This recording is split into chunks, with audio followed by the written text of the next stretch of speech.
o te oforofa ma whaatalofa atu te tātou dunu nei tai au fau wha ma lor whanau manuia tai au le nei o le asolua sifurulua i ulai lua whilua sifuru mo le lima. O le amataria le tautua le siufonga le laumua e pia o le masini ai. Ai alo mai lo le tātou saunu ngā rotu o le ataita ia le sunga le whawhingainga Reverend Lilo Maiava ma asangala mai le kalesia le auso kerisiano e nai lo hat. Ia usi mai lo le whawhinga.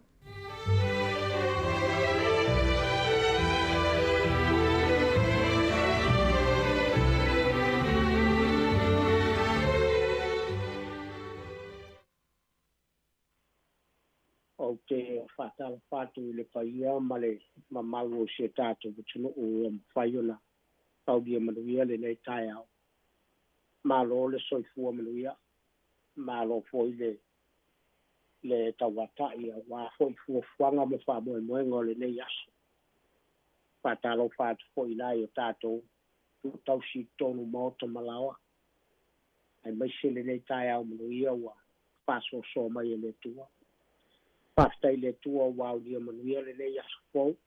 Olo mawalo tau malosi anga le nei le tua i fuanga ma whamoe moenga o le nei tai au. O le ngang pastai le nei tai au le siu fonga le lau mua e maise le whātu no ino fau le nei au o nganga. Le ai se mea mātou te mawhaia. Ia e mātou te whamoe moe i whātu no ino tiu te mawhaiva o le nei aso whamanuia le tua i tāpenanga. Ia e maise fuanga ma ngā ruenga. O le fo le ngang whātai le nei tai au no. Ma rei fo mai le. Pai o le au whainga luenga titofi e le tua. Ia i whamalo longa le tua i o tau soi fua ma lo tau wola. Ia i maise le whi au ma le ngā luenga le tua ua wala uinai. Ia anga le nei le tua i fuanga ma whamoe moenga o le nei tai au. O maia tātou tāpua i atu i le tua le nei tai au. O pole tuspai e taitai ai tātou. E nei tai au e whamaoni ale tua i sosa mea. A wawa whapea lama o nano whamai o le tua i le lalo langu. Wa ia au mai ailo na atali pele to tasi. E ia le whano se tasi e whātua tua i ateia. E maua ia le ola e whababa. Tātou tata. Le tua lo mātou to mai. O mātou tāpo i atu mo si o mātou o tu noho i la u fio. O i nātu le nei aso i nei whapeo na malutia na i o mātou tangata. Ai maisi a lava te whātinonga o tiute mga ruenga o le awhenga iai. Tonu a inga tiute mawhaiva ua wala awai i lea a inga male ai. I anga le lei la u fio le li. Te tai mātou i lau fi le mo. So soani mawhatasi mai fuafanga mawhamoe moenga o le nei aso. I nei e whapeo na manuia mea oma. O no lau suafa Yesu. Amen. Le tātou tāpo i atu i le tua i lona vi.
Ia whaafonga mai ai le whaitawina o le awhionga pa ia le tua.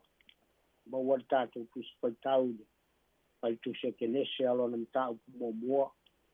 Ia whaitawina le whaipue ono e whangata mai le whaiupu sifuru matonu. O whetalai mai fwoi le tua ia i le vā o vai le vāne manimo e vā i isi vai ma isi vai. Pai e le tua le vāne manimo ua vā i vai lalo le vāne manimo ma vai lunga o le vāne manimo i le ua whape lava. Pai ngoe le tua le vāne manimo le langi le fiafi ma le tae ao le aso lua lea. E talai mai foi le tua ia poto i le me tasi o vai lalo le langi. Ia i lo foi le ele mātutu i le ua whape lava.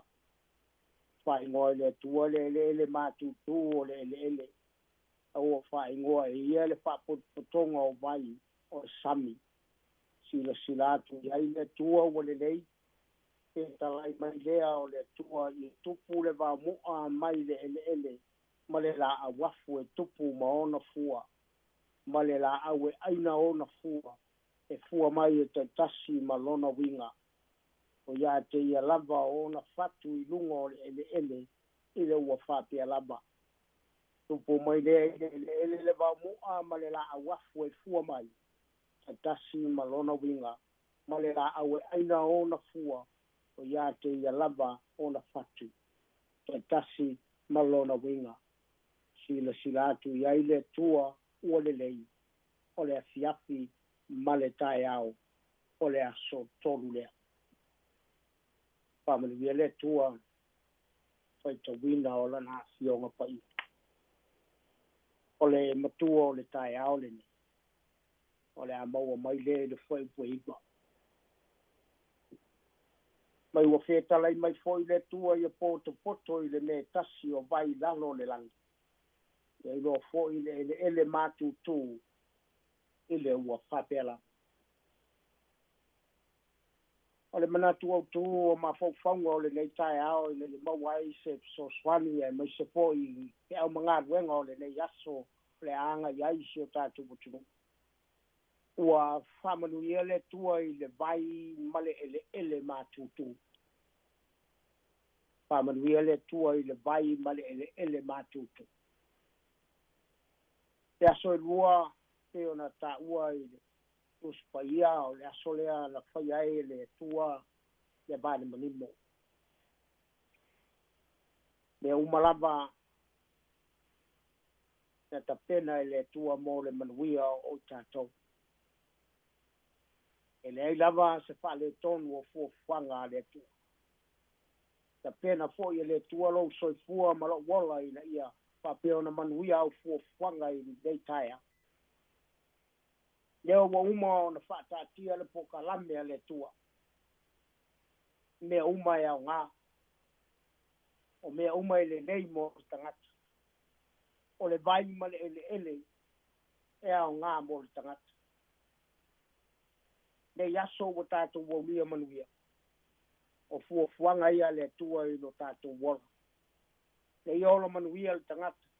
Whao ngā tangata mea na mai le tua i na ia mwhaiai le tangata o na mapau whau ma manatu atu i le tua. Pāwhitai o leo lo manatu le tua ia e tātou. Le malamalama o le tua na ia whaiai tātou i lona poto malona ata mai. Le ia maua le tangata le while mu. Le foi lau toe au mai le tua nei whautuanga ma nei mea mo i tātou. I na ia mawhai o na tātou wala manuia. O le vai ma le ele o mea tā ua ia i lo soifua ma wala. E au ngā le vai. Whamamai nā i mea umalama tātou te ai ai. Tātou te tā ele ai ma whamamai o tātou tini. E au ngā fo i lo soifua ma lolo ina. E mo mia le vai le tino o tangata. So se taimi lava e te vai ai le fōma. E whautua i na ina. Tele le vai le tino.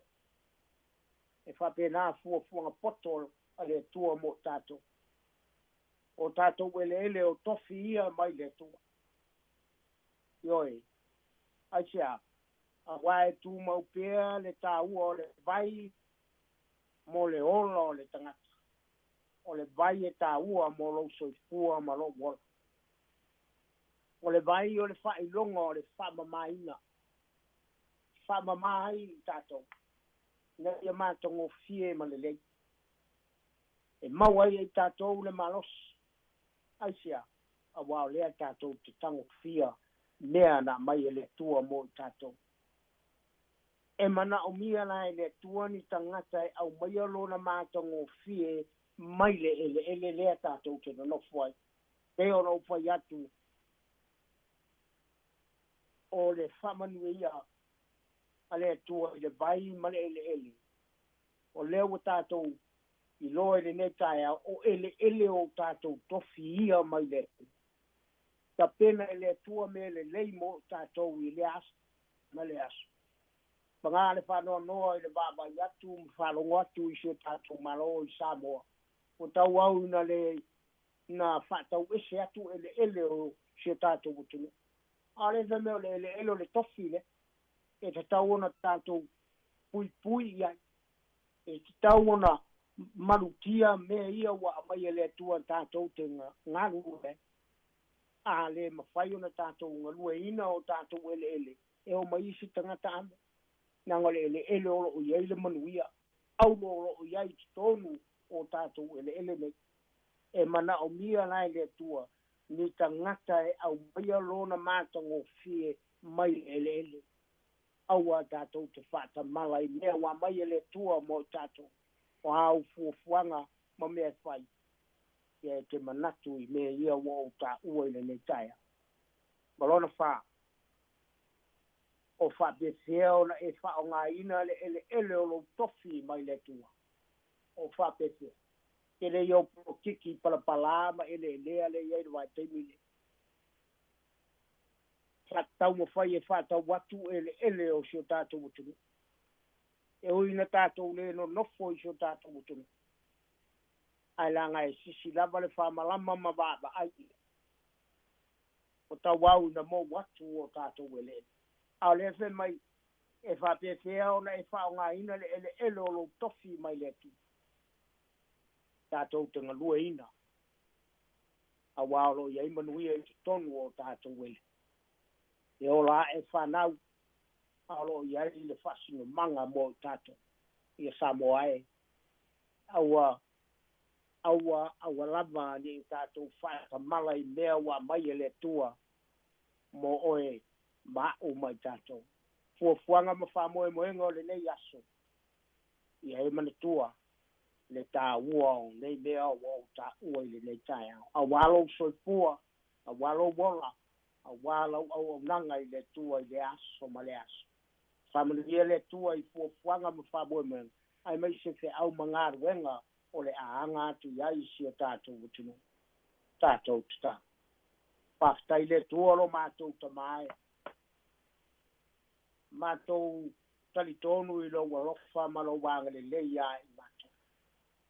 Ne ua mātou o mia le nei aso ma le manuia. Lo mātou wola i te wha so mai. Tamao ainga e te fōa i mai a i mātou.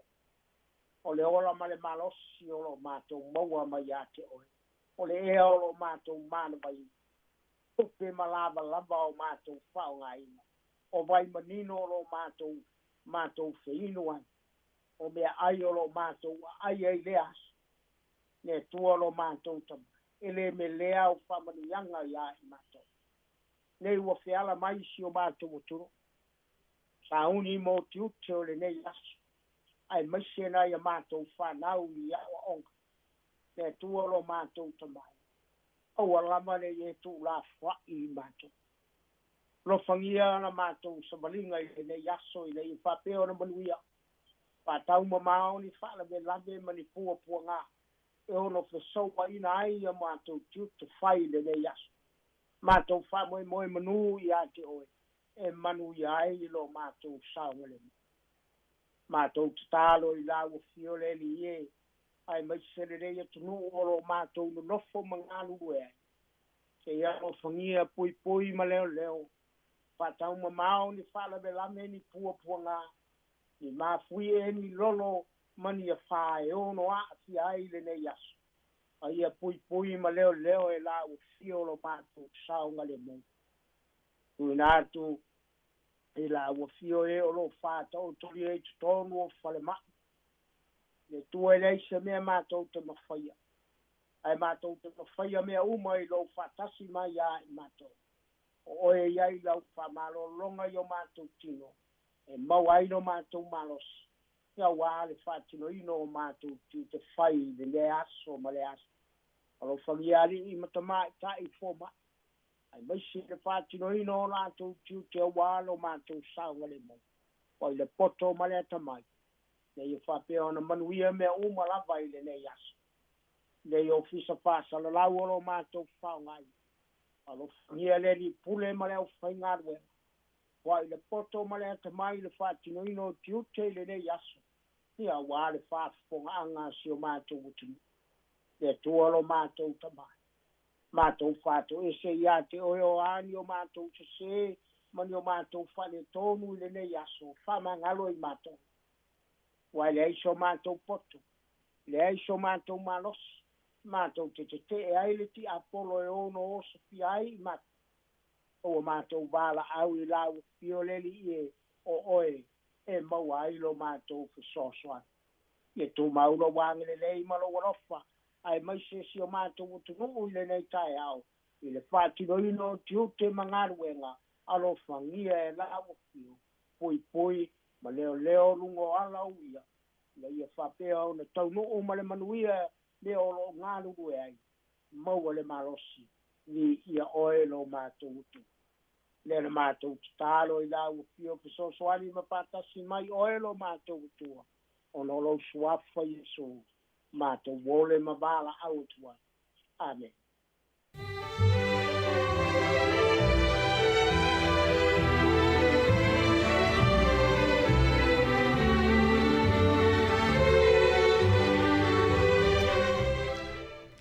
Ua whaafonga le tunu i tātou saunga loto nei tai au na te ia le sunga le whaawhingainga Reverend Lino Maiava Maasangala mai le kanisia le auso ke usiano na lo hat. Muri atu le whaaftaima le whaamalo.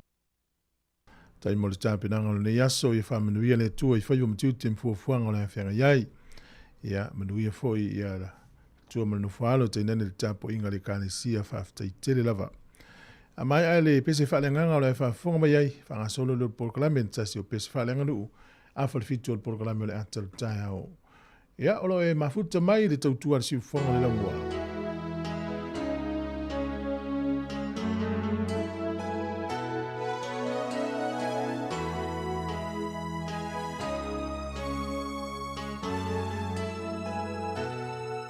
Sāmoa e tūna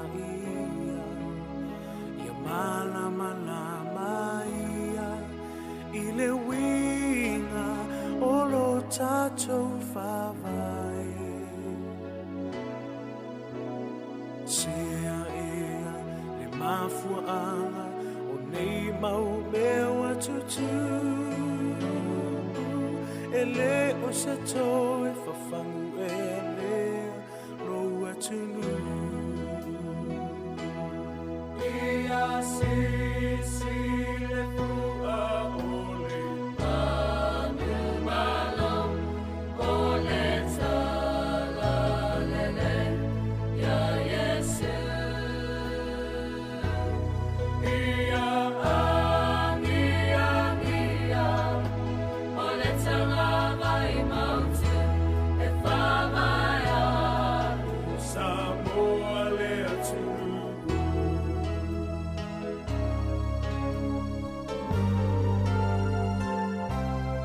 Ua te le whau sosonga o whanau a pule le ola o le ato nu e a le sa o lo tonga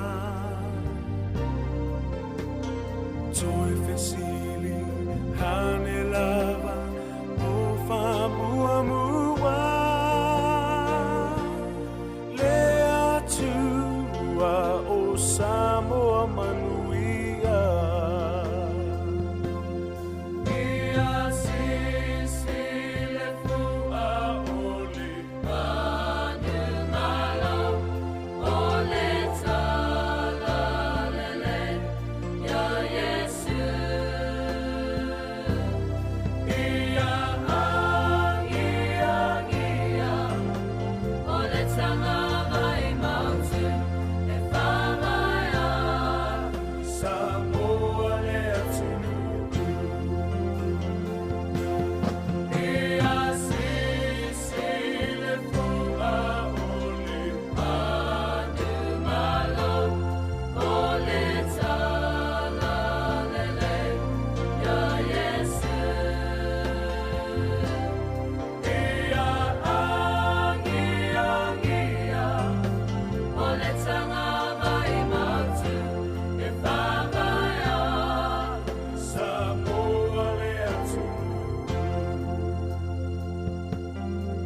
Tau tai tai mai la ano le aso.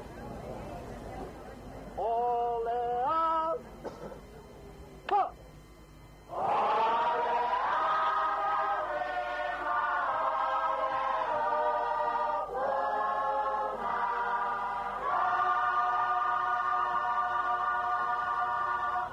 Ole ukumalo.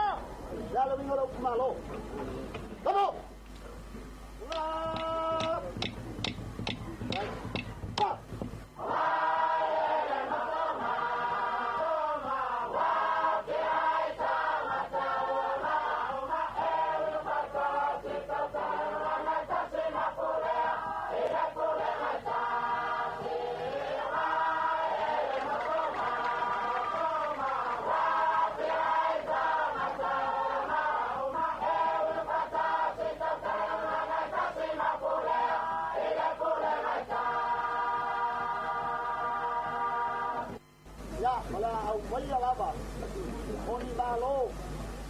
Sāmoa nyai lo malo le wa wat. Yo la to sila yai. Ho! Sila. Ha! Sila ya pea.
Paris. Wow, ang pamilya naman ni Sila. Sila Sāmoa. Oh, ang pamilya naman India. Malong mo. India. Sabay. Oh, day. Ang pamilya naman kan. Oh, lang mo. Roma. Kalilaya. Sāmoa. One day. Para minha mãe tama, lamba, e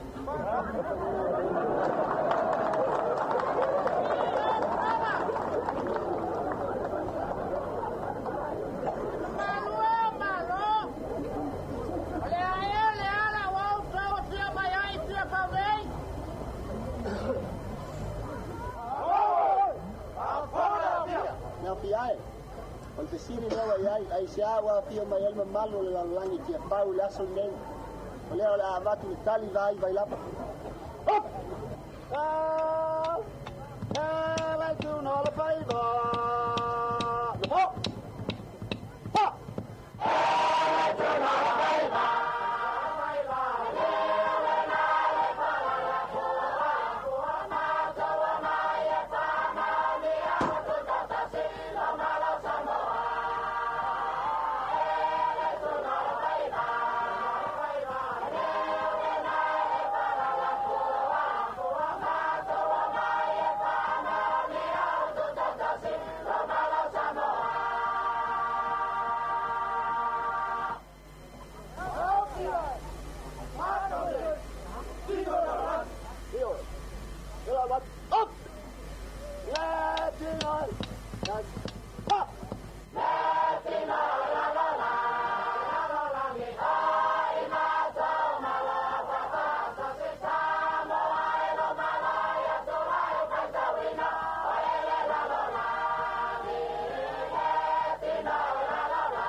Ata o le taia, siu fofonga o le laumua, aso ngafua i le aso foraile. Ata o le taia.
Yo e tatou por kalame le nei o le atar taia o tatou tue whelo i dungo pea o le ea.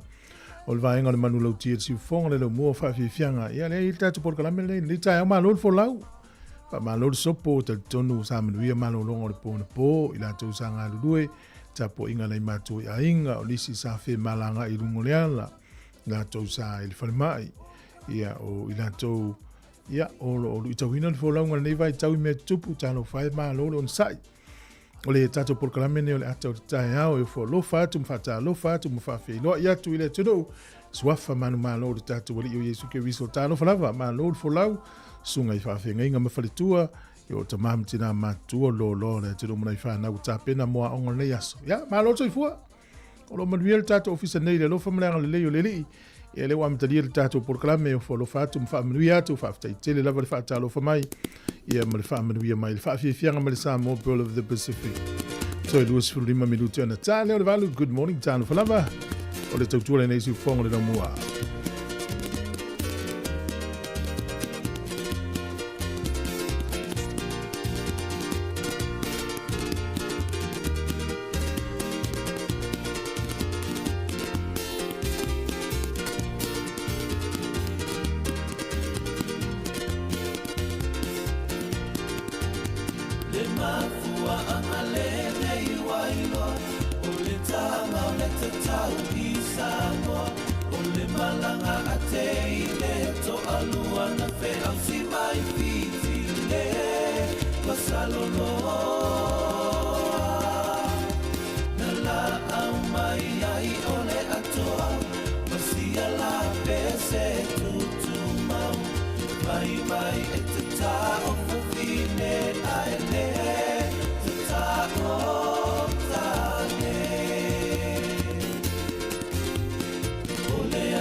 Sāmoa le taua o le songa I miti o savali vali mai ua pe ila fi mai o na aila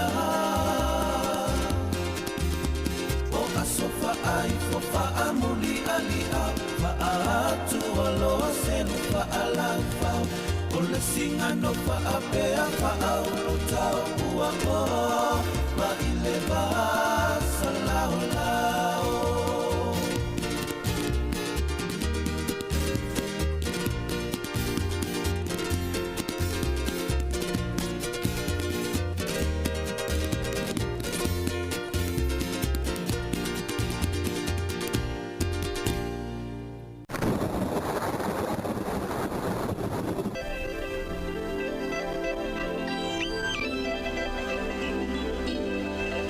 O le tatu talo le tau peo na whani le official vai tau le nei aso.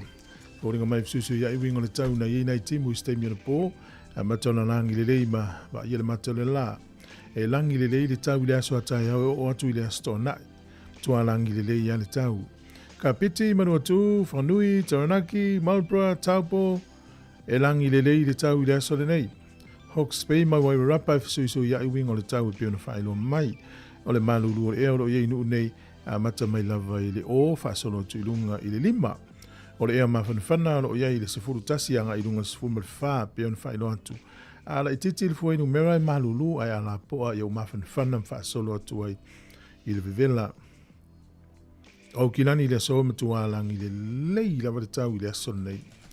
Whaasolo atu ai le vaile motu I saute langi le lei le tau le motu I saute le malulu o le ea o ka to ese le tolu le malulu kara estete to ese le tolu I Invercargill to ese le lua I Queenstown ia whaasolo mai lea I le oanga I lunga le tolu I si vaenga le motu I saute le isi ao e whana le motu I saute mtu alangi le lei lawa le tau le ea mawhan whana ro I le iwanga I lunga sifuru ma le tolu O leo te renga o lea tunu ne yaso e matele ina langi le lei le te leo vaenga o lea tunu.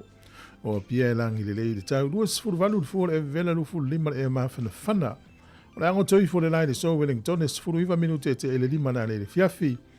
E oso ele la tai au le toi lua sifuru lima minute i le valu i le tai au a tai au.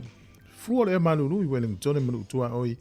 To ese le tasi Macedone, whaasono mai eile le oanga i runga liiva, te leo vaenga Wellington e mono nu utua oi, o le ea mawhana whana, e se furu tasi anga i runga se furu male tolu. O le tala o le tai, mo le so, Wellington e sua le tai ne le valu tai au. Pe le tai li te o le lua e la o uli, to e sua le tai, to e lua se furu minute le iwa, i le pona nei. O poli lua, ya sua le tai, i le to e tolu minute le fitu ne le tai au, pe le tai te le tasi le au uri to e sua le tai to e sifuru ono minute le valu na nei le fiafi. Tala nao le tau, ma le tala o le tai mo le sirifia.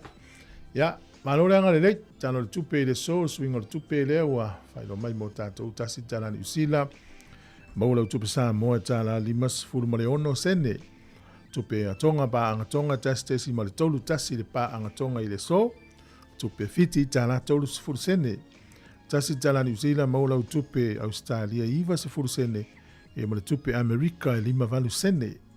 Tala Sāmoa le sol swingo le tupe le wei tala lima se furu ono e a sene pe a tasi tala New Zealand e a whaftai lava. Mahalo, lo lava le, ang lei.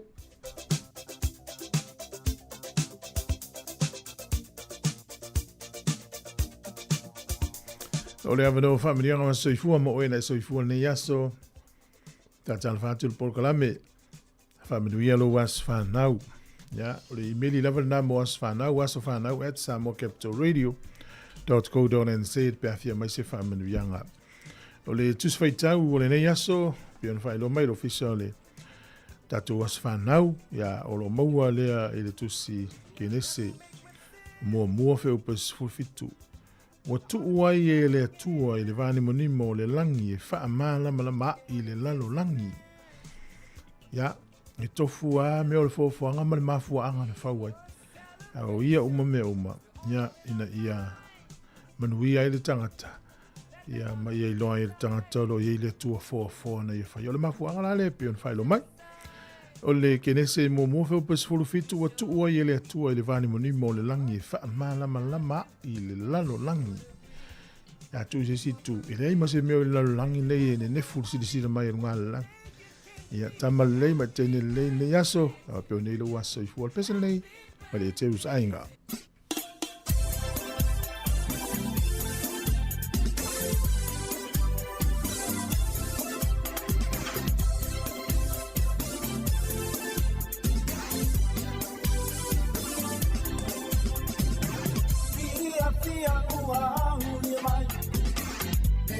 Sāmoa he miti ai. O se tatala whaamanuia, lo wasa whanauanuia. Me oni alo mani pēna, me usitai ua sirilena. Me manuia ai lohola, me oli ai mawhia. O mai tātou whia. Sufana maulia, tato vivi mapanga petai, ile atua maulia mai.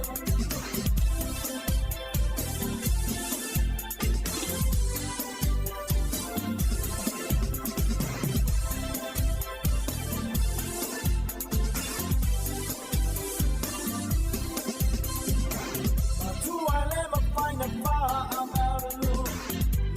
Sina ile tele oaso wa o sapia nei male pia ede ia so uia so e ia tau tola ya mua pe ale atua fa ama tau malosi tau tua male fa amao oh my tato pia was a fan of Maulia. Tato vivi mapanga petai. Ile atua Maulia mai.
talofa wa o le tiongie fafo au lalo o le tia maa fafonga mai pea i le siufonga o le laumua i Wellington.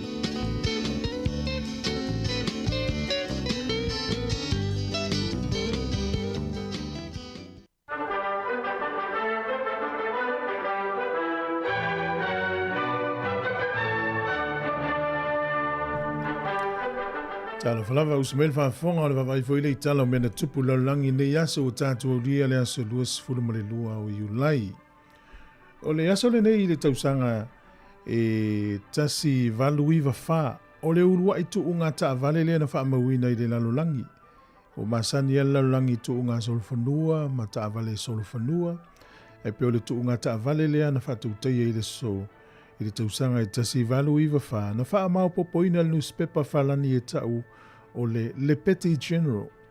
O le tuunga la na whaia i Paris ai umai tonu na una Rowan to tonu la wafalani. O le sol tausanga e tasi iwa tolu sfuru tolu. O le tangata Amerika e swafa ia Willie Post. O ia le urua i tangata na malanga ta amilo i se waalele i le lalo langi atoa. Fitu aso na malanga i tangata ne ia na masangi ya e lona vaa lele ia maina i Floyd Bennett Field in New York. Na tau tau nuu ia i le sol tausanga i tasi iwa tolu tolu. O le asolo nei tausanga i tasi iwa valu sfuru tolu. Whamawina i o le urua i tangata i le ua malanga se helikopta. Ta milo le langi. Na tuua ia Australia le tangata i le o Dick Smith. Ia au kusol tausanga tasi iwa valu lua. Ai tau nuu i le so i Australia i le tausanga e tasi iwa valu tolu. Toia a atoa le tausanga o ta milo le tangata nei le langi. Ia mana tua i le ta milo milo ia e alu. Ma tula wele le atunu utu le suau. Toi malanga ai. Toi titi tausanga atoa. O ta amilo, o whamawina i talaanga o le lalolangi. O le tangata mua le malanga sa helikopta. Ta amilo le lalolangi tausanga te siiva valu tolu na tupu ai. O le sol tausanga te siiva valu sfurufitu. O le urua i loto o le almaloni usila. Se ina i le asona nei. O le whailonga mua e tolu se lau ono sfuruafe. A to maila le teimi nei fitu se lau ono sfuruafe. Ia le te leo le tupe na se i teimi na. Ia e uma le tausanga mua o le loto. Wai tasi na se i le vai aso. E uma le tausanga mua. O tupe na ofu atu tangata ni usila i le taanonga le loto le tausanga mua. E lua se lau fast furuiva miliona. Tala ni usila. Pe tu sa le mali lima se lau lua 5 miliona tala ni usila pe afua le taimil nei. E oma le tausanga e lua afe i luma mai. O atu le ono sfurfitu afe a ono sfurfitu pasene o tangata ni usila. Ia o ta alo al taanonga neo le loto. Ia le utato iloa. Te lea na se i po aso lulu. O le sol tausanga i lua afe sfurutolu na whanau wai le tama o Pelenise Siosi, Prince George. O le ateli ile o Viliamu Makate. Ia le utato iloa le alfina ngalo le atua le tupu lo inei na se e atu leo Viliamu. E tau avea le tupu. Ia e wha leo atu le tama le o Siosi. Whanau le sol tausanga i lua afe sfuruma le tolu. I Sāmoa o le taitai o le mau le nawa i tau. Ata leo ta isi o le Frederick Nelson. Na tau nuu i Sāmoa ina ua wha au nuu an wha whale pui ni usila. Le na tau nuu i Sāmoa le astonu an nei tau sanga e tesi iwa tolu se fulu ma le ono. Wha tali mei tangata i nai ia pia. Pea ma le sfulima afe tangata na wha tali mai. Tele o le whautasi ma le wha alo na wha tali le watu tonu o le wha alea. O le SS Maui Bomari.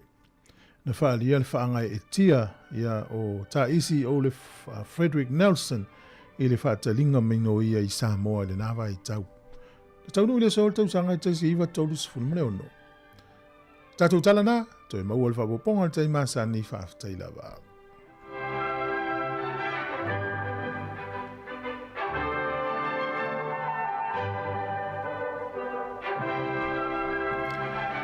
O le whawhome tautua le siufonga le laumua le neitula le tai auto 10 minuti ana tā leo le walu whatalo whatu ia Susana Teve ia le sunga saulo manuianga luanga le yaso so ia Evelyn Masua alo tasi tui Ellen ia alo whatele atu songo ia sfatu le mafuta mai o Tara o le laumua le o Gilani whawawina ia pali ia maisio tua ia tangwai ia whatele atu polokalame ia wapea ia Teresia malo whaftai lava. Ya o tele nei tatou o pa anga ye mafuta mai lo fete le atu fa tai mo familianga Ona minuti o le whaafonga lo le tātou tala mai Sāmoa. Ia la tātou atu le whawhiwhianga mo le PCL RSA. To iwa minuti o na tā leo le walu tālo whalawa le si whong le lomoa.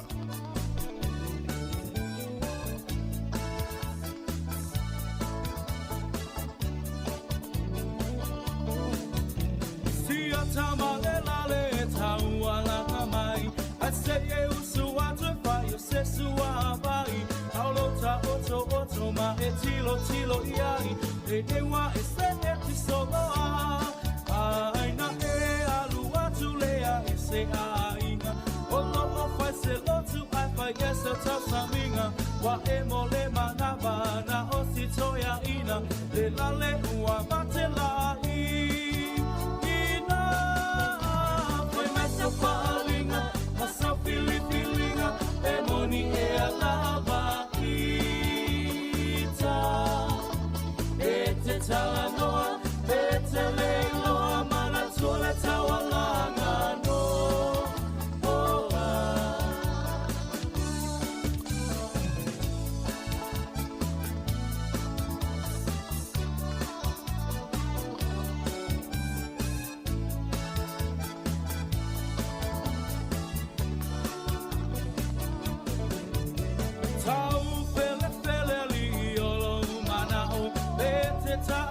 Pete fia o aku wa e fama wa lunga le poto wa e mawa le ai maso fa au tau wa ave a oi ma filho le fai pe au o foi ma faia o na wa mi o na le tau pa pule le au moe ma lo fie ka u poe ai inosia ai lava o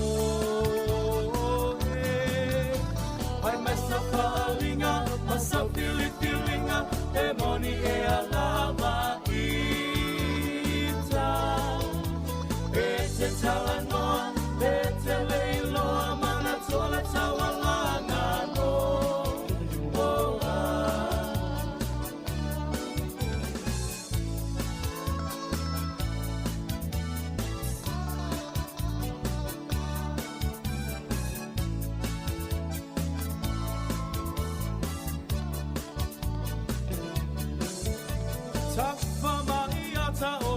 Veao, anu ole mao ua vavao, ono upito ie, tonga fao, ma ato ata oto ifo, o wae pupula vale ile po atoa, o fiolo tina ilo upa aso moa, o lo fia via, ma lo fia iloa, ai inosia ai lo uiko.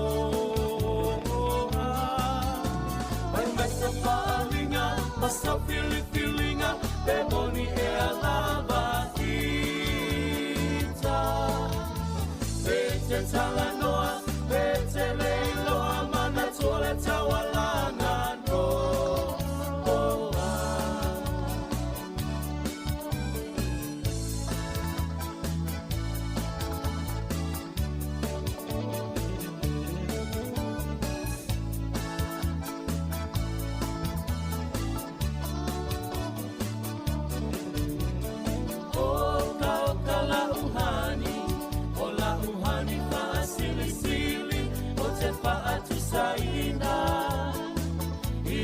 Apa ela pi, o se pisu pasili, o se masike que mai piti, o sina sapasui, o li tamato maniti, afai lava uatonu lo fina ngalo, tapa aipo ipo, avane ile malo. Eleana oleta atua, etele aileti apolo, te fai sau pepe, ole pepe ole po,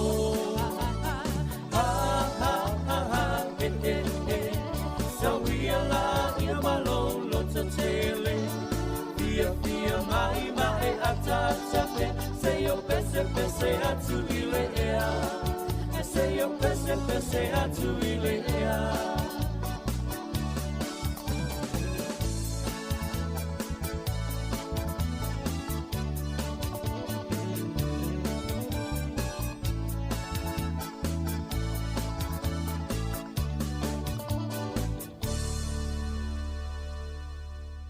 Talofa, I'm Tiana from Miti. Keep listening to Sāmoa Capital Radio Wellington.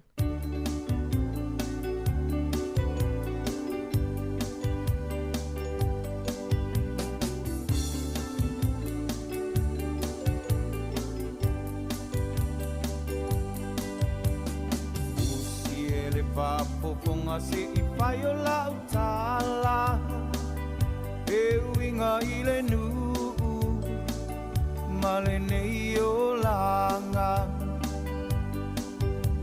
E umea uma o leo langa I le pala pala Sa I li mua mua Le malo le atua Aue sau Awe sauia se I tofo ina E se le manaia o le ta ase I le tala inga Umea umapaanga lopo I lo a inga Sa I li mua le malo le atua E o malili utoa talo fa Sāmoa Wa ngaule tasi potu o Amerika Sāmoa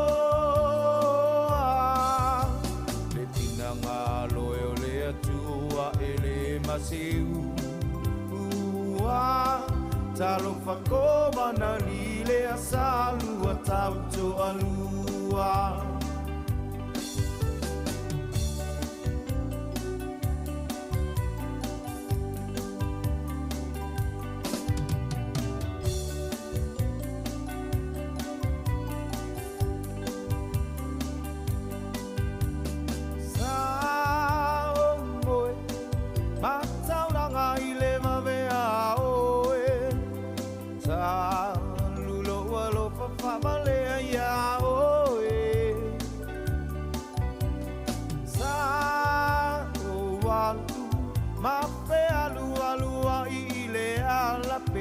Tawiai ita ua ile tafamayo ata Mo ita ile alanga isa sae toe ape Betawi matangata toe fo ianga isi sifo aweta ilo ta ino isi ame pa vale Wa ila vea tele, ile lau leva o tele kea O le papinelea o eva ua malaia I o le lalo langi O na o siana ata ma vala au mai O e tia tali au e fefe O a bio ale ai lalo langi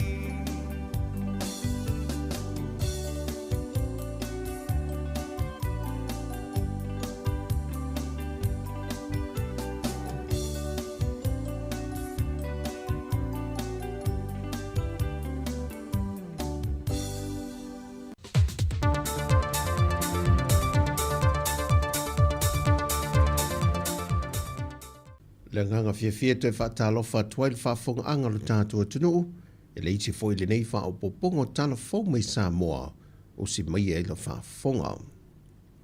E tua lo tātou malo I tangata whaingaan wenga, o nisi o saunoanga tā ua mai le launga le tama I tai pāne mea tausi o le malo, le whionga fia mena o mi mata awha, na te tala alo I na ile ofisa fau, o le whaala paputonga tangata whainga ruenga le malo po le pisa a. E whapea fwoi o na tua le vaenga maoti ma pisinisi I le au whainga ruenga. Wa la tauto mai, ma ngā waa I so se matata ma so se whaatufunganga o la ia o so se whainga malo manuia. O le au whainga ruenga, o le whaamoemoenga leo le atunuu. La tau te whaatino le la tau walawina I tautua mo Sāmoa. E le saunoanga autua le whionga le Perestene o le whaalamba patonga le pisa a, le ala I sala noa kalameri tuala. Nei e momoli le whaafatei tele sui umo le whaalamba patonga, mai la vailona whaavaina e o mai le so o tine e lau le wha moe i se moe mitinga le fausia leo sona officer fau. Mai e toi wha manatu ai ta mali o le atu nuu sa avema presidente mai le amatanga e lo lato sao tāua le o lato wha tini ina lo lato wha moe ngai le so. O nisi nei o ta mali i sa wha pea o na presidente na taita ina wha alapa pitonga mai le tasiva valu tasi. O le au a matatu le taiwi wa umai le tatou soro te no mato tau sangana o mato maute la haiti. Tasiva valu tasi sa iei le fionga i atu uu yeti tau le alo i le vai taimi tonu leo tatou soro te. So o mei le tasiva valu ono fionga le ia pese tasi nave i Sara. Tasiva i vatasi le fionga ia afamasanga fai tele afamasanga. Tasiva i va ono so o mai ai e whalewhata tua niu pētaia. Luafe ma le tolu. Te yo le luafe ma le valu o le tinale ia sori alofi papali. O ia foile o le urua e plestene tamaitai. Na ausia le tūlanga. So mai la ia le lua o iwa, lua manuvae, ngau māteo a taung. O mai le lua afes fulu ono e o mai le taiminei. Ia o leo atua la ia tuaila o nei tangata. O le seleni na atoa nao ina mai i vahenga SSP o na folosia le tala le reporti. E lima se lau iwa se fulmale iwa a fetol se lau onu se fulu iwa ta la male lima se fulu onu sene. O le tupe atoa na whaaruina na ngā ruenga. E lima se lau iwa se fulmale tonu wafe, valu se lau lua se fulmale lima ta la male lima se fulmale valu sene. O le maota ua fausia le pisa a. O iei foi male no whanga po le poto tele, e tausia i alo mawhanau ale au whi ngā luenga, e teimio le aso o lo o ngā lulu e ai tangata whi ngā luenga le malo, e le o iei nisi le ainga ewa ia ma tausia. E le lifa le tele o talo sanga le whaamisino ngā sui tau wā mo le whi ngā pālota le māsina fau, e whaasanga lea a ngā e le komisino le komisio whi ngā pālota, le whionga to le afotu ia Felolo John Stanley, lena ia wha ai loa, o le tele o ia lu e whaasanga atu, o loo a ngai lewa le tūlanga o mōntanga nisi o sui wha o lioli. Ai na toi wha manatu mai e tole a fōwai ngai lua lo i lalo le tūla whono mōntanga mō whainga pānota, o le mōnotanga le whainga nuu, ma le mōntanga wha ale e ka le sia. Mo le mōntanga wha ale nuu, e wha mao nia le ni matai se to o lua mai te tonu se a fio anga, o sui o le malo e to alua po pule nuu tama i tae ma lea lii i te tonu lava o lea fio anga. Ma o le tautonga fo ia i la tau nei e whaia i luma o le loia. Au le itu i nane pepa wha mao nia le ofisa o whainga pānota e wha aulu pe resitala i se sui tau wā. Ai o montanga wha le ka le sia e tā pā i le whaife au le ka le sia mō sana reporti. E wha mao nia ai le tūlanga lana mata whale o lo wha a wapea pe a whai ua mai e o na longo sui o nuu ai o loo whiwa tuli tuli. Mai o tautonga fo e whaia fo i lumo le loia, au le tui nane pe pa whaatu mo le wha maoninga e wha wailo na swafa o se sui tau wā o le whainga pānota. O le si limo tālo sanga o lo a ngā i le wha amasinonga, o lo mō lia isi sui wha o lioli, o lo lanto manatu o lo solia i a inga o lo i lalo le wha vaima le tūla whono, o whainga pālota lo whaamawina i le lua fese fulmale iwa. O tuli mata ia nei e isi atunu o le Pasifika le tuto atasi o le malo Papua New Guinea, le ua wala au lia whaapitoa i le wha i le pū o le malu o le malo. Na malanga tua i le wha i unga le vaiaso e wha fia i le tuto atasi o le atunu. O le malanga lau wha i lo teita ia le fionga le komisino le mtanga luenga au apa aulo ngoi Tino Filippo. Mai o se tasi foi leo por kalame o le tuto tasi o lea atunu, o lo tūl mata ia e alo mawhanau o lo wau mau te tonu o Papua New Guinea, a to ai manisi o tamali o lea atunu o lo wau mau e ngā lulu e ai. O le whaelunga ino le tuto tasi a to i eile lima se fulu tausanga, talu o na motu ese mai i le malo au se tālia.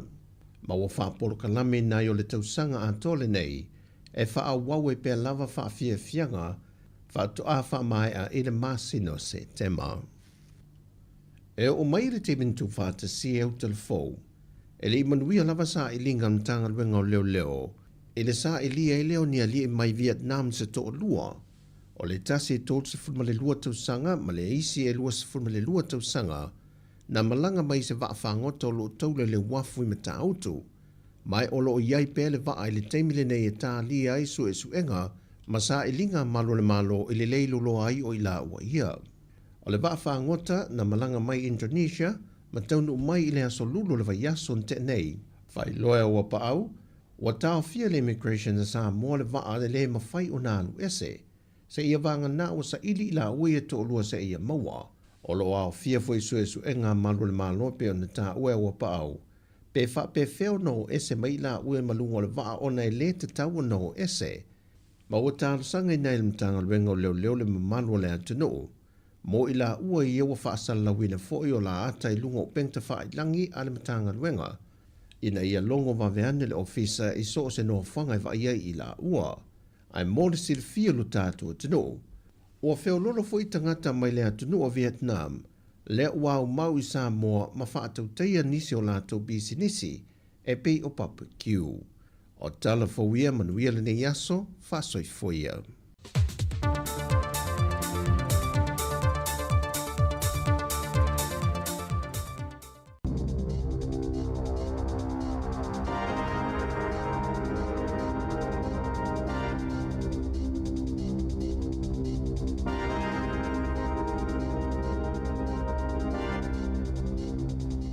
Talo falava e nei foi vaenga o telefou mai li si fongo le lo mua i Wellington o le tana mua. E lata i le tolu afe la fa inga o fa ia onga ma tangata fa inga luenga i matata fa apitoa ale matanga luenga wa onga. O lo a fia i se solo te ma le tau fia o la tau ngā luenga i tu o New Zealand i le so. O le afe lima se lau i la tau nei o sui awai o le soseiete a tangata whainga luenga le malo po le pisa a. Mai o mafua o na whaia le la tau te ona o le mata upo winga i o la tau tongi le ua sa walia i le iwa masina o whaatala noi ina pea i le wā male mata ngā luenga po le ofisa o a onga.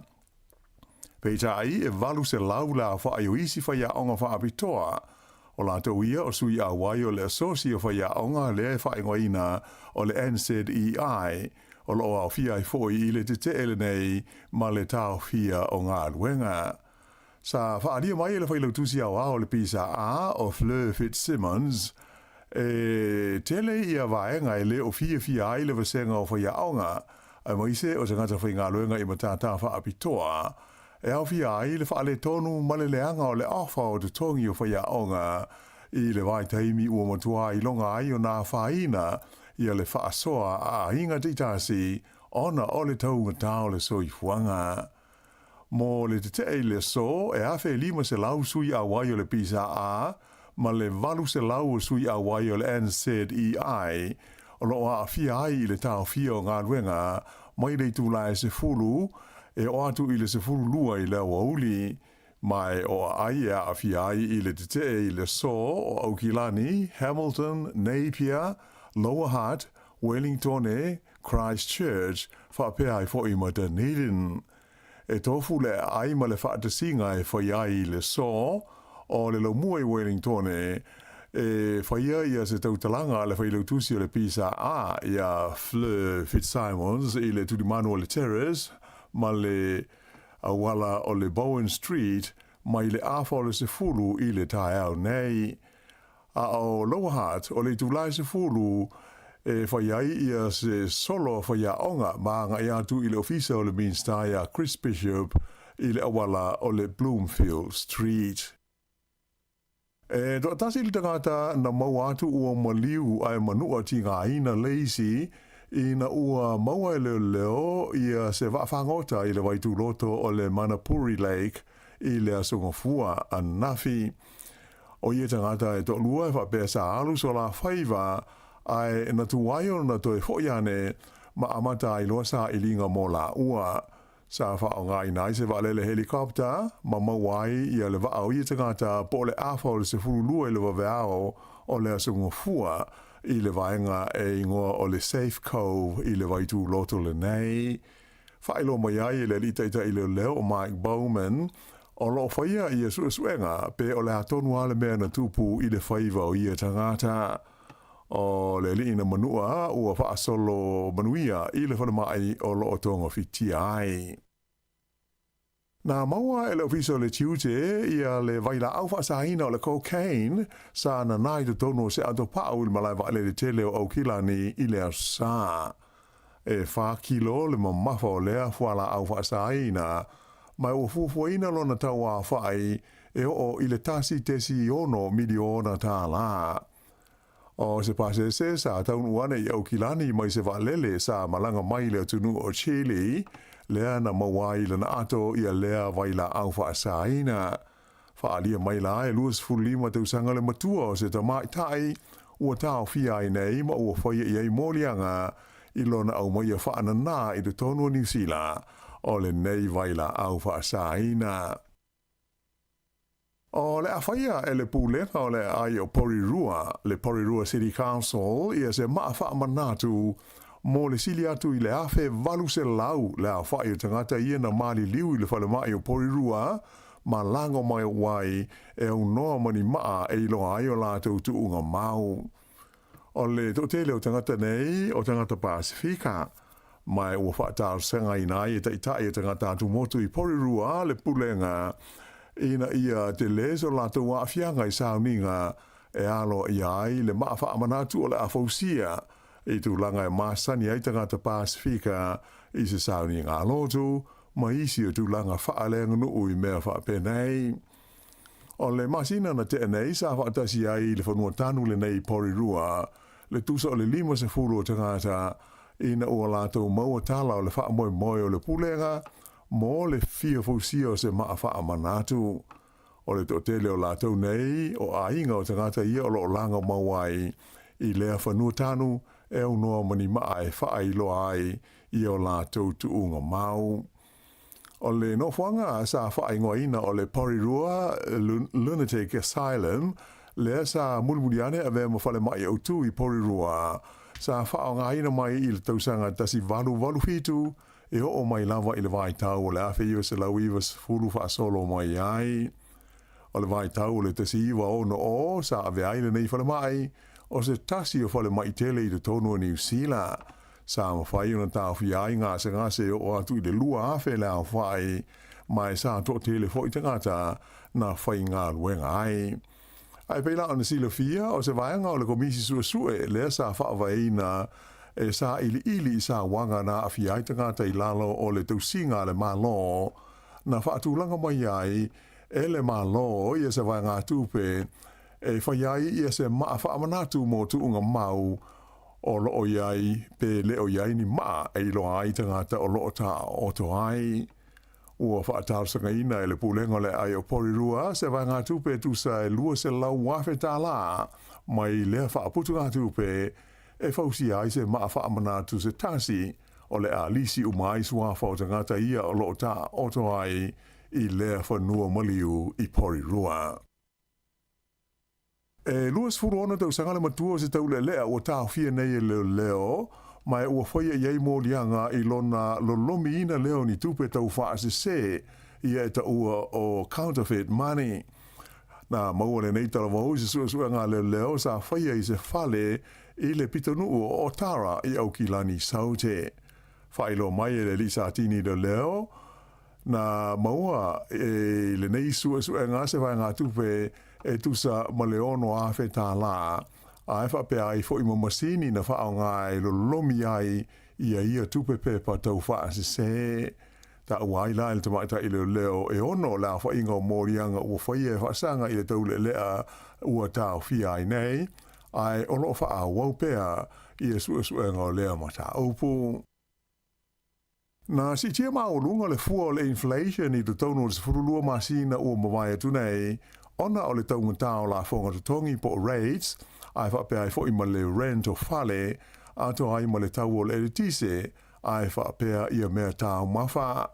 Sa whailo mai alo fisa wha mau mawina fo inu mera le malo le Stats New Zealand, sa si tia le o tesi ma le 5% i le lisi o le tau o loa mo le tonu masina le na uma ia iuni, le na mafua aio na o atu i le lua tesi ma le 5% le si tanga o le inflation wha le tusanga, mai le lua ma le 0.5% sa iai, o se sitanga o pito I maununga lea taru mai le masino iuni o le tau sanga ua mawai. O la fonga tu tongi po raids sa o pito I maununga le sitanga na faa mawina mai na fesoa swani tele lea I le siti ai o le fua le inflation I le se furu lua te si male lua pasene. O le totongi o whale po le rent na si tia le tolu te si male lua pasene le tau sanga o mwai atu nei. A o le tau o le tise na o ile valu te si male wha pasene le sitanga sa wha maui nai. E luani au nanga wha ai tū mā lo o le a wha muta le to e whaia a le company wa lele o le Sounds Air o le tūranga taungata tele le wha fwoi o ia whai ngā malanga. O le wha ai unga o le masina o se te ma leo wha o moe le company wa lele le nei e wha muta I naia na malanga o lo whai le taimi le nei mai I Blenheim a nga e atu I Christchurch a to ai fwoi ma le malanga mai Christchurch e a nga e atu I Wanaka. O te se ma le tausanga taruai lea na tau fiai ia malanga sa whai a le company lava le nei le Sounds Air I le vale o Wellington e ma tau pō whapea ma le va o Wellington e ma Westport. Whailo mai e le li pula le Sounds Air o Andrew Crawford e televaenga o la tina ele nei tau waalele o siti o maa wurunga le tau ile nei taimi ua matua whainga tā I lava o na whaawau I e nisi o la tau au nanga o lo o iei nei. Ua whaopopo atu I le tamaita ai swa wha ia Diane Calvert I le lisi o la tau I o lo fia tau wā mo le tofi pule nu o le lau mua I Wellington ma lana whaopunga e tā ua o na iaise leo le itu pāo ti nāma tamaita ai I le tauwanga mo le tofi pule nu. O le tamaita ile nei Diane Calvert o loa venei masui o le fono po le pulenga o le ai o Wellington le City Council ua tolu ana no hua inga o ave pea masui o le City Council ua ave o ia masui tau wālo na fitu mo le tofi pule nuu I le taimi nei o le isi to ono o li uma e au fi ai le li o Andrew Little le asa ave mua ma te tai o le party o le Labour o le tamata I pule nuu o lo iei nei o Wellington o Tory whanau e le to e anu o iei le palota I le masina o ke topa. Ua talia e le fono min stau e whaatawa inga atu moto le Pasifika I se lato fontanga sa whai e suwa I Fiji I a le ata whaata I tae o se molienga mo le wha moe e manu pui ai le awa po o le kawa ma lona tūlanga tā ua I tū manganu ai maise o le tamau a inga o atu moto le Pasifika. Sa maari ria le fontanga le nei min stau e whaatawa inga le Pasifika ina ia tāpena ina ia inga mo pui inga whaare tū la fono o le la aule nei o le awa mo tunu uma o loo maua ai le Pasifika. Ua whaawai na i se komiti ngā lue mo le sanga su ina o le nei ma tāupu ma tāpena ina ia inga o se malienga whaale wao ma lo e alo ia ai le tāua o le awa ma le si tala ina I mātunu e maua ai le awa po le kawa. E lua so malo lo u whaatulanga ina mo le pāloto tele whaanatinati e Sāmoa I le masina fau. Whaasisilanga mai le mtanga luenga o pisnisi ma la manuia ma leiba ta wai o aso e lua ua fuafuaina e vea maso malo lolo tele mo le pālota o le lua o lua lima o le aso tofi le aso luas fulwalu ma le aso foreile le aso luas fuluiva o okuso. Ta ua le mtanga luenga le nei whaasisilanga o le nganga ma le wha moe au tū ina ia maua e tangata uma o le tunu o le awanoa e whe malanga iai mo le whaia o alato pālota. E siri atu I le se lau afe la wha inga o tangata ia ua uma o na le stala mo le pālota tele le nei e pei o na alo atu iai Sāmoa I le masina fau o kuso. Ua whailo mai le tōwhia o le alo Sāmoa Kevin Melamu le asa I longa I le aua le olopeleki e a vea masui a wai o le komiti whaafoia le whaalapo tonga le malo e ta ua o le Creative New Zealand. O Kevin Melamu whaas furuono nei tūsanga le sui fua sa I longa I le tūlanga o le huka mo le olopeleki e New Zealand I aso a o ta alo. Na sui fuane le nei le ai o tokoroa A o le I se mai I au kilani mo a onga ma ua wha mautua I o mai I le teimi nei.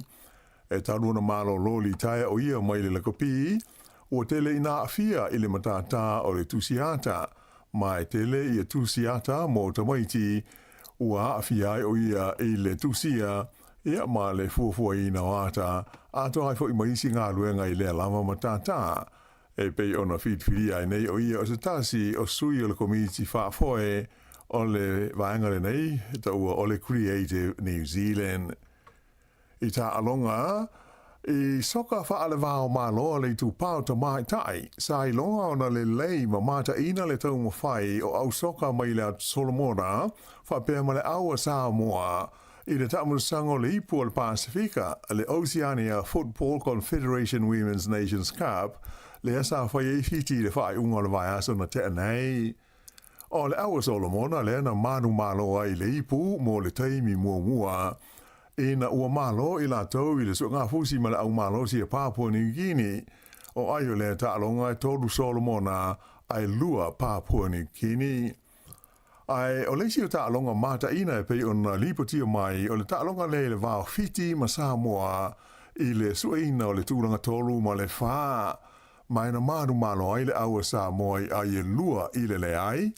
Mai o wha amatalaina e whapea o se taunga whai ngāo pito le lei te le lea le au te mai tai o Sāmoa I le nei ta amunusanga. E walu au sa tau wai. Ai o le manu malo ai o Sāmoa I a whiti, o se tūlanga na wha te I ai le totele, o na o whiti le sa ai le manatu te tau o na manu malo ai. O le te mai tai o Lily Tausing, sa ia ai na si koa umai lua Sāmoa I lea ta alonga mata ina. Ia o le whaaiunga na le nei vaenga o telefou.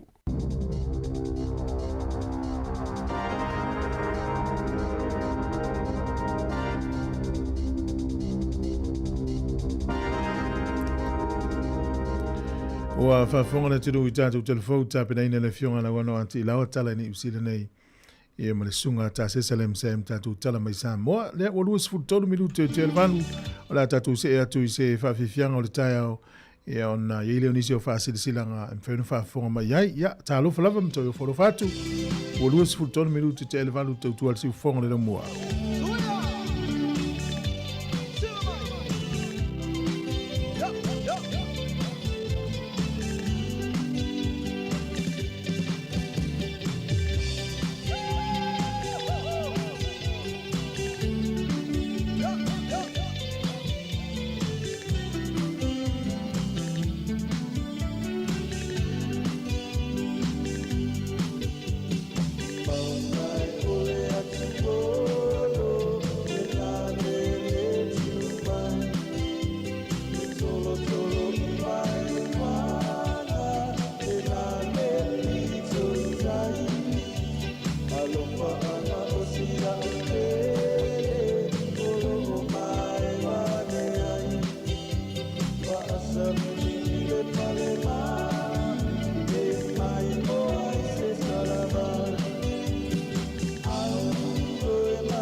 Se funga matango fio ve pese na RSA ia ole o luas for 2 minuto te elevalu e ni se o tatou fasile silanga ole fasile silanga le maftanga fa fia i nei polidua maftanga le fa fia Sāmoa polidua ile amatele ma le fa no le vala o toil maftanga polidua ole fa ir tatou fono ile stone one nei de solua luas fululua o Julai lua fe luas fulumalima fa ile moto nga luenga le fa ka sa polidua o himo ole se fulu nei te hao e fa ai ta ua tere lo au mai le nei fonu tanga e te tala fo ila no so o se fai au Sāmoa polidua e fia mafuta mai fa aftai sei ni ele fai lo tusi.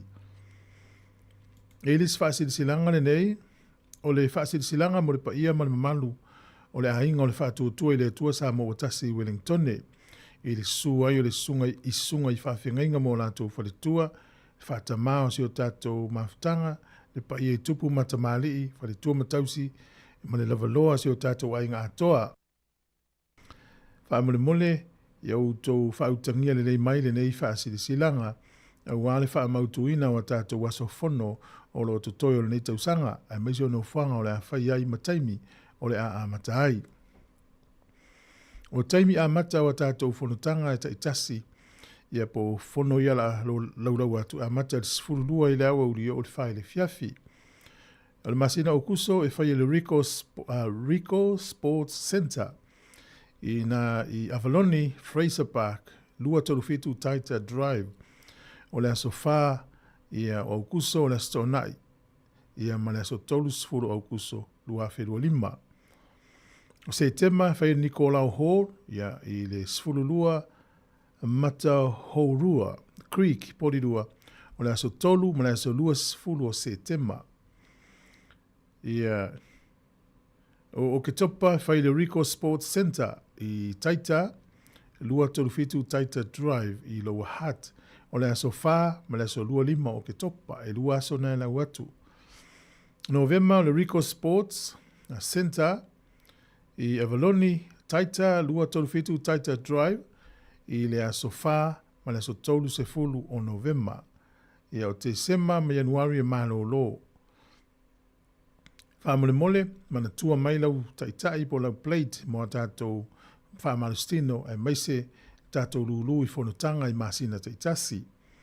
Whaamanatu atu le disco e whai e le astona i nei luono Julai i le Ledge Bar i porirua tu atusi numeretasi Selby Place porirua a matalefitu e mai a i le sifurulua il vaveao. Whaataunuina fo whaatauina le tātou sapa e lima tala e ma le tātou lulu e lima tala le pepa. Whaamole mole le tātou ainga, ia lango le tātou whaamole moe, le whatamale i lea fiafi, e i ule manuia. Whafso tai malinu mela lea morisi o whaamitalanga o le olua fitu, valu fitu, i vatolu tas fitu. Olua fitu, valu fitu, i vatolu tas fitu. Ia whaaftai, tu sia ma le whaanoalo, ia sainia e le te teifono ma le laulau. E ili sia tātou whaasilisi langa lea mai le ia University of Victoria. Ia o le malanga atu le sunga ia whaalinga leota ia i nei nuu ia lata mai i. O le sola, o le awhino ia tua i lea onga lea Tauranga Boys College. O nā nei le fiafili ono e tau atu le valu ia o nā le ono wha Cameron Road. Ia mo nā tō umai tā ranga, ia a wha peo i fuafuanga i fia saulo walo ia ongo le Veste Victoria. Na wei nā le au malanga o nā nei le fiafi, ia nai whai i le tō whata singa i nā tuatusil na ono wha Cameron Road, a mata le ono le fiafi, tau le valu le fiafi. O le pole o le ngana wha Sāmoa e wha o ngā tūnga wha alinga ia peha. E fuafuanga e peo whai lo atu. Mo Hastings i o le solulu o tae au lea le solufu le tolu o Julai. E whai nā le Flex mea Community Centre, wha se lau Swansea Road. Swansea Road. Ia mata le ono le fiafi e tau le valu le fiafi. Wha se lau Swansea Road. I nā i Flex me. Ia o le Community Centre. Ia i lava se fisili wa lau telefoni lea. O lua fitu lima ono tolu ono fitu o. O lua fitu lima ono tolu ono fitu o. Ia whaftai lava. Ia pauio tātou whasi sirang mo ni tai au. Lo whatu tina ia lupe. Ia whape ia tapsoa. Malol ngā lue. Malol wha malosi. Ia tina mitu ia Rachel. Ia lo whatasi vidiam. Yone vidiamu malo. Ia ngā luenga nia. So sunga mia. Suki. Ia lo whatelea tu te wini. Whaftai mafoe. Ia waina. Ia testiva. Malo. Lo fatu sunga saulo, ya malo lava. Tamo Ellen, malo ngā lue le yaso family ya tule tu i tau ngā lue ngā whinga iai. E iei le whaalele ini tia leana te ilona wa e maua nisi o tala whea whea ia. Tano wha mo ta mawhau whau le o lea e whaisa i li ringa le teimil nei ina ua maua pusa uli fo ie le tau te whaanonga tau le black box. Le whaisusu inga la wata mai. Tana noanga mafu angana. Tau mate e ma tau. O le na maua i tana noanga ia. E whapea. O le taimi ana masangi e le vaale i lunga le ea. Le na mali liwe tangata la tamai ne ia yuni. Lua se la uono sifuru tangata na mali liwe. Le na masangi e i lunga le ea u sifuru se kone. Ai motu loa ia motu sia lo le alu o le pensini po le sua u yafi o le vaalele. E le utatou i loa o ta avale, tau te loa uma i luma o le le vaanga le tau tilo i wa umal pensini o na uta avale ia. O la foi la maua i wha maunga e peona wa ai leisi pailate. Na fesili ai la maua i tanoanga. O le ale maua e tape ai le sua ue alu tonu afi o le vaalele. Ia ftali mai leisi pailate ia. O tele ilo. Ia e se fulu se kone na ma tolu se kone talu na masangi nunga le vaa. Eva i lole spai la te i luma i whai loilo i luma i tio atai i luma le vale le mele no fo. Wa motu la i asua u alai ai il maua le wha momo e alu i afi. Fesili lole spai la te le spai a tal tanin na. Tele i loa. Wa uma lole tal nonga na se fulu minut a se fulu se kone muli muli ane. Ato e ki loa le sua u e wha atanga sua u e alu le si afi. E wha aola le si afi. I alu meu tu botu wai. E whetau ia le toi watu o sua u le hawhile ia ua pau i fofo i lana mani waalele. O lea lai masalo salo, i masalonga o le wata mai lo whetsu suenga. O le pai late le na ia tape ina sua u alu i hawhile i waalele. O le waalele, pe fōlinga mai i se awhianga lo na mawhau whau. O stasi o li pai late le o li masfulono tausanga. O lewa ni ngā luenga, tata mai. E whapefa maunga ua wala mission to o lua, mariusi on tina o yele tausia sion tua a tama.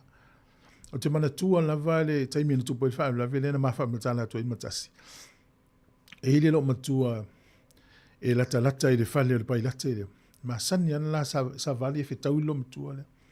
E wa ailo matua le i le to ina, le tama o le pai lata. O na whai lo leo le lo matua le i le li pai lata.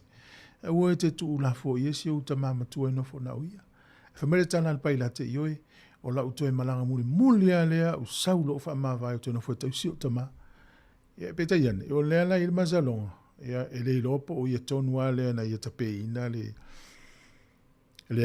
sua u e halu i afi o le vaalele. Nea le tupo o le whaare la vile nei. O lo mai eifo i le mazalonga. O le afianga o le mawhau, le mental health. Ia o nei vaenga whapeo le soifuanga e ta ua tele le tātou whi whasoai.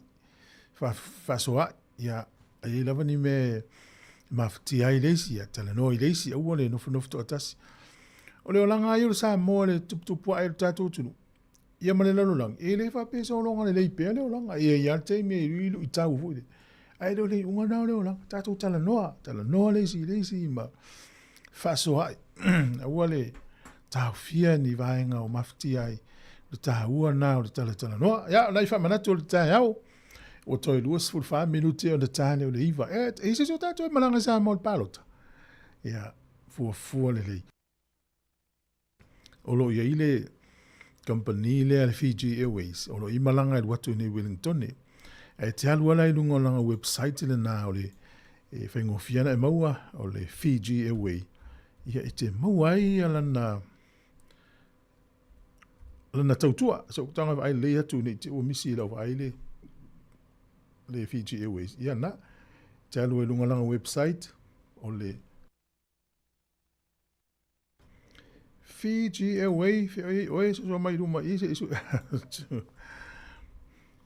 te le wale to tele le wei malanga yu malanga tu nei i Wellington le to tele tato tunu ule whangai na e ala na o le www.fijiairways.com o le na website le na mwhena e asiasi www.fijiairways.com e mauai le tele o pase se filifide o mai a inga pe a fia malanga ai se mata upu na vatu telefone ni va yaso po lava yaso tu fa so i mo lava no o fa tolu va lima lo fa tas bili mai tanto tana noa fa so ai lo ftele tu tato tu no e kam oe fa tai na mai se foi ale sunga ya ro peti mai lata le ma futa mai i Brisbane Australia ya maduia tele fa unga luenga mata no yaso mata foi no pisi le wala mo la to nga lue le mo tamai te le onga ai tato mata yata o marketi le ia pia o nei matu ele i walewa le to o Sāmoa o atana te mai moma ye ia o tato marketi nai funga lei o te le arsuinga o le watu o le ea i to tono le marketi o le to iei ni parapalapi o aso ia ki ria la wa tu leisi tu o le marketi ia fa funga mai mata mai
Fianga mana VPC le RSA se me vale wati le wa toi se fulu male fitu minuti ona tano le iva. Le wo vai tu mo tanto officer yo pisi ya wala. Tau le i bole o to meti le onga me te le onga to fa now. Le foi la to la fenga lunga na yaso le le ia te uto. O le nganga le vai o nganga ya lu tanga te nganga to foi mai ile se nganga ya lu ia mai ni me tupuai. Ia fai tete a yei lewa ni vaenga ngā luenga e te manatu ele talawhia ngai i saonga le mu. A ua le whaia. O lo yei lea ia te tau o le tangata whai ngā luenga e mawhaiona e le whaia ngā luenga tu inatu ia te oe. Pea le a toa me whai ngā luenga e whai ei. O le whata te inga le uwhai atu le pule o ngā luenga. Pea e runga le poule le. Ai le isi ape whai. Whai ei le ai. La e manino le le ia e le tūla whono. I o le saonga le mu i ngā luenga health and safety. Mana ia le tala fia mo la tolo o ngā lulu e le kei mat. Ia le company lea ia po whale o loi o lo ngā lulu e tele o na utatu tangata. Ia fia le vale uni no le ua maua o nei a se te male si ia i le living wage ia po le tongi tala fia ngai ma le tau le soifua ngai o atu le luas fuluvalu tala. I le tūla luas fuluvalu tala i valima. Lua fulvalu tala i valima sene nei la su ya setema lua fe lua lima to e mau mal ponesi a tangata ia full time e lima se lau tala mo la to e part time e tol se lau lima full tala e male tangata ia casual workers ia e lua se lau tala ai le fo ia nga i ili si tanga i lumatu al mtua mana ia i ni ava noa le kei matu fasala lau ia tu ia la wa palai pe afe o tau su sa ngaluenga le o mana ia la to si tanga le o sau nei o ka luas fulvalu tala i valima se nei le tula alo ya o le si tula nga pe ona fai lo atu le por kala mele i mamao e wa mai tawina la vale tele o ngā luenga le la to ia luas e limas fultau sanga ngai lu pe ua fa finga tana mauni ngā luenga ia e uyo to mai manga va e piwa vai tangata nei piwa tau fai se ala titi ala tau ono le tau sanga o la tau soifu. E ua tau ave leva noa i le ulaiti. Ia le ala vala ngalwe ngono fai ia puti mau ma fai le lei. Ia ono tūlangana le utatu i lau lang. E le leini usi lau limas fu tau sanga. Ono asia pia le matala noa tu e te taulus furu loa tau sanga o tangata. Ua ta ua le ngalwe ngo o matua. Ia alo fatu sione tupai ya sunga ya le wanai sa mo mai ya le fa pe le fe ro ilan pas o me tawina to tele no tata ngata nga luei pasi o loli o taxi upers couriers le ki mai le tiom fa long mai so se tu la lo lang ya stadium le usina nei malo mo ye to nga lu nga le fingo fie mo la to i ta ranga ya o lo anga i pule nga no ya e sa i se leni ya wala vale tam fingo me fai tono to pule nga no na ua wha lau tele i tua vai ngai paka i ta vale totongi. Pe fo mātou nei polilua. Taimi la le na sa wele paka i totongi. Le fie o tangata polilua. Ile na toi tolo i loa le wha moi moi. Ile la fatoa wha ua taimi nei. O le whata mala i tātou. E umasa nei Wellington e walewa na totongi ana paka. Ia le la o tau tau ranga leo vatu lapta inga leo wha iloa mai. Ia ne te ua paka se. Ia halua i leo se tupe. E ia tu la fono le ta o le Fair Trading Act e pui ai tangata whaatau mai le tau whaase o whale o loa whaatau. E le tala le lo mie nunga le Radio New Zealand o lo whaali ai o le whale o loa le no liming. Ia le la ngai ia e le Commerce Commission e whaila ia se morianga o le e whale o loa nei. Ia ona o le tele o wholofolanga ia na whaataunga. E le o tusa malo le tula fono. O le mena e whautua ina, e mana umia e tātou le fsosoani i le tau o loa, pe ailo e le ami o tonu whale o loa. Pui ai le tele o tangata mai le ngau o la tutupe. O le vaso e le tele le na mai le news nis whale tupe lua Australia, le tonu ni usila le ai. Tele o fi e tutongi e tangata mai si awala na o e la tutupe ai le ilo e tangata e le ami o tonu le whainga. Ia lena wha awi tole mata upo matongi fast food mo tupu miliona e toi tufa i tangata iana se. Le ase au wala se te maua mene whata o inga pampe nsini whale tupe o kompani wa lele whale o loa Ya, ole ngana na me tu la fono na me fa nga. Ele me tu la fono e manui ai la woli ila tele tupe. Ai a fa ina i tangata la tele. Ole ngā luenga fo te faia. Fa sa o ini fo i tangata. Ole faia ma le mauti noa de tele o kompani la na tau fainga la faia. Ai le o ami o tonu. Tau na fa sa o ina ene o tātu tangata fa tau. Sifuru 2 minuto le o toi na tāne o le iwa. Na i fa fianga o le tai au ma le tamatai o Marcelina Masoe. Ina pese langona fa lumaina. Talo fai. Lo fatu nei te mapti na matua. O le tātou o te ruu. O le via tele. Fai vau tapo inga le nei aso.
fofonga o le laumua.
fianga mana vepese le puni ala vaa tolu minuti ana tale o le iwa le uta pena mai tatu telefou pena masani ai. Toi fa manino tu ala vaanga lea. E ile uni eta o le First Union. O le uni la lea na fianga ile la to seini ngā lima ma le fianga inga ma le whalolo le kei mat. Le la umali li ai i lua tausanga o le mali inga lea. O i lato umalava fato a ono tausanga, a ono masina talu ngā lulu le kei mat. Uanga va ala tau le totongi folio le living wage. Lua valu tala ma le iwa lima sene. O sui fo yo le uni, no winga i tangata whaingalo ngā kei mat, e le oni sui yo le uni. O sui fo yo le uni, e maua le pōnesi nā lima se lau tala tangata full time. Tangata lea e ngā lue whawai teimi, e taudu se lau lima full tala, e ma tangata i e vala au le casual workers, e lua se lau tala le pōnesi. Nei vangana e wha menino atu nei wa misi lau whai tau. Ia e wha malo la valo whatu sunga ia te ufilo, se te whano, testiva, wha taile mafuta mai, ma ui e whiau mga luenga o whenga i eile leita e au. A matan tau le pisi mai le au ala. E i se tasi o li ina ia wha salalau ina i lunga lan Facebook, ina New Zealand. Ia le, me whalele, tate whai tetea, tate whautua i le atu. O alawa ni pepa wha maunia po ni tusi patainga o lau tusi folau, leo molo tusi folau Australia, leo molo tusi folau New Zealand, leo molo sitseni o lau leisene avita avale, o se tusi pasi, me vole lo longo fo mapue le hata atu ulunga whasalau, hei leisi eli na ia whasalau ina lana Facebook ina New Zealand, o ia wa maua lewa noa wha masino. Ia tu oi lunga male tusi na watu na saini eri kawa na tjeno ni usila. Ia piki loa e tangata. Fasa launga le li le lunga lan Facebook. Watu le isi media ni usila, fai al whaatal tanonga. Ia alela ua maua i whaatal tanonga le tele o whaamtalanga le moni al tangata nei talaanga o lona o langa a onga male o langa ngalue. O lona winga. Nala na maua tangata le lewa noa. Matua ofo tangata ia e o i whaamasino na whaia. Le maua e o le angawha o tangata le ia o onga whailonga degree ma universite ia o le tūlanga na ngalue ai tūlo i lewa noa le o iau maua ana whapela e maua le tangata le lewa noa ai file mua e au le pisa ia langa ono fo whailo e lunga o whaasalunga le so mine ia leu whaida sa ilinga umai o le tele o whaamtalanga nei ele moni le ala ua toi fo ili mata upu le minista o whaamsinonga li usila e toi sila lele i whaamtalanga o le tangata lea e o nei loa ai lea pe wata tau le tangata lea lewa no whainga luenga lea u avi ia ele o se me fōu me leo me olewa mo le whai o whaamtalanga le moni lungo me o CV ia talanga o ngā luenga ma onga ia o se le sona mo tato uma ia e lisi a inga na mau lotus fo lau la tau whana u whasala lau lo lungo le Facebook ia o message lo i whakus avi ilalo ia tau tus fo lau tamaiti lai mata atu tangata se ie au te whaongaina numbers ia o numelo tus fo lau ia au ala fili lau te whaongaina ai ia na vavi antoi avi ilalo isi a inga ala ta ia tato news.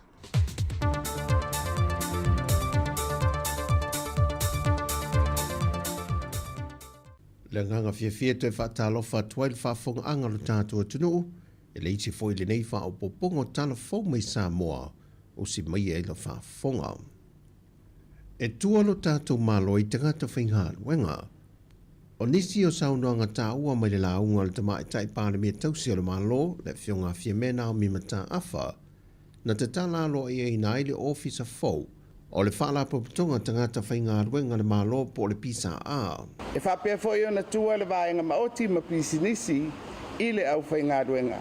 Wa la tauto mai, ma ngā waa i so se matata ma so se whaatufunganga o la e ia o so se whainga malo manuia. O le au whainga ruenga, o le whaamoemoenga leo le atunuu. La tau te whaatino le la tau walawina i tautua mo Sāmoa. E le saunoanga autua le whionga le Perestene o le whaalamba putonga le pisa a, le ala i sala noa Calamari Tuala.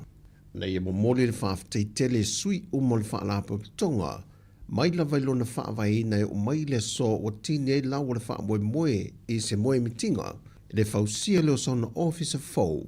Mai e toe whaamanatu ai ta mali o le atunuu sa avema Perestene mai le amatanga, e lo lātou sao tāua, le o lātou whaatini ina lo lātou whaamoe ngai le so. O nisi nei o tamali sa whaapea o na plestene, na taitaina whaalapa patonga mai le tasiva valu tasi. O le au amatatu le teibi wa umai le tatou soro te no mato tausanga o mato mau te laiti.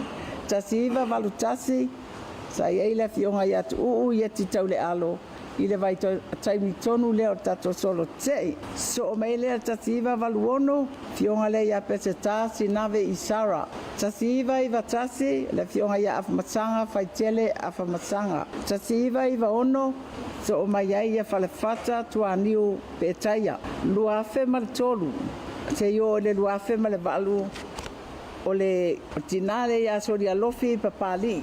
O ia foile o le urua e plestene tamaitai. Na ausia le tulanga. So maila ia le lua o iwa, lua manuvae, ngau mateo atong. O maile lua afes fuluono o maile taiminei, ia o leo atua la ia tuaila o nei tangata. O le seleni na atoa nao ina mai i vahenga SSP on the seal tala le reporti. E lima se lau iwa se fulmale iwa a fetol se lau wonu se fuluiwa ta la male lima se fuluono sene. O le tupe atoa na whaaruina na ngā ruenga.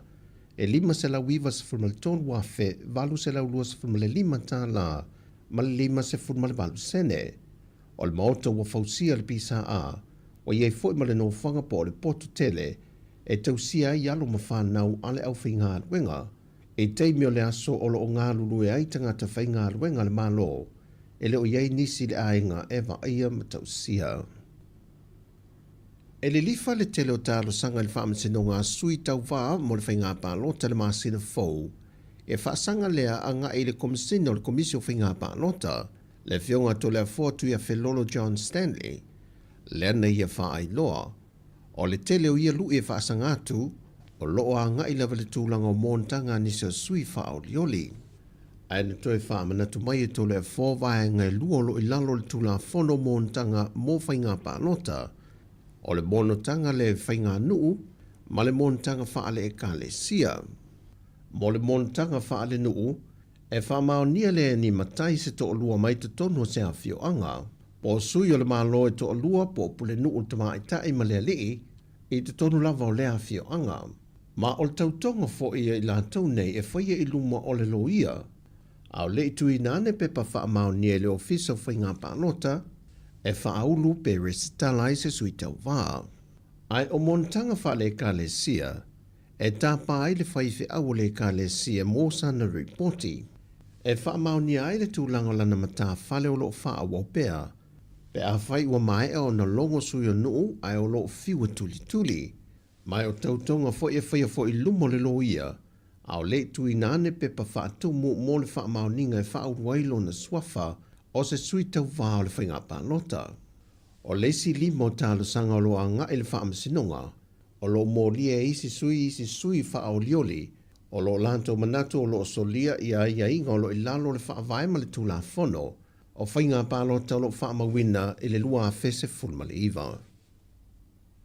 O tuli mata ia nei e isi atunu o le Pasifika le tuto atasi o le malo Papua New Guinea, le ua wala au lia wha apitoa ele wha i pu o le malu le malo. Na malanga to ele wha i unga le vaiaso e wha fia ele tuto o tasi o le atanu. O le malanga lau wha idio lo teita ia le fionga le komisino le mtanga luenga au apa aulo ngoi Tino Filippo. Mai o se tasi fo i leo por kalame o le tuto o tasi o le atanu. O lo tuli mata ia e alo mawhanau o lo wau mau te tono o Papua New Guinea. A to ai manisi o tamali o le atanu o lo wau mau e ngā lulu e ai. O le whaelunga ino le tuto tasi a to i eile 5 tausanga, talu o na motu ese mai i le malo au se tā lia. Ma wa whapolo kalame nai o le tausanga a to le nei, e wha wau e pēr lava wha fianga, wha to a wha mai a i le masino se tema. E o mai le te mintu wha te si e utalfou, e le imanuia lava sa i linga mtanga luenga o leo, e le sa i lia i leo ni a lia mai Vietnam se to lua, o le tasi e tōl se fulma le lua tausanga, ma le isi e lua se fulma le lua tausanga, na malanga mai se waa whangota o lo taule le wafu i mata autu, mai o lo iai pēle waa i le teimile nei e tā lia i su e suenga Masa ilinga malo le malo i le leilo loa ai o i la ua ia. O le waa whaangota na malanga mai Indonesia, ma taunu mai i le aso lulo le vaiaso te nei. Whai loa ua paau, ua tau fia le immigration na Sāmoa le waa le mawhai o nālu ese. Se ia vanga na o sa ili la ue to lua se ia maua. O lo au fia foi su e ngā malo le malo pe o na tā ue ua paau. Pe wha pe feo no ese mai la ue malungo le waa o na le te tau no ese. Ma ua tālu sanga i nei le mtanga luenga o leo le mamalo le atunu. Mo i la ua i ewa whaasala la wina fo i o la ata i lungo pengta wha i langi a le mtanga luenga. Ina ia longo waweane le ofisa i so se no whanga i wa ia i la ua. Ai mo le silfia lu tātua tunu. Ua feo lolo fo i tangata mai le atunu o Vietnam. Le ua au mau i Sāmoa ma whaatau teia nisi o lātou bisinisi e pei o Papa Q. O tala fo wia manuia le nei aso, whasoi foia.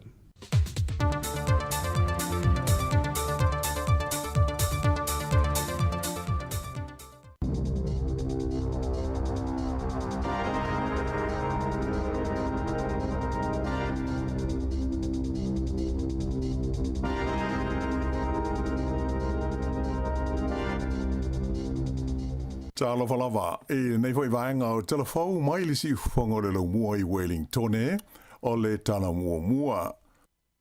O le o whailo mai le pulenga o le Universite o Waikato e le o iaiso lato wha moe e whaala i titi i ale lato wa onga wha fo mai e pei ona tau wha atu langa ina i le teimi nei e ui ina ua pa u maua lalo le vai ngā tupe ua pasia le malo e tu ina atu e fesoa swani i ai. Peitai o lo fia i loa e pāti o le tuangai, mai le whai ngā mālo, pēna wha pewhea na whaile lātou whaai unga, e sui ma wha apa uai i lalo le vai ngā tupe tu ina atu mō lea ngā ruenga i le Universite o Waikato.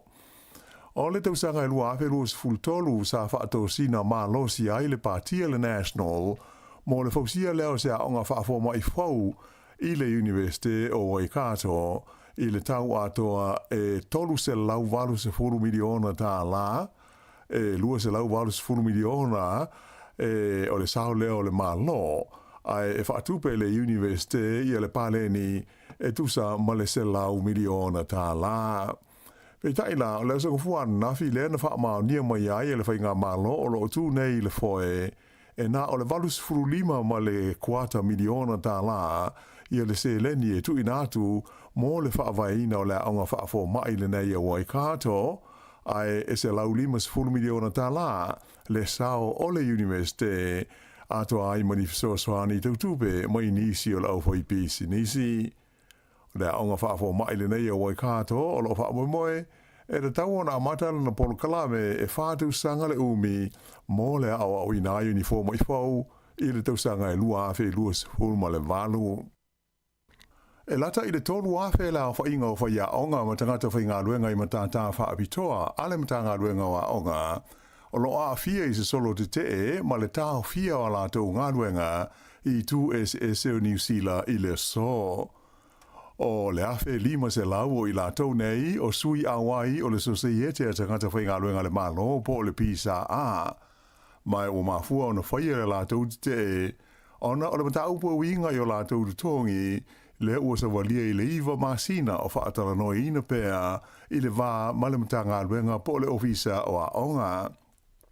Peita ai e walu se laula wha ayo isi whaia onga wha apitoa o la tau ia o sui a wai o le asosi o whaia onga le e whaingo ina o le NZEI o lo au fia i foi i le te ele nei ma le tau fia o ngā luenga.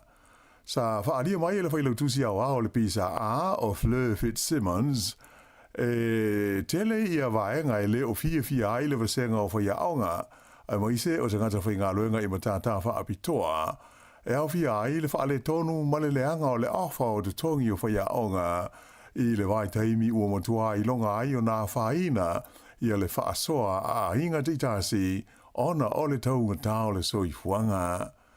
Mo le te le so e awhe 5 se lau sui a wai o le pisa a ma le valu se lau sui a wai o le NZEI o lo a fia ai i le tau fia o ngā ruenga mai le tūla e se fulu e o atu i le se fulu lua i le wauli mai o aia a fiai I le te I le so o Aukilani, Hamilton, Napier, Lower Hutt, Wellington e Christchurch whapea ai fo I ma Dunedin.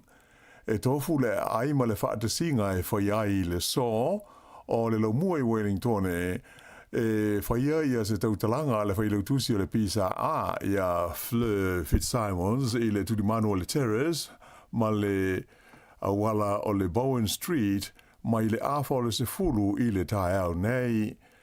A o Lower Hutt o le tulai sefulu whaiai ia se solo whaia onga ma nga ia tu I le ofisa o le Minster ia Chris Bishop I le awala o le Bloomfield Street.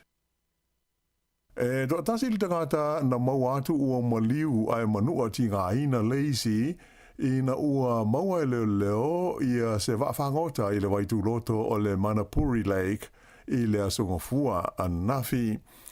O ia tangata e to lua e whapea sa alu so la whaiva ai na tuwaio na toi whoiane ma amata I loa sa ilinga mo la ua. Sa whaonga I nai se walele helikopta ma mawai ia le wao ia tangata po le afa o le se furulua I le waweao o le asongofua I le vaenga e ingoa o le Safe Cove I le waitu loto le nei. Whailo mai ai le litaita I le leo o Mike Bowman o lo whaia ia suenga pe o le atonu ale mea na tupu I le whaiva o ia tangata. O le liina manua ua whaasolo manuia I le whanamai o lo o tonga whiti ai. Nā maua e le ofiso le tiute ia le vaila au whaasahina o le cocaine sa na nai to tono se ato pau I malai wale le tele o Aukilani I le asa. E 4 kilo le mamafa o lea whala au whaasahina mai o fufuaina lo na taua whai e o I le tasi tesi ono miliona tā la. O se pase se sa taunu ane I Aukilani mai se valele sa malanga mai le tunu o Chile lea na mawai le na ato ia lea vaila au whaasaina. Whaalia mai la e luas fulima te usanga le matua o se tamai tai ua tau fia I nei ma ua whaia I molianga I lona au mai a whaanana I le tonu o New Zealand o le nei vaila au whaasaina. O le awhaia e le pūlenga o le ai o Porirua, le Porirua City Council, ia se maa manatu mo le sili atu I le afe valu se lau le awhai o tangata ia na mali liu I le whalemai o Porirua, ma lango mai wai e unoa mani maa e ilo ai o lātou tuunga mau. O le totele o tangata nei, o tangata Pasifika, mai ua whaatāru senga I nai e taitai o tangata atu motu I Porirua le pulenga, ina ia te leso lātou a fianga I sauninga e alo I ai le maa whaamanatu o le afausia I tu langa e masani ai tangata Pasifika I se sauninga alotu ma isi o tu langa whaalenga nuu I mea whaapenei. O le masina na te nei sa whaatasi ai le whanua tanu le nei Porirua le tusa o le 5 se furu o tangata ina ua lātou maua tala o le whaamoe moe o le pulenga mo le fia fausia o se maa whaamanatu. O le totele o lātou nei o ainga o tangata ia o lo langa mawai I lea whanua tanu e unoa mani maa e whaai loa ai I o lātou tuunga mau. O le nofuanga sa whaai ngoina o le Porirua Lunatic Asylum lea sa mulmuliane a vea mawhale mai au tu I Porirua sa whaao ngaina mai I le tausanga tasi valu fitu e o mai lava I le vai tau o le awhi iwa se lau iwa se furu wha solo mai ai. O le vai tau o le tasi iwa o no o sa ave aile nei whale mai o se tasi o whale mai tele I le tonu o New Zealand. Sa mawhai o na tau whi ai ngase o atu I le lua awhi le au whai mai sa to tele fo I tangata na whai ngā luenga ai. Ai peila o na sila fia o se vaianga o le komisi sue lea sa whaavaina e sa ili sa wanga na afiai tangata I lalo o le tausinga le malo na whaatulanga mai ai e le malo ia se vai ngā tupe e whaiai ia se maa whaamanatu mo tuunga mau o loo iai pe leo iai ni maa e ilo ai tangata o loo ta oto ai. Ua whaatārsanga ina e le pūlenga le ai o Porirua se vai ngā tupe tu sa e lua se lau wafe tā la mai lea whaaputu ngā tupe e fausi ai se maa whaamanatu se tasi o le a lisi umai suafa o tangata ia o loo ta oto ai I lea whanua maliu I Porirua.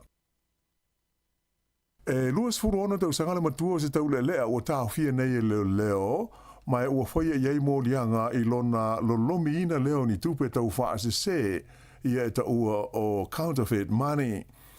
Na maua le nei tala mahu se sua ngā leo sa whaia I se whale I le pitanu o Otara I au kilani saute.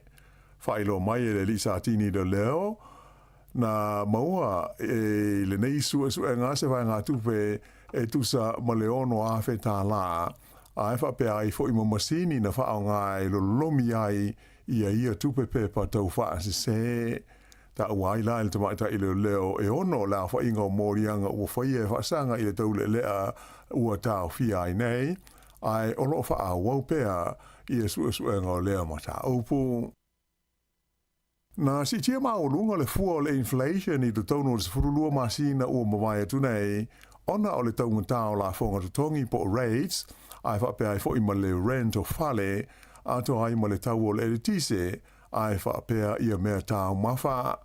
Sa whailo mai alo visa wha mau mawina fo inu mera le malo, le Stats New Zealand, sa si tia le o tesi ma le 5% I le lisi o le tau o loa mo le toru masina le na uma ia Iuni, le na mafua aio na o atu I le lua tesi ma le 5% le si tanga o le inflation wha le tusanga, mai le lua ma le 0.5% sa iai, o se si tanga o pito I mau nunga lea taru mai le masino Iuni, o le tausanga ua mawai. O la fonga tutongi po rates, sa o pito I mau nunga le si tanga na wha mawina, mai na fesoa swani telelea I le si tia ai o le fua le inflation, I le se furu lua tesi ma le 2%.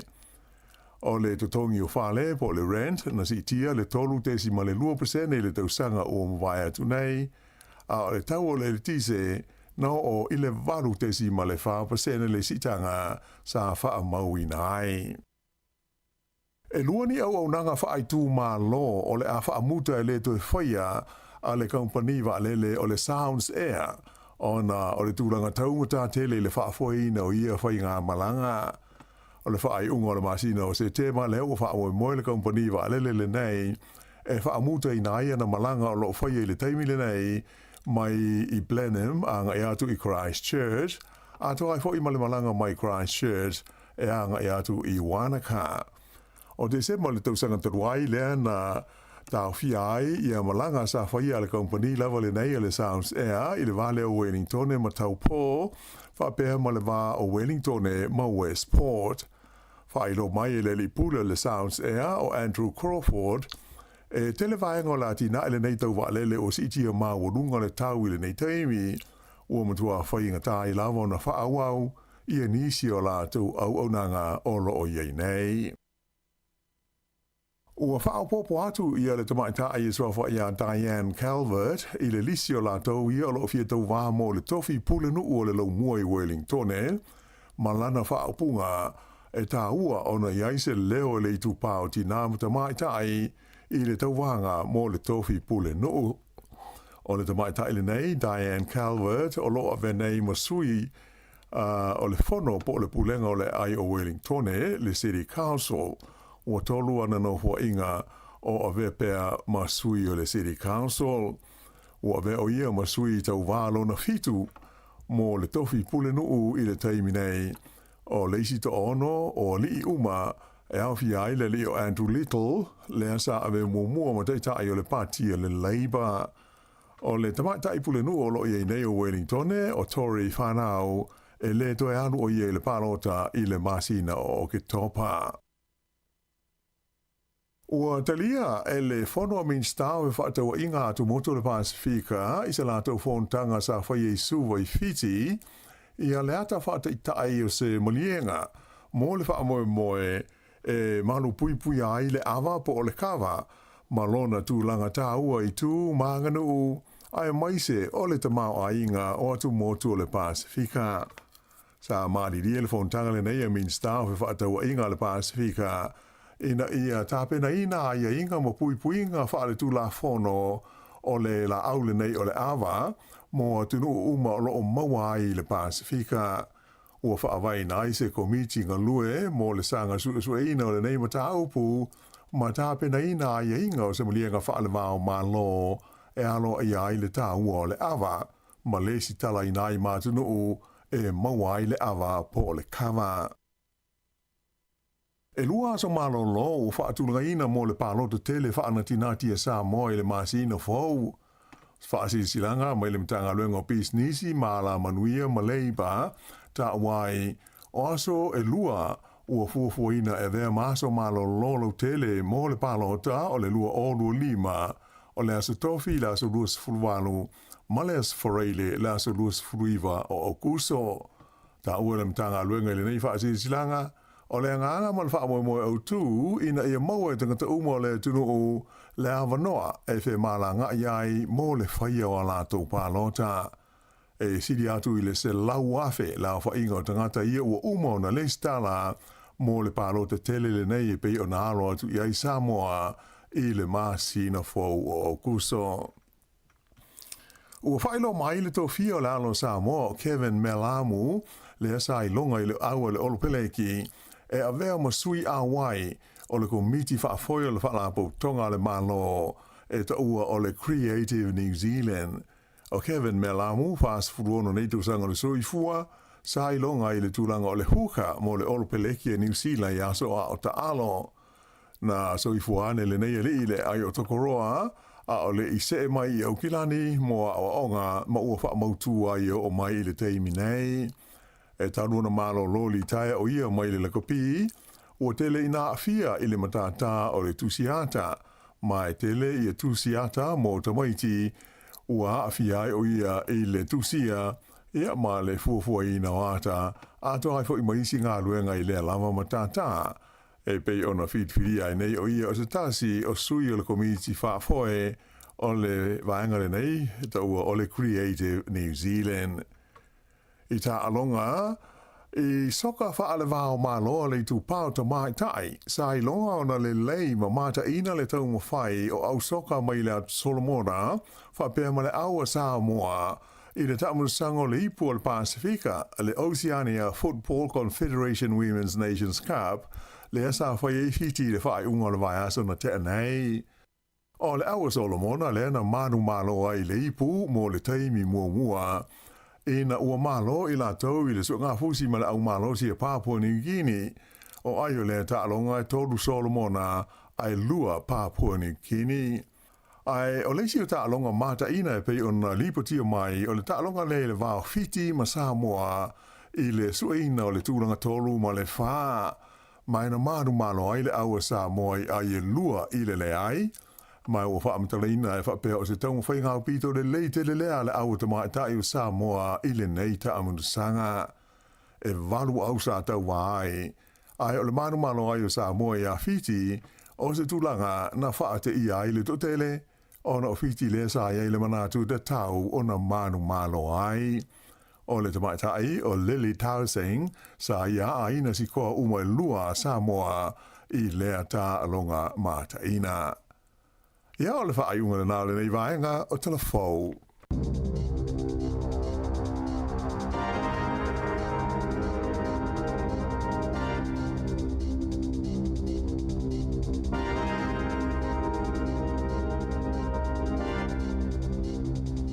Talofa lava o Fipulea Helen mo nanu tupai o le Signature Choir. Whaafonga mai pea i le sifofonga o le laumua. Iana Porkalame ese ma pespesenga sui fefiloi. Sāmoa Capital Radio.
Ziufonga mata konfiena le VPS signature choir le wil fa mo le lato concerti e faia ile stofi manas Friday Advance in Wellington e pe ona fatal no toi ia fe puluia i Helen Monano tupai e Savelina Casiano il polkalame o le nei lautinam tamai ta ile Friday o vai ia o le telefano no o le masi ticket o toi o uma le pepa no taulia no wingala tatou ele ni pepa urfale ia tatou patita o tole fe po mano lo le fale malulu ona uma pepa ia le le fa mano fa tai fa o dei tatou fa fianga le hotel titi le afoliva tai au le nei o le aso lua te i New Zealand nei. O le tautua le si ufonga o le laumua o lo iai fo i le langolango a le New Zealand on air.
Talo falava o Fpulea i Helen Monanu tupai o le signature choir whaafonga i le porkalame a tina matamaitai a safarele sfultasi le taia Sāmoa Capital Radio. O ni ngalo le tatu porkalame nala i nei lau tina matamaitai a safarele taitasi mai le vao le sfultasi anga i sfululua. Le susu ia tuea tatu malo e whatatanoa tu i le porkalame na. Malo lava le tau atai i le nei tai au. E se se le tato au whafonga e fie mai mo le polo kalamele o e tau le The Chase. I lungo le TV1, i le lima i le fiafi o aso le vai aso. Ia malestona, i malesa. Ia, o le mahali e fuina o fai tau le polo kalamele. O lo fie i o te matamata le polo kalamele ai. Pio la tamasani ale talo le lima matamata le The Chase. So o to ilo male news i le ono. Ia, fitu, fai lo malotu. Pio le polo kalamele le fiafi. Ai walan fai lau tala. Ele iei ma se taimi o matamata le polo kalame lea o to e whaasau ia se polo kalame ua maia. O ie tau mai ei, o le matu hato o tele o tangata e fia ta alu le polo kalame nei. O le tele i o fesili ese au mai ei, te ofo i le ata mai o tangata le lato i loa tali o fesili. E i fesili o tuspa ia, e i fesili e whaatau ia tunu ese o laulangi. Te mana tu e i fesili e whaatau ia Sāmoa na sau e fo i le si fai taimi. Fesili e winga ia ni usila. Ai o wa mau ai lai na o fai tau Inisio News. A va peor por kala melena po ile asol nei. E fato a fasa lau ile iva masina mulmuliane. Toi ata usanga ato e te fatali fato a saulo por kala melung ol TV. Ala matua umina fatali. A va pera le wa malo ile fai longa tupe. E o tu le tolu masina o e fatali le malo. Ora no winga. E fetawena umon fa ngala tupe. E fato a saure le por kala melung ol TV. Ole man nei ole vaanga lea. E mawhai ona matamata ila uo po se si olo wainga. E ona vili atu ria o so le se vele na malo le por kala me mista tupea. A e fai uo uma. Umon fa ngala le por kala me nana po e a hile iwa masi na taruai. Ai ole por kala me foi le nei uo uloi. E le mawhai na e a vea lau tupe ma le tangata lea na ta alua to whare tau ti me le tau kurupu. E le mawhafa pele uwhai ina la tangata le ua manolo. E le e whasana e a vea tupe ma le tangata le uwhai ina. E le mawhai a i fot kono karate e saini le te mine te maua le tupe. A pia so le tio la mana ia fuila. A wha pe te fie mai moa i e saurungo le TV1 i le lima i le fiafi. O le mana nei ia la saur po kalame. A le fo e whai atu le matematenga pe o le matua inga ia. O le po kalame le whai le mata o mate i a fiafi fo i le po i sa olan tali. Ia te ofo fo i sa o tali le whanau a se tali matua. Ia. Al mana ia ia ngā ia o fo le general knowledge e ma le sili fia atili o mea lo tātou iloa. Te le fo i sili whatau le ai ngā tupu. Ia o le vavea la o lau tali. Ia wala he whai tau se kone. Ia vavea lau tali. Ia. Alo. Ia. O le maa ue tātou talfou. Toi a awa ia so uma sa ue tātou talfou. Ia. Le maua fuala au whasahine el malaiva alele au tua tātou i au gilani. O le fasili a tātou fasili ei. A whai o le maua tangata ia. Fia la tangata lai sao. E le misi le news le mele ui ei nei so le sao. Me le fuala au whasahine tono ni usila. Ma noa i le ofisale o le quarantine. Ia mo le tiute. Mai lato umoro ngā lulue. I tātou tua oi. Ia wale tātou iloa. E iei fo isi ala pio le sao le na whai e tangata i ngā lulue. E fia ia ato i lungo waalele. Ia le latou vene na luatu ia pakase na mai fuala au whasaina mai lungo. Ia, o ngai o inga nā lena maua foi. E talo sia. Ia manuia pēr tau mawhainga a tātou māloni usila nei. Mai sia tunua laulangi wala talamonia.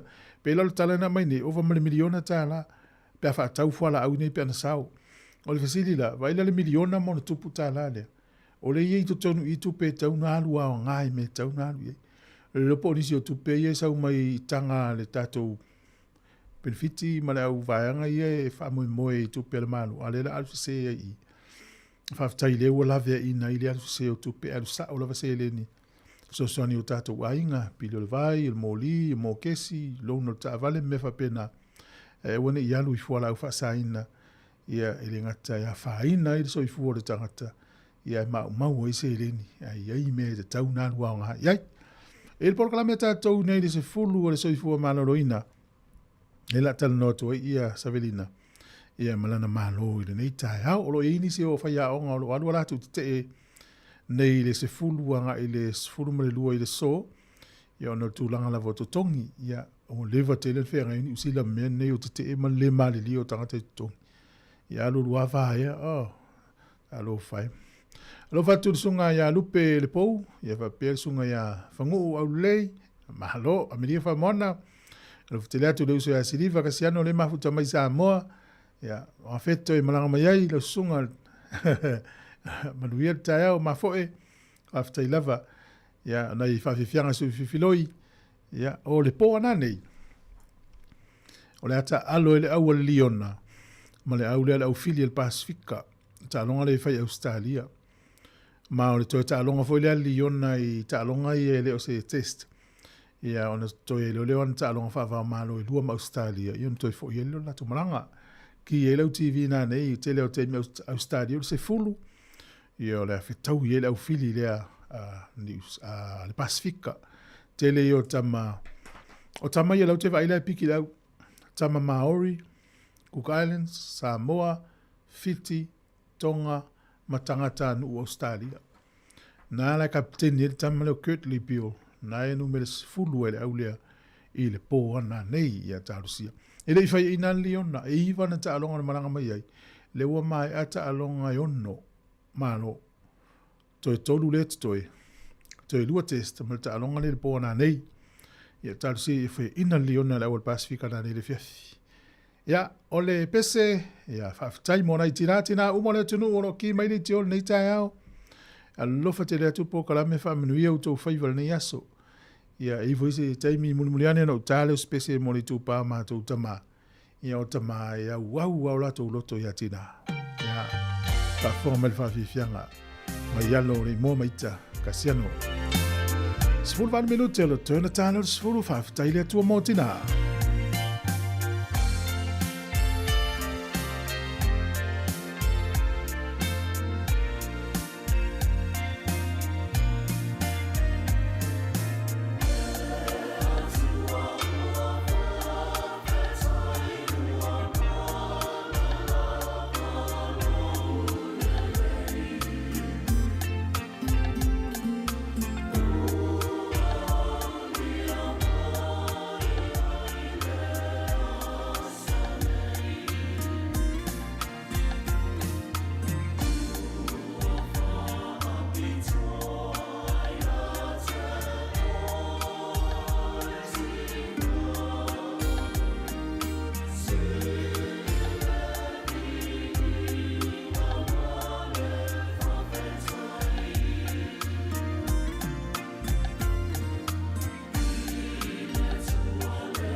Si fonga mata ko fi walo le mo mai te kasiano pese na fa taile tua mo na itina ya ma lo la fa taite manatu le wel taulunga el porclame la ta o le la se mai se vedi kasiano e fa tu taile porclame so fu ma no ina i mata tu tua i se pa i fu mo le lua ta tu telefo fa ma lo la vale tawata inga lo tu te o ko se mata ngo fi o tau ne yas o le tau le o tele yo fu ngam fe fa ye ya ta lava lava le ainga ma tau le waya tu lo lava fai lo tonga la au pe a fai ma fana fana ia ta male o se vali ele umiana se valia ia yo o la to lo ngale lui fafo ia ma nei tele le aso ngalui tu a to ale le savili ma tango fiere sulu le la tau ile lei ia mata to fu uma ole sunga ya li mayava Hans tapsori li mayava ya nal pese ne yu fi manulu sa winga ya ta pena le ya fo fonga ne yas ya ona fo la wa ile manuia tau no ile manuia mola to lo ta pena malanga i Sāmoa ya manuia lo fenga mala ava pe tongile na le alu Sāmoa lo passes ai ile o ile stamp Sāmoa lo tus fo la New Zealand tus fo la Australia tus fo la America ele ma faina e alu Sāmoa yo tau na tongi le alu mal to sau te o poloka o el malai valili a fa pe wa pipi ile stamp le na Sāmoa ta o exemption stamp ile o tus folau ia e ma faina e alu le one way na pule ala o e plala so to sau pe se longa mana o tina to fo mai na to fo mai le ia te no folau i Sāmoa ia pe e malanga ia o pese la nei mai ali no mai ava e mresunga tapso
le tana vai o nai o tātou tanata.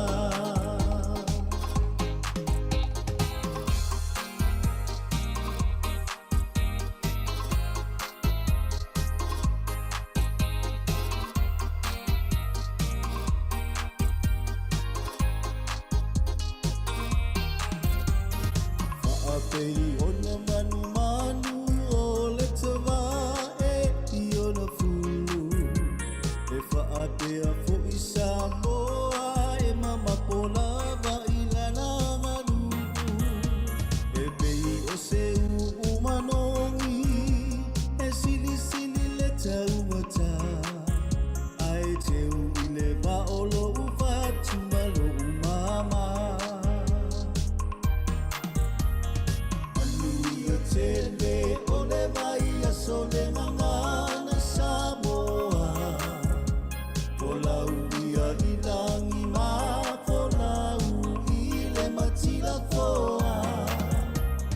Awala pane I pisia I ngā luta o le masa.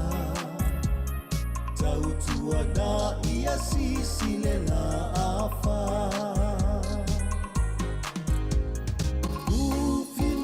Losa mai a fola wilangima ke autu le amalesini ole nei tausama ua faata uaina I totonu o te aroa ole tana vai o nai o tātou tanata.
E whawhelo i atu i le au whaafonga i le nei tae au, ma lo lava le soifua i atu utou malawa, o lo mwhai o na whaafonga mai.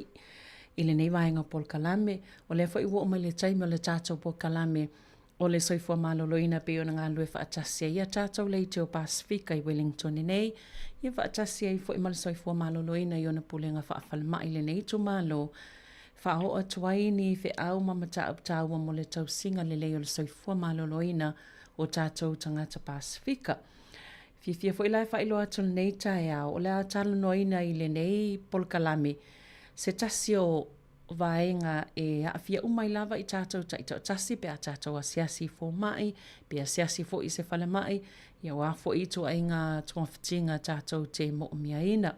E tā ua i o le ioenga le tangata ngase, le alalala a tātou whaalonga le neim tā ua fo i, pe ai se ai tā ua ai le lau ioenga po o le malienga le tangata ngase, nei lo le na o le saini o se form po o se pepa fo i le whaatumu. Ia ai tā ua leo la au mai fo i e la ua leo whaatasi ma le nei tae au, le whaamalamalanga, ma le whaamaninonga ia vaenga tā ua, po se au nanga whaasoifo maloloina, po se health service, po a lava kia e o talitonu, o le amanino ia tūlanga, ia tātou malo, ia u whaatasi mai, ele nei tae au. Fia lava lai whailo atu, o lea ua whaatasi mai lunga le telefoni, ale sunga ia lino nanai, ma a senati kua a Paulina Rio, o le vaka atawhanga, tal noa i lea ma tā upo tā watele. Ngia whaatalo whātu ia o lua sunga mā loa soifua nei tae au.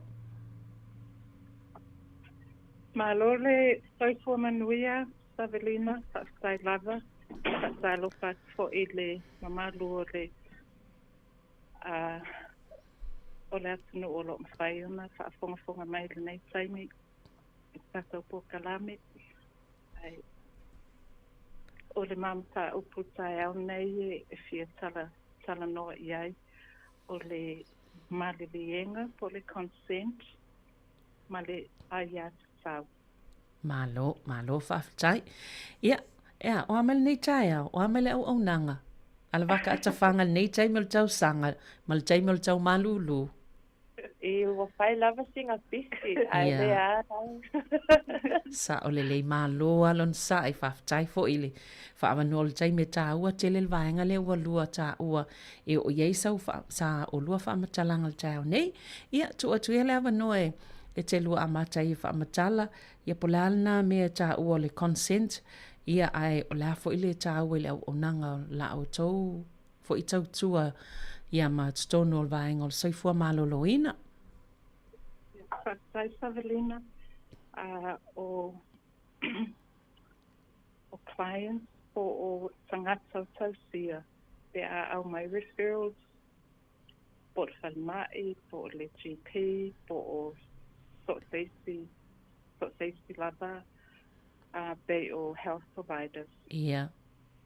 Yeah, so nei e le maso consent form po se malilienga e ngaru lue whaatasi ai ma tangata o tausia, ma mātou. Ia o le formula lea e ave, o le taimi mua e wheloa i ai mātou ma tangata o tausia. E mana o mia lava le tilo mua ma le whaitau mua. Po le sila mua i le form o le malilienga. Ia ai le i a matar matou ngā luenga. Se pata inga e a fuina i o le matou service e free. Ia. Ia e fo ia le tonu fo i le consent lea o lo o fia mau ai se whaatanga mai e le tangata o tausia. E tilo ai pe siaki ai fo i mātou ia latou notes e lunga o le la fo nei la le taunga o le system ar fan mai tele Ia.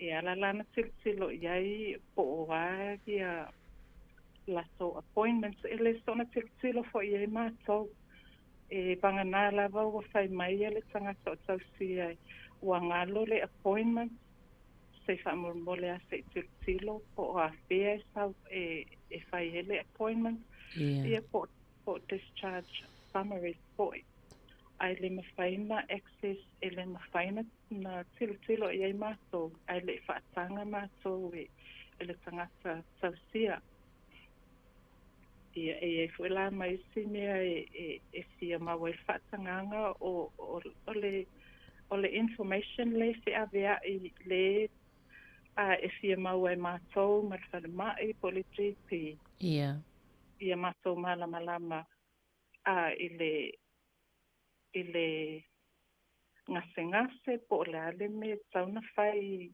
mo le tangata o tausia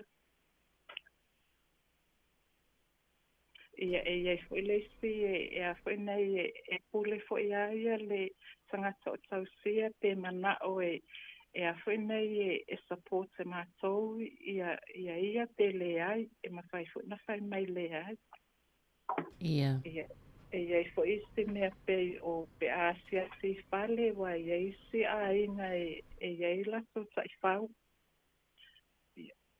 o me foi fa penai ele me financia se mato e fale vangana o a fai se arrangements e a foi nei e se fele mato asina i ainga e o le si malilienga o le pe fa pena pe a fai fia maua le information e fa pena o la le me e mana iai pe text, pe telefone, pe email e ia maua fo le whatanga mai a le tangata o tausia ia e o fo i information a tangata o tausia e pe mawhaina whatanga mai e email le information na is the providers, for example, the GP,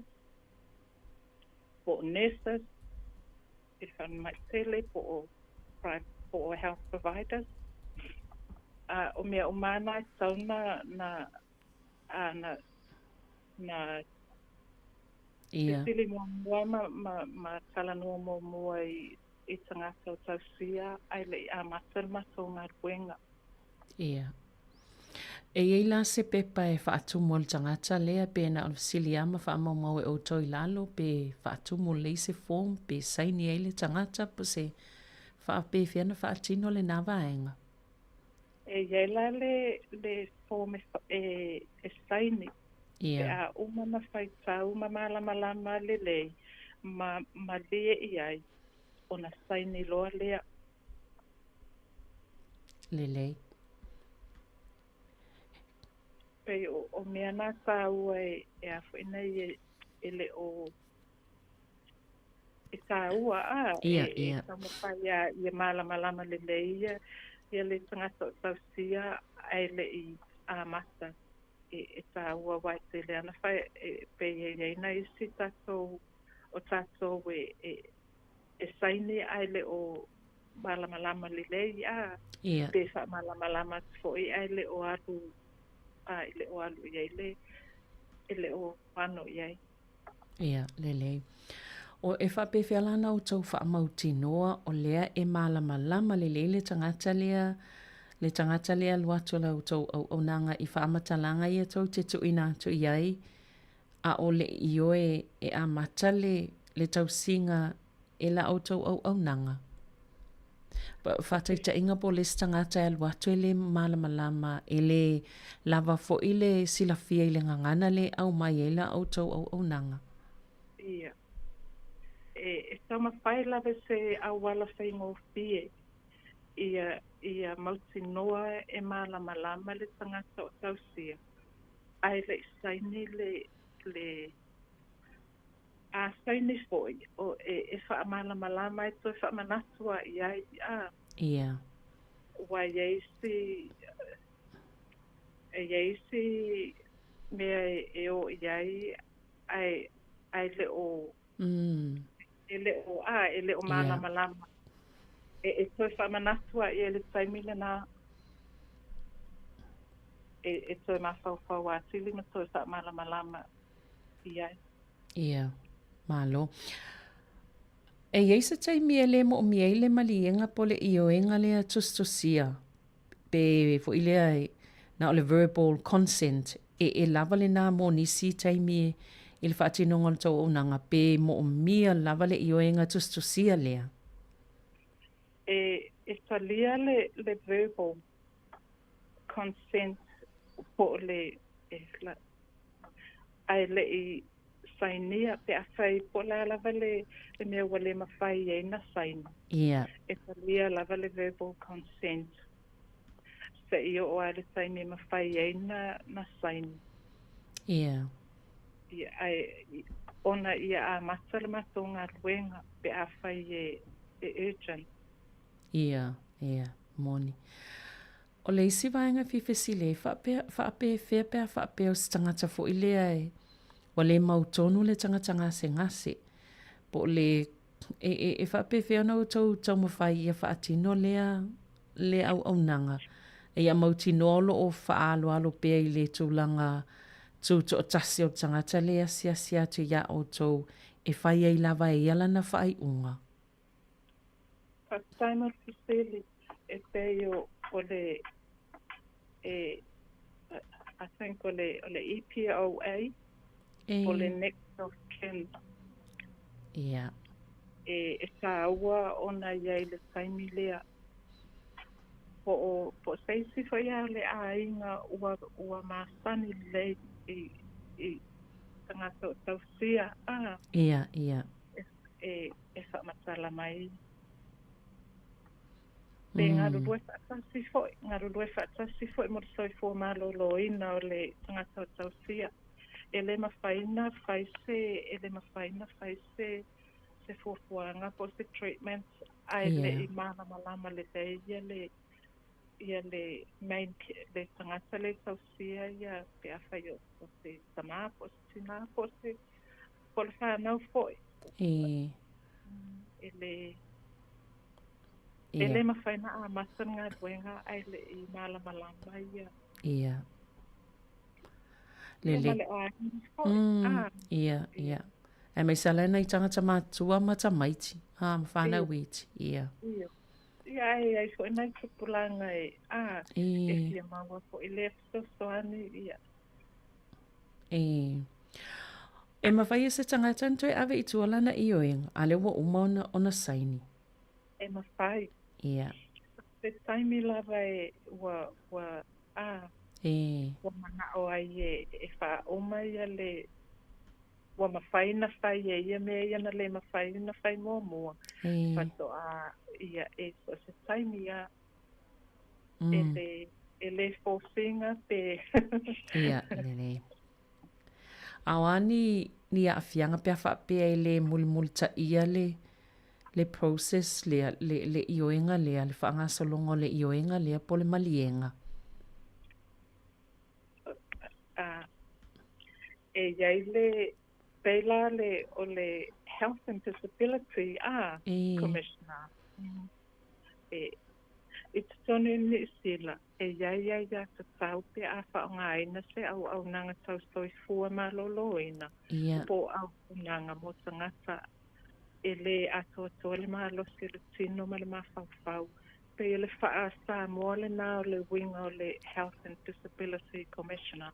E iai la ia pe a whai e se mea wale fia ia le tangata o tausia ia mātou nei tausimai ma whainga le e iai le telefoni e mawhaina vili iai e pe mawhai so le sala noe tangata e le o fia iai e iai a wala e mawhai e nā. Ia. O le malienga la lea e launga tasi ai so se au nanga o le seifua maloloina pe ese umai le whainga o malienga i tono o au nanga po health providers ia pe o tau mai si foi au nanga. O mea umai ia o le e lalo umai ia mātou pe o doctors, nurses, dentists, so say health provider, so say Yeah. so Yeah. say organisation e lalo o le Yeah. o le health e Yeah. lalo le ia. Malo whaftai. Ia a tono leo manino le vaenga. Te ua misi atu la ia o whawhesilia. Nisi vaenga tāwe e te tauna whaamanino a tili le consent process lea i te lua talano ai. Ia mwhai lava o na maulawa no tau whailua. Au te ilua i le simata upuna fo ia te lua fia pa ai ai i le nei tai au.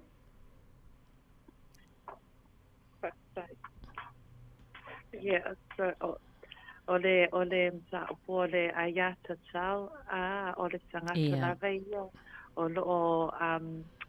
e ia le lisi o la loi fo le Health and Disability Commission, so e se kulu ia ayata tau ole tangata lava ia e mawhai ona fisilingia il fo mai po ole i so tangata lava o la loi le health system. So o lea la ata awatu ia se furu ai a te tau ia po o rights o le tangata pia so o le ai a te tau mua e wa ai oe i le awa ma le mingao po o le la fa peritania po i le rights one lea o le respect.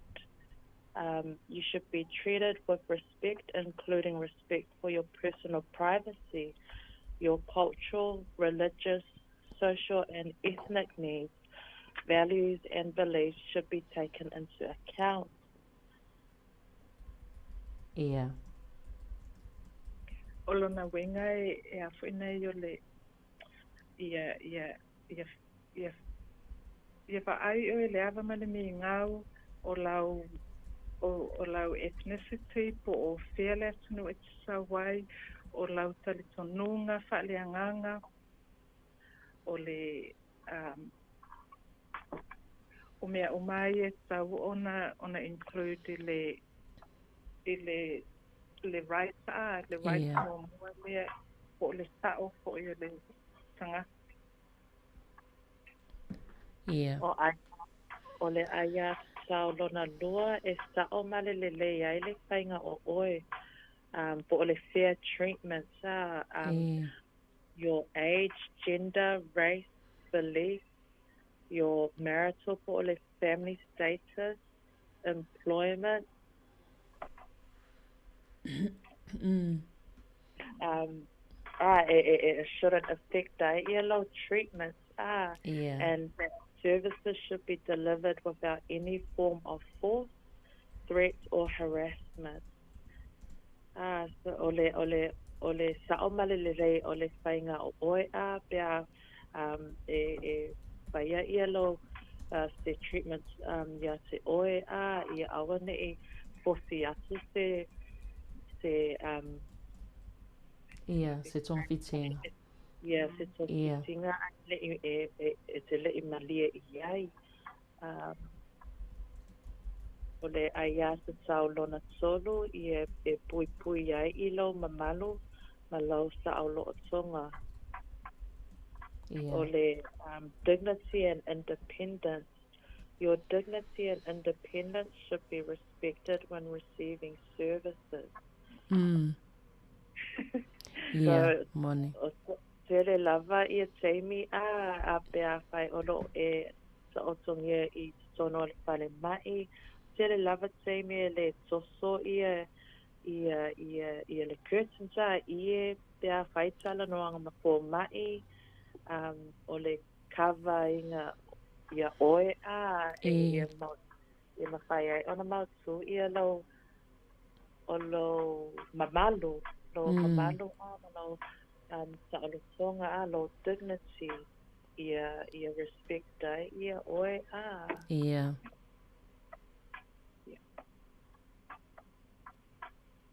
lo na fa o le aia sa e mawai tau tinga le lei a fe so ane tala fea ngai ma mea o e mo mia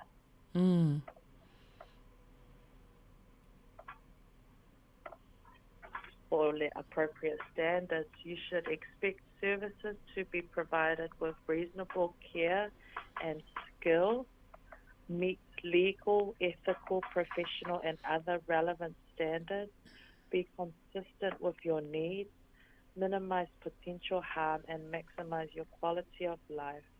And providers should work together to ensure you have quality care. So, e tāua lava ia le aia te tau lea awa olo o ia whaale tūla pono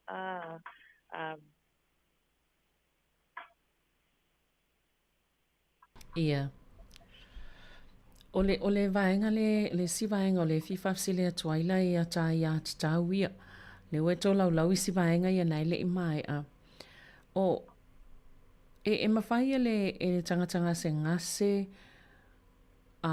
le o le fasili e mawhai le fo mai ona wha asoa tu isi tangata lo ainga i tele o manao la tau te iloa le tu langa o wha maumonga o lo soifo maloloina le waifo mai por soifo maloloina po o tau au nanga e au no malana malau whaatanganga. E le mawhai. Ia. E matua i whaasā lava ona share. Ia. Pangana wa whaasanga ele tangata. E tau sia whatu a mawhai. Ia. Ia. Malo. Ia o ala isi vaenga nei tatoi o le. O le lima o le aia te sau e whaeloa atua e wha matsalanga ia te oe i se awala e te mālamala mai. Yeah. Effective communication you should be given information in a way that helps you to understand it. You should be able to request a competent interpreter if you need one and it is workable to provide one. Communication should take place in a way and place that supports open, honest, and effective two-way discussion. Yeah. Winga it's tawana whamatala lelei ma wane ina na se mea ia malama lelei ia le olo o ia vanoa olo o maua i tona whanai po o i communities i tangata whaliliu upu e mawhai lava ona e whisiningia i po mai po nurses e whimna o mias tangata e whaliliu upu pia whai e te le malama i le kana Papiritania so e tāua lava ia le whisili awa ale fesili ele iloa po mai o tele lava teme o mai lava po mai tala noa ai ele iloa o lai fimna o miese se interpreter ai lava interpreter o lo o noa so se mea tāua lava o le whati upu ina ia malama mai. Ia o foi lá nei pe tātou te mama e fesili mo se whaamatala upu pe awhaiele o mantua foi o tong fitinga ma tau au nanga ia whaafua mai e sele tele o upu e le mawhai ona i eni whaali unga po ni whenga tāu na malama leanga i foi au tau upu whaafua mai ma tūlanga whapena ia e tawaina matua i wha malama manino leilinga sengas tawai tele lalvaenga le wai taua e la wai atawe e te tapa i se wha matala upuina ia o manino lei po le ale mea le o te mo mia mo le tongfitinga ina ia so sani lo mai pe afa pe o le telefone mai po pe asia fo ia auto malo e pe ale me mana ia wa pe wa mafani e fo mai ma specialist ia sone ia a sala tua ma se mas tangata tausia wa ready mai fo ia le la so interpreter pe wa masani I me if you mana o sa if you mau sa so sai mina I me le fam tala u mana ia mana ia tele le ala valo ia au nanga ia mo tatu tangata malo fafitai Aia se taulona ono e whaeloa atu ia te oe mea uma e mo umia ono e loa e winga I le tausinga ma le tutosoane o kaya mo oe. So o le right leo o le number 6 o le information. You should be always given an explanation of your condition, your available options, including the expected risks, side effects, benefits and costs. An estimate of when you will receive a service, advice of any possible involvement in teaching or research, the results of tests or procedures, the information you need to make a decision. You should be given an honest answer to any questions you have about services, including the identity or qualifications of a provider, your provider's recommendation, how to get another opinion, results of research you were involved in. You have a right to request and receive a written summary of information. Taua tele. Na wenga tawana whamatala whalele ia supo le ale ngase po le apo le tūlanga wo ia le ngase a whai fo ia whai se taotonga ia whamatala uma le ia meo le a whaina ia mana ia I o fo ia I le tau e le ia te tau o tangata le te loa I mai si vaenga na Iyo o peo le mea le siname taua pe a whai le o ai mai sa pe a whai le o tangata no o mone e tawana na tana noaina ma mea na le tau ia malo Aia sa saulo na titu ia e whai ai piripiringa e winga I le tausinga ma le sosoane e whai mo oe. So o le choice and consent you should receive a service only when you have made an informed choice and given your informed consent. Be considered competent to make choices and give consent unless the provider has reasonable grounds to think otherwise. If your competence is reduced, for example, you are a child, you should still make choices and give consent at the level of your ability. If you're unable to give your consent, for example, unconscious, services can be delivered, but they should be in your best interest.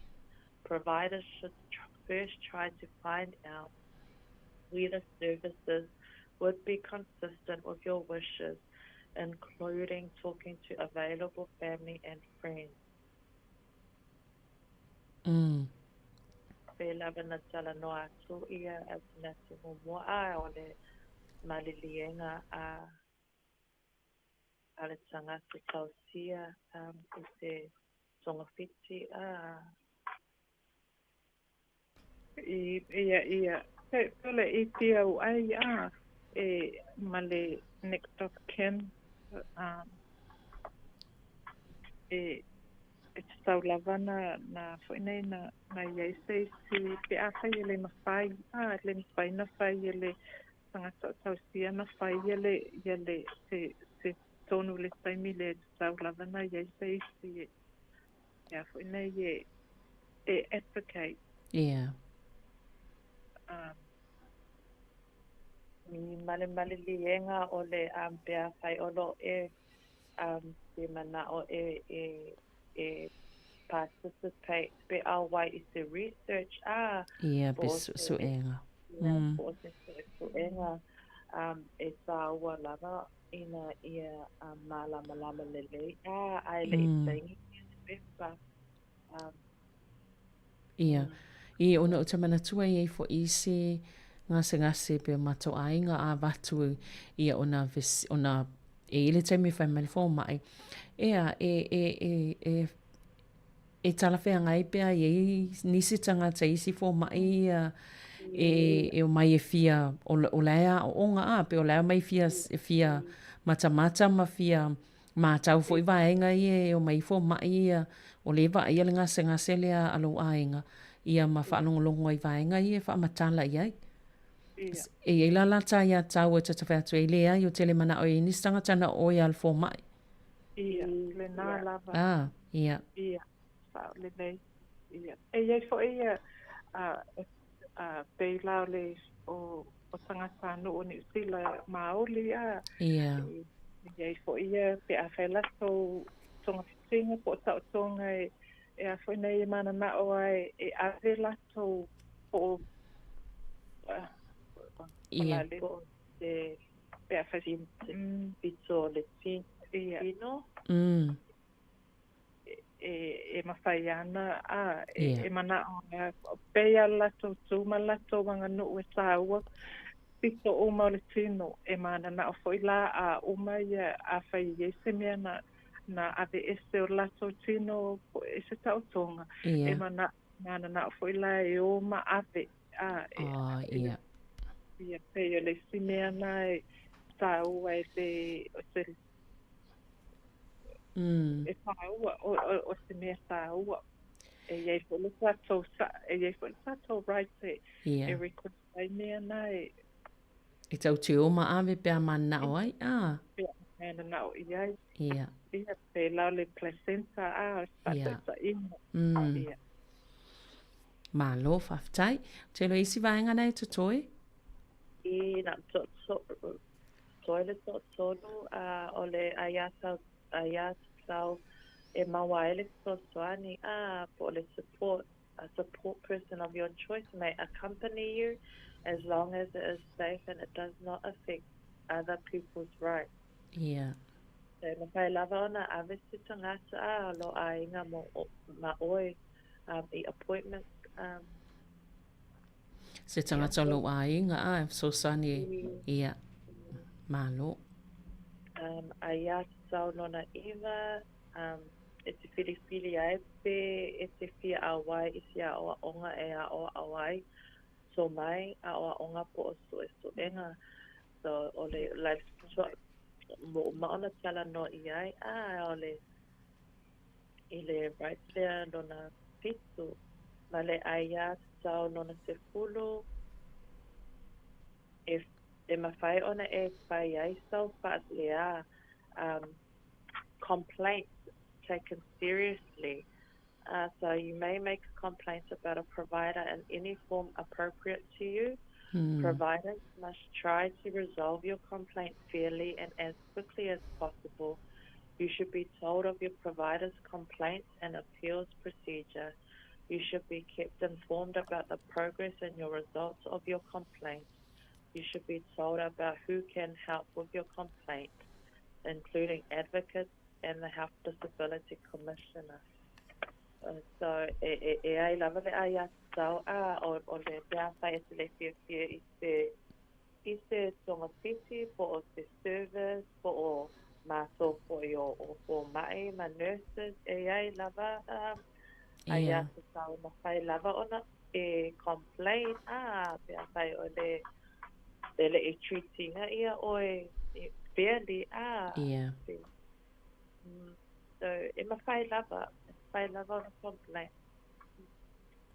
Ia lava au wala na whai ona wha sino mai e whai e lau, wha atulanga e lau wha sea ia po se vaenga foi e tele i whiwhia i tangata lea na alua tu e wa e whai lona tong fitinga e momoli e tuai le wha sea po se whai tionga foi. Yeah. Malo. Ia, a whai o te masalo ua manino. Fo ile malo lau whaafonga ia vaenga wai. E fo isi taimi sa whaatalitana noai fo isi. Fo i pol kalame. Ia e mana ia le whaimato i wha manatu. Ia manatua i o tātou tangata. O lea iei vaenga ta itasi umalava ne o nanga o lomu whaiono tau whaatino ina. Ia leo o lo o tau whaamala malama lava. Ia mai e se tau o le ia ta tau le an tangata ngase ngase. Wai ele si tangata e alu atu e pe i fefe, ia ona whai mai lava leo le whaamatanga al fō mai, ma whai ai le o malama lamba, pe le o manino fo ile tūlanga lai fi whai atu. Ia e fefe te ua le tong fitia ia, a le e ila na ia ta tau pe lana whaamatala i le lua tala noanga nei tai au, pe sa o ita ita pe se. Ia, whaole lei, whaatai Ia, lele, a whai e le iai se si vaenga, pe se si vaenga e la se lua fautuanga e tu inato mō tātou tangata pe a whaapea wa ele o whaapea o tangata umum whai on whaafonga mai nei tala noanga. A ele tangata alu atu ele o malamlama o la se fautuanga fo ila mō mātou nei whaanongolongo atu ina ia whaamalo si ati le vaenga lea.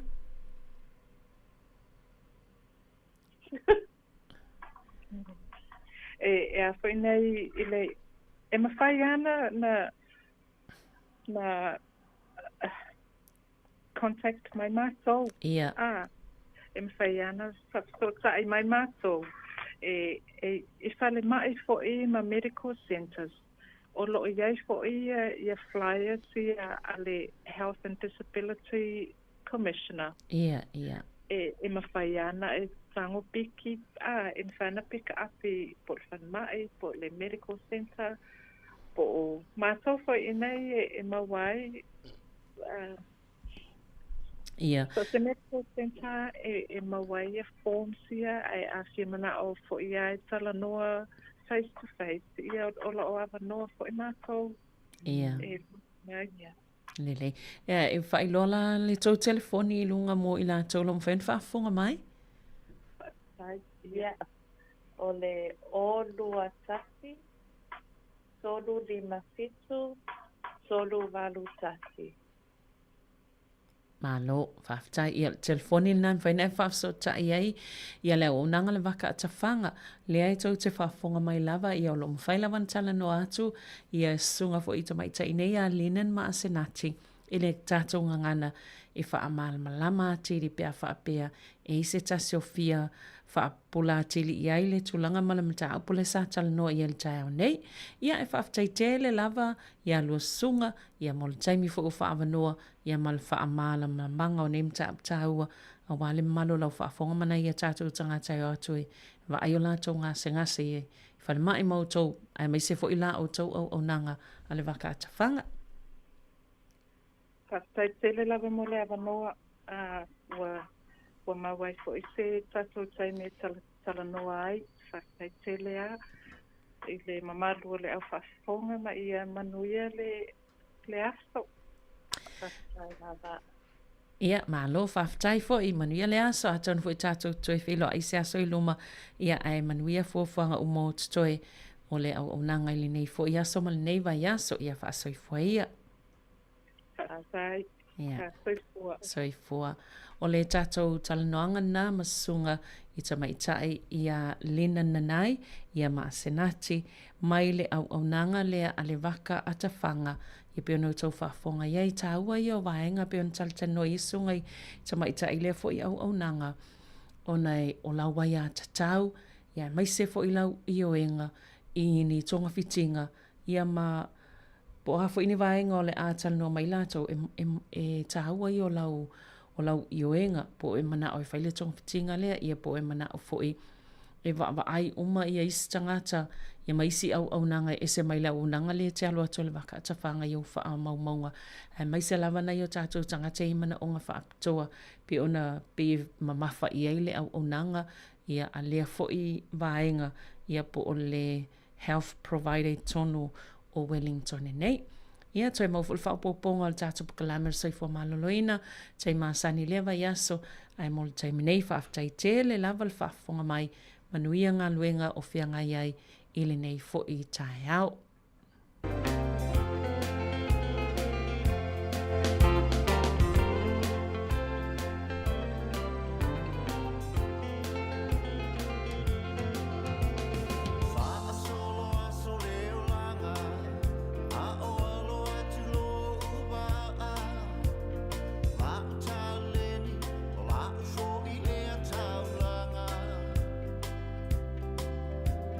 Música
Sila mai le langi le la le oe o Sāmoa wanau nau ya ilo loto atoa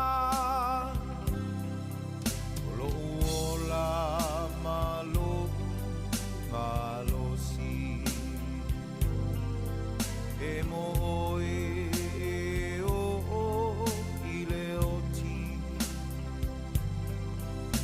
mau pea o ilo uanganga e o ile ngata anga o tu lo loto atoa o e o le la o Sāmoa aloha mo oe ele uma e tu mau pea se yo i le unga oe ma ua tasi olo sila mai le langi la le oe o Sāmoa mo nau ya i lo loto atoa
Se aso wheloa I ma le fia fia Tali tonu longa natu e talu I se aso away tae hai hangalo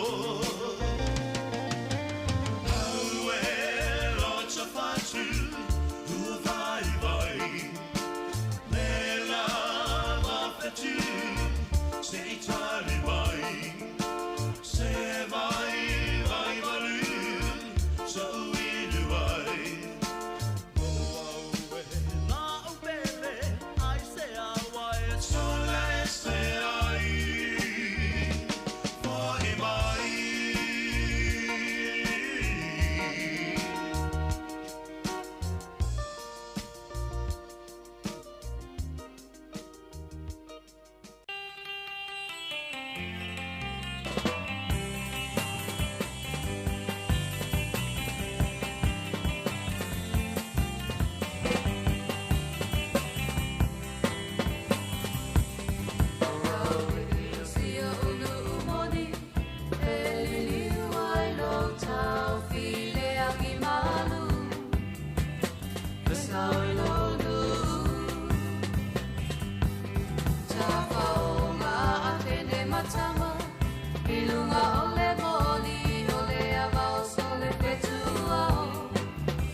Sāmoa for Iua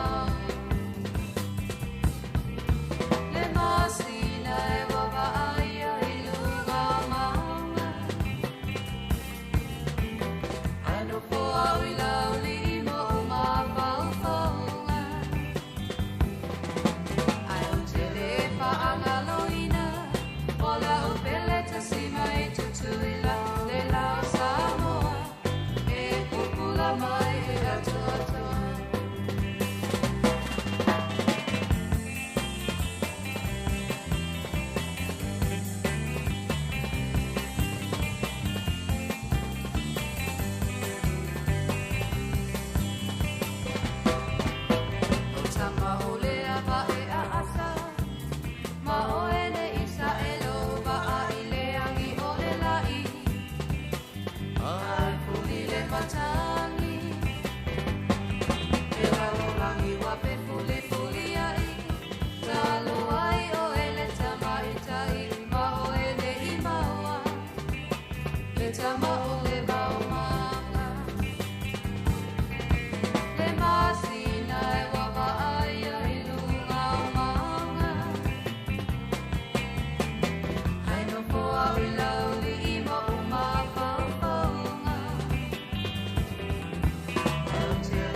Pula mai e atoa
Ua tolu minute te aletu lais fol maltasi, ma lola val whaafonga mai tau tua masani ale si ufonga lau mua ele nei fo i tae au.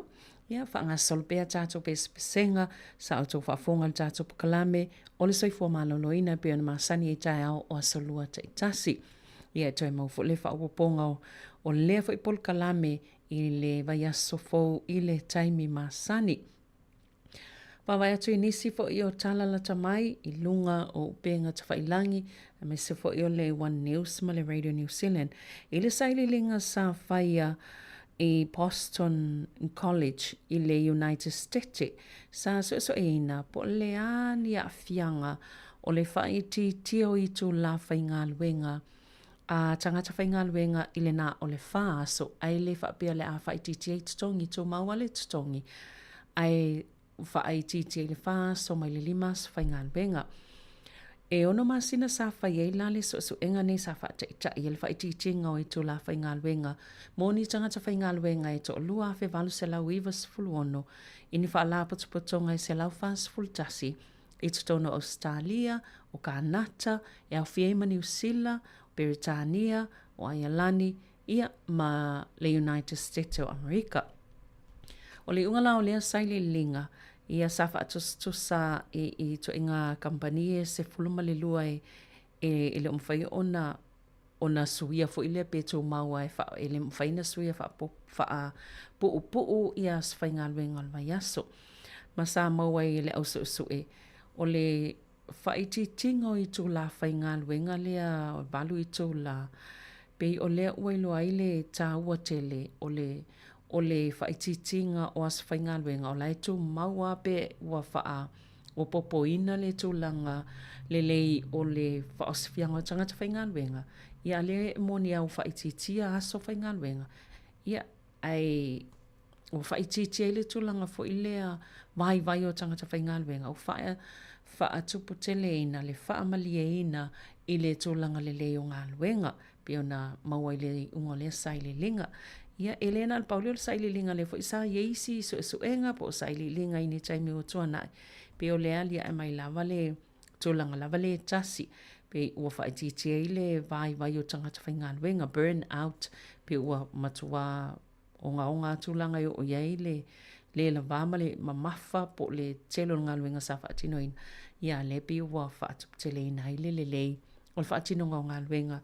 Ia mal whaamalia ina fo i tūlanga o ngā luenga o lo iei.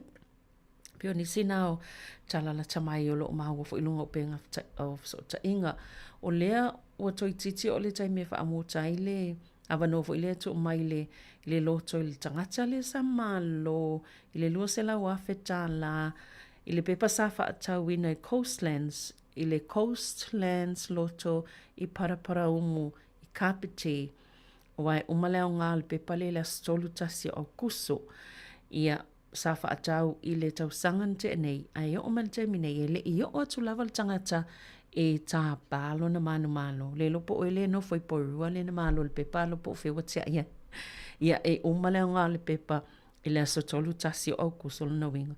La tala taimi umai lea ngā ai le lopo o tonu o tanga o lo jacket na sa whai si isiaki pelo o ina na manu malo ai.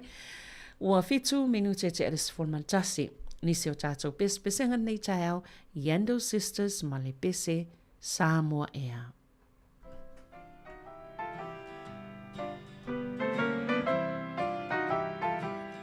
Sāmoa ea, tau tino mai, la upele moni, po whea o iai, o la umaatai mane, le fatu o lo wanganga, o oio la upele sili, le lupe o Samoana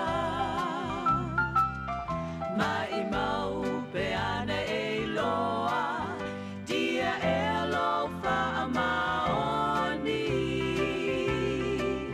se manu ai tau tala mai ole ave oi e fai motofi ai le a faina te o anelo manatu o isi se aso vatasi o e mau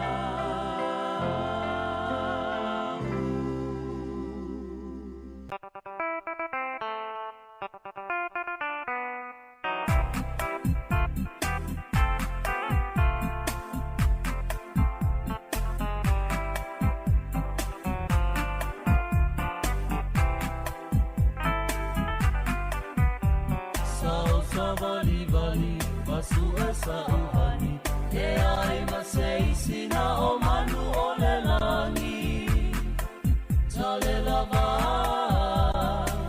e lofo to atasi, tunga mau ua si o mi ai funga o la au, ole po ua lingo a ato ai lo fau ilo ingoa amu ielela e susulupea a oita nei ua tau valea lau mana mea ta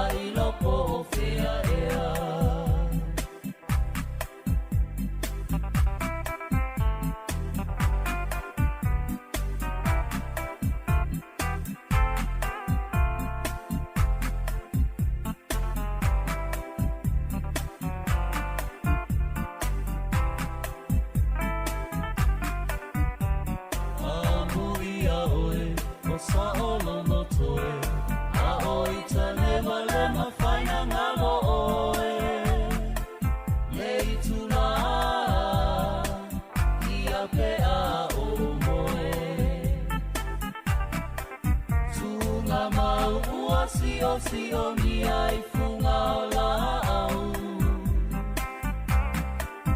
O le po ua lingo lingoa a toa i lo uma fau fau i lo wingoa. A muia lela e susulu pea. A oi tanei ua tau malea. Lau mana mea. Tai lopo fea ea.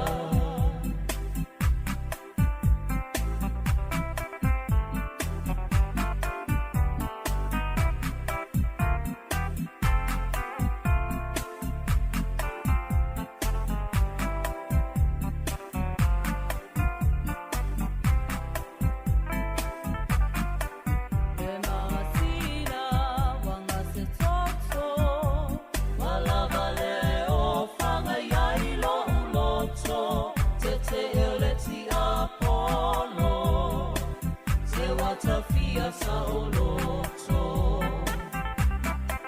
Tunga mau ua si o mi ai funga o la au. O le po ua lingo lingoa a toa i lo uma fau fau i lo wingoa. A muia lela e susulu pea. A oi tanei ua tau malea. Lau mana mea, tai lopo fea ea.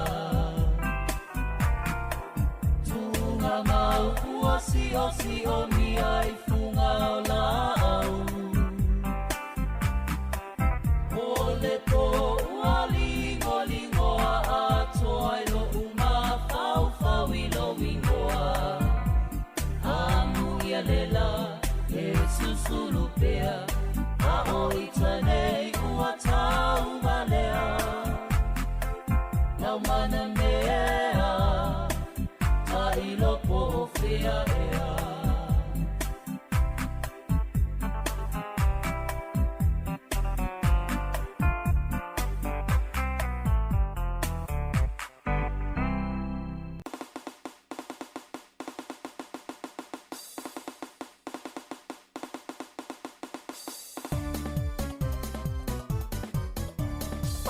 Sāmoa, ua o winoa, wala winoa, no wingoa.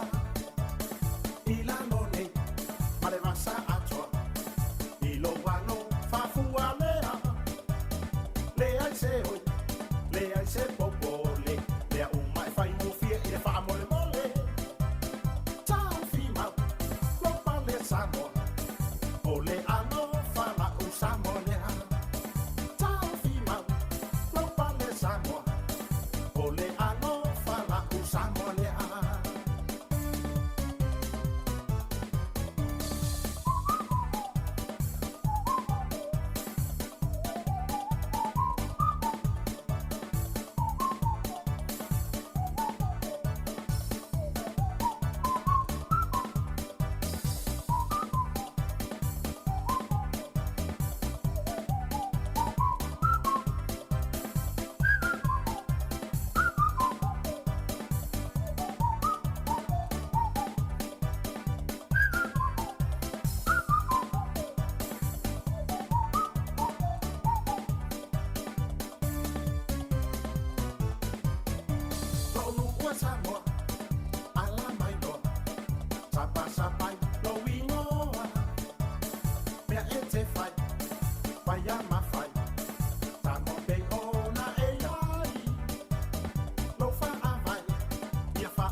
ia o Sāmoa, talolangi atua. Lo fa avai, te atua lea. Ua sa wai nei, i le va au mani. Malo, malo, fai ngō fie. E lima fetu, o lau fu a Sāmoa. Ua angia ngia, i le ea. O tu puta ma se tu puana e file au Sāmoa. O le tama ai ngā la u Sāmoa lea. O tu puta ma se tu puana e file au Sāmoa. O le tama ai ngā la u Sāmoa lea.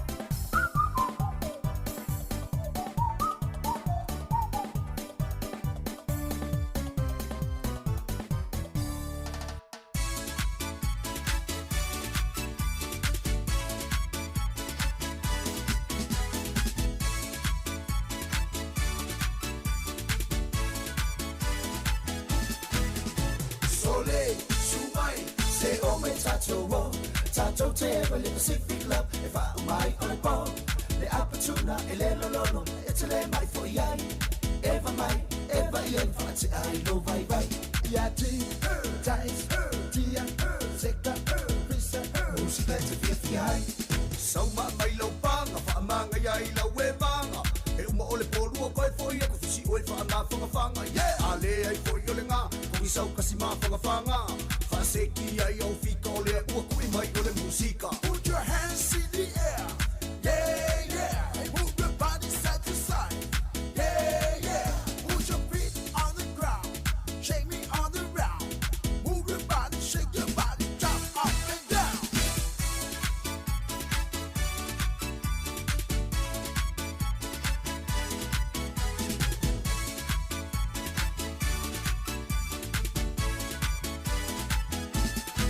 Say maya, sing fun, say pama, sing away. Make it kasi, make it was so let's say 544. Fai o lima, fai o vai, bea e fina malawai. E essa uma nova música, e te vai pra maya. Ia ti, tais, tia, seka, risa, música e te fia fiai.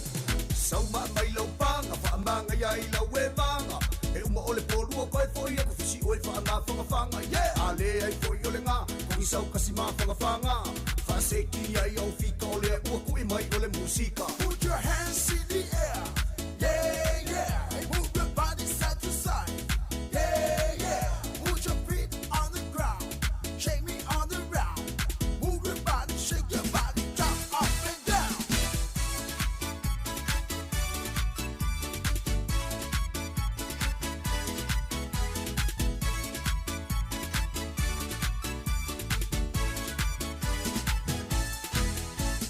Sauma mai lau panga, wha amanga iai lau e manga, e uma o le polua koe foi e kufisi oe wha ngā whangawhanga, yeah! Ale ai foi o le ngā, koi sau kasi mā whangawhanga, wha seki ai au fika o le ua kui mai o le musika. Put your hands in the air, yeah, yeah. Hey, move your body side to side, yeah, yeah. Put your feet on the ground, shake me on the round. Move your body, shake your body, jump up and down.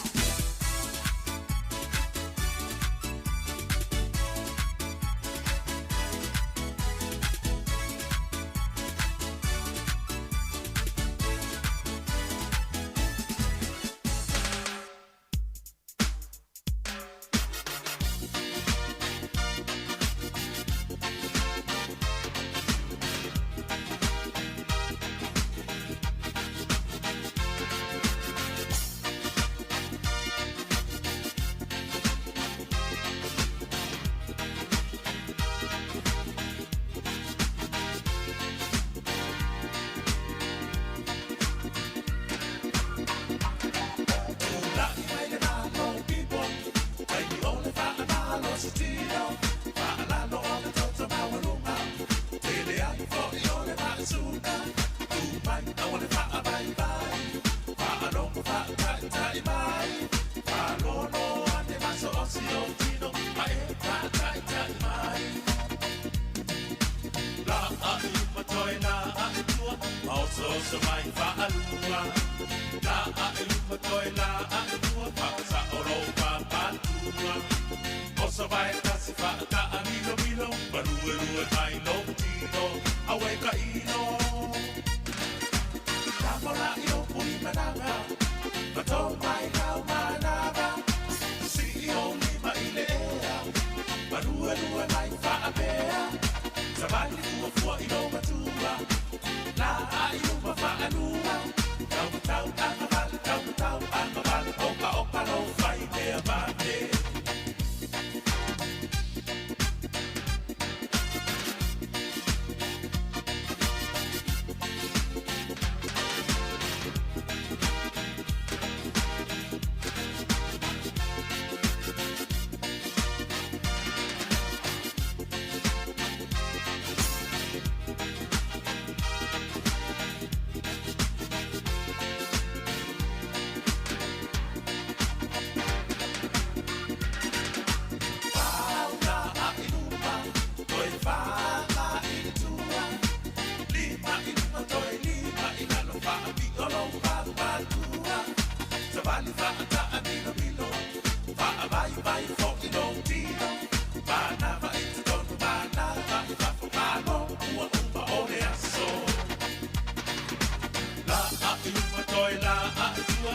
So mai whaanua, la a e lupa toi la a e tua, whaasa o rau whapatua. Oso mai tatsi whaata a mino, malua mai long tino, awai ka ino. Tākora i lopu I manava, mato mai lau manava, CEO lipa I le ea, malua mai whaapea, savali fua I lo matua. La a e lupa whaanua, tau angavali, oka no whai mea mame. La a e lupa toi la a e tua, oso mai whaanua. La a e lupa toi la a e tua, whaasa o ropa patua. Oso vai tatsi whaata a mino, malua mai long tino, awe ka ino. Fauna a e lupa, toi fauna I tua. Lima I lupa toi lima I lana whaapi o ropa patua. Sabali whaata a mino, vai fo I no tino. Panava I tutono, panava I whafopano, ua uma o me aso. Yes, sabali ropa tau, angavali, ropa tau, angavali, ropa tau, angavali, ropa tau, angavali, ropa tau, angavali.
tauina o se siu sa fua matala Wa mo o mawhaana nau ia I leonanga Wa o se la au tu ta sile wha mai papa Ai na o leo tua ma te si I tia lona tūlanga E tale ni lene ua foa ina Ua o se pepe tui lo ulima O te sa pasa pai o male wha mauni E musika lava o lo ule tuafi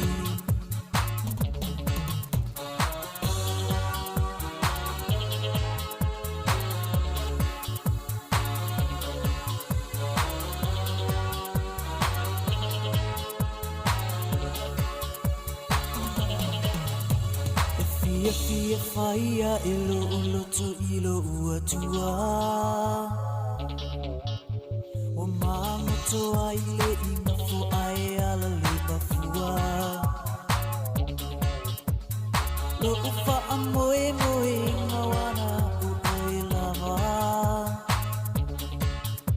Te wha a tau taia ina me ilia ina I le ala E tale ni lene ua foa ina Ua o se pepe tui lo ulima O te sa pasa pai o male wha mauni E musika lava o lo ule tuafi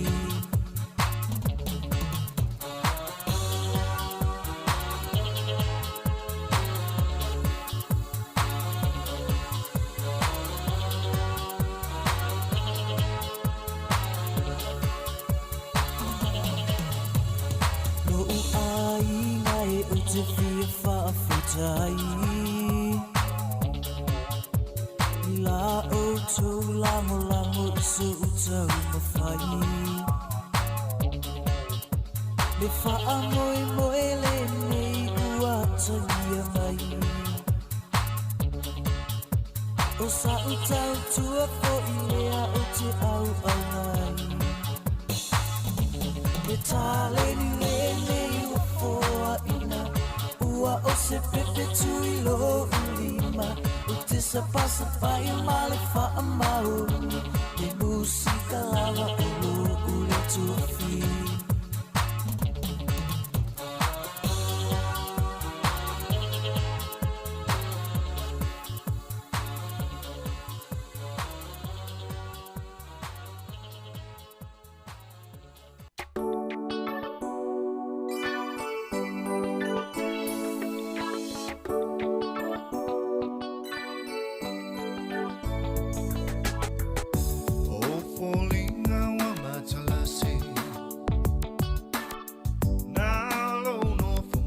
Tali tali Be ai se taimi o le po E mali e ai lo loto Wa le leisunga e wai sau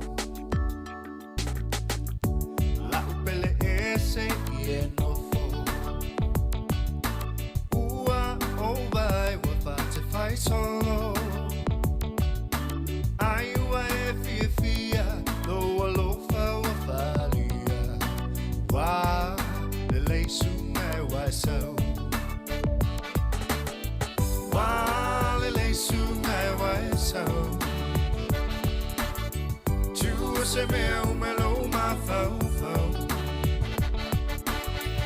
Ua o vai atu se i tu mai lo fatu Wa le leisunga e wai sau Lo ua lo fai le umalea Ele ngalo o sunga le mana mea Nei fai au mau polonga Se I tau mai pe te alofa Wa le leisunga e wai sau Wa le leisunga e wai sau Tua se mea o me lo ma fau fau Ua o vai atu se I tu mai lo fatu Wa le leisunga e wai sau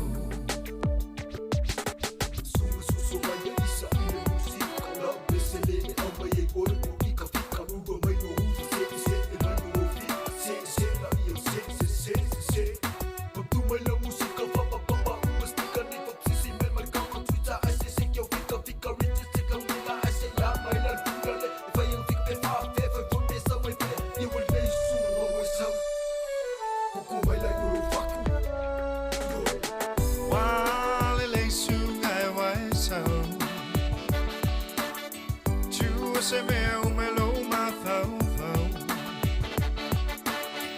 Ua o mai atu, se I tu mai lo fatu. Wa le leisu ngai wasau. Wa le leisu ngai wasau. Tua se mea o me lo mafau fau. Ua o mai atu, se I tu mai lo fatu. Wa le leisu ngai wasau.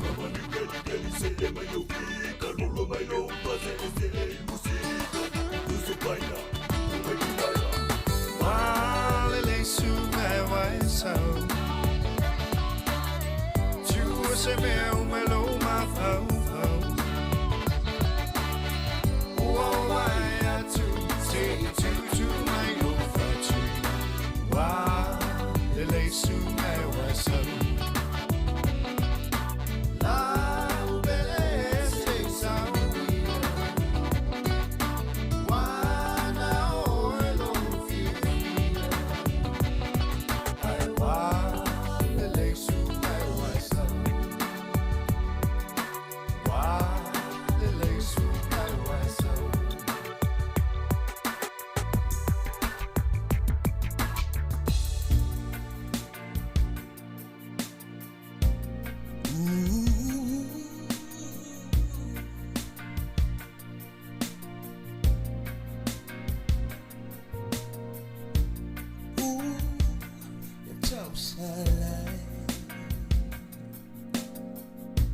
Solo muli no alofa. Dia ina tu aola. Dia alofa moni ua masofa.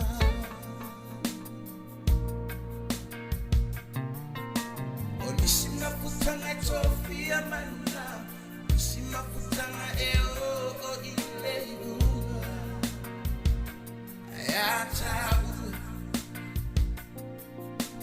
Nisha mafutanga mawaya.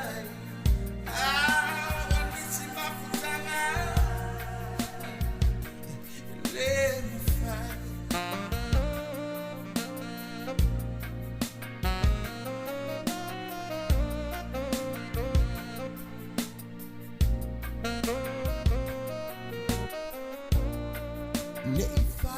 Say na oe sulu la foi no tala no ya te oe money and low ba o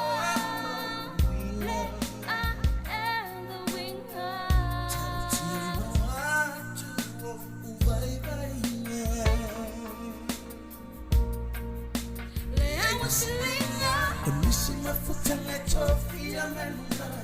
Shima futanga eo ile una ayata. Nishima futanga mawa ilai. Nishima futanga ile mfai.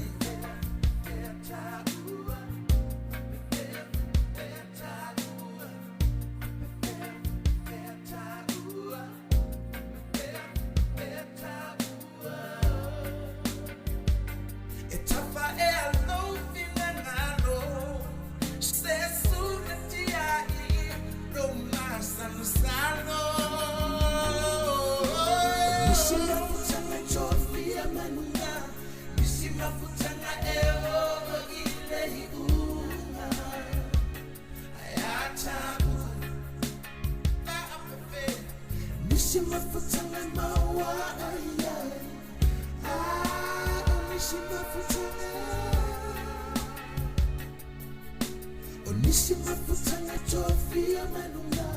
Nishima futanga eo ile unga ayata. Nishima futanga mawa ayai. Nishima futanga. Nishima futanga tofia manunga. Nisi mafutanga eo ile una ayataua Nisi mafutanga maua ayai Nisi mafutanga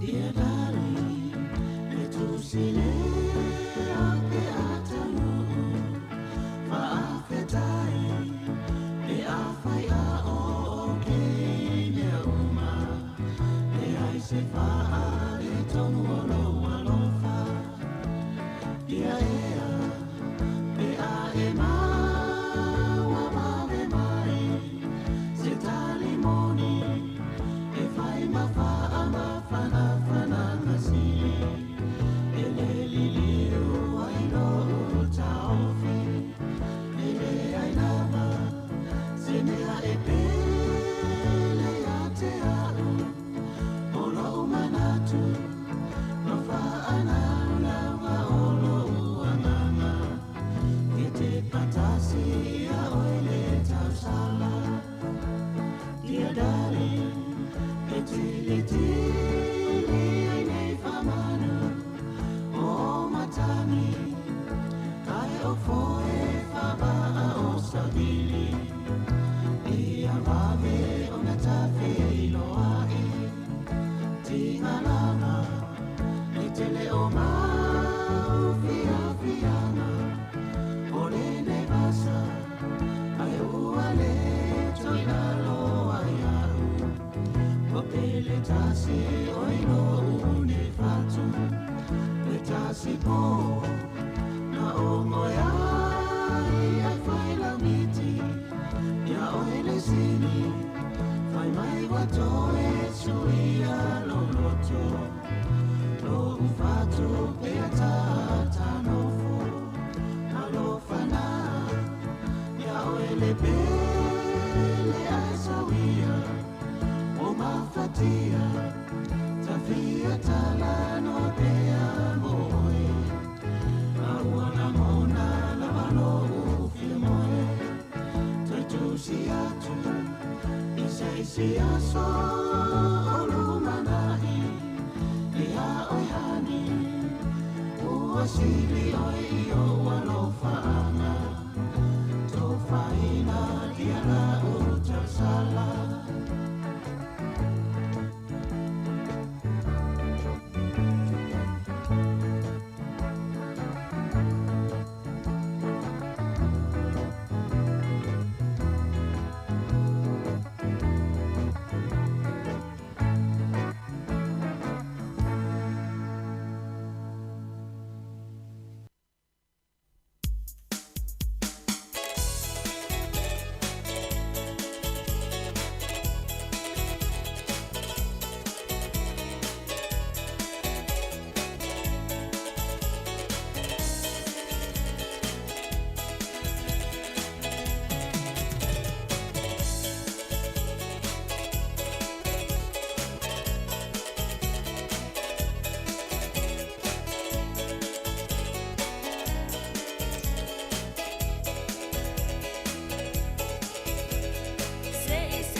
Talo falava nei foi vaenga o telefou mai le si fongo le lo mua I Wellington o le tana mua.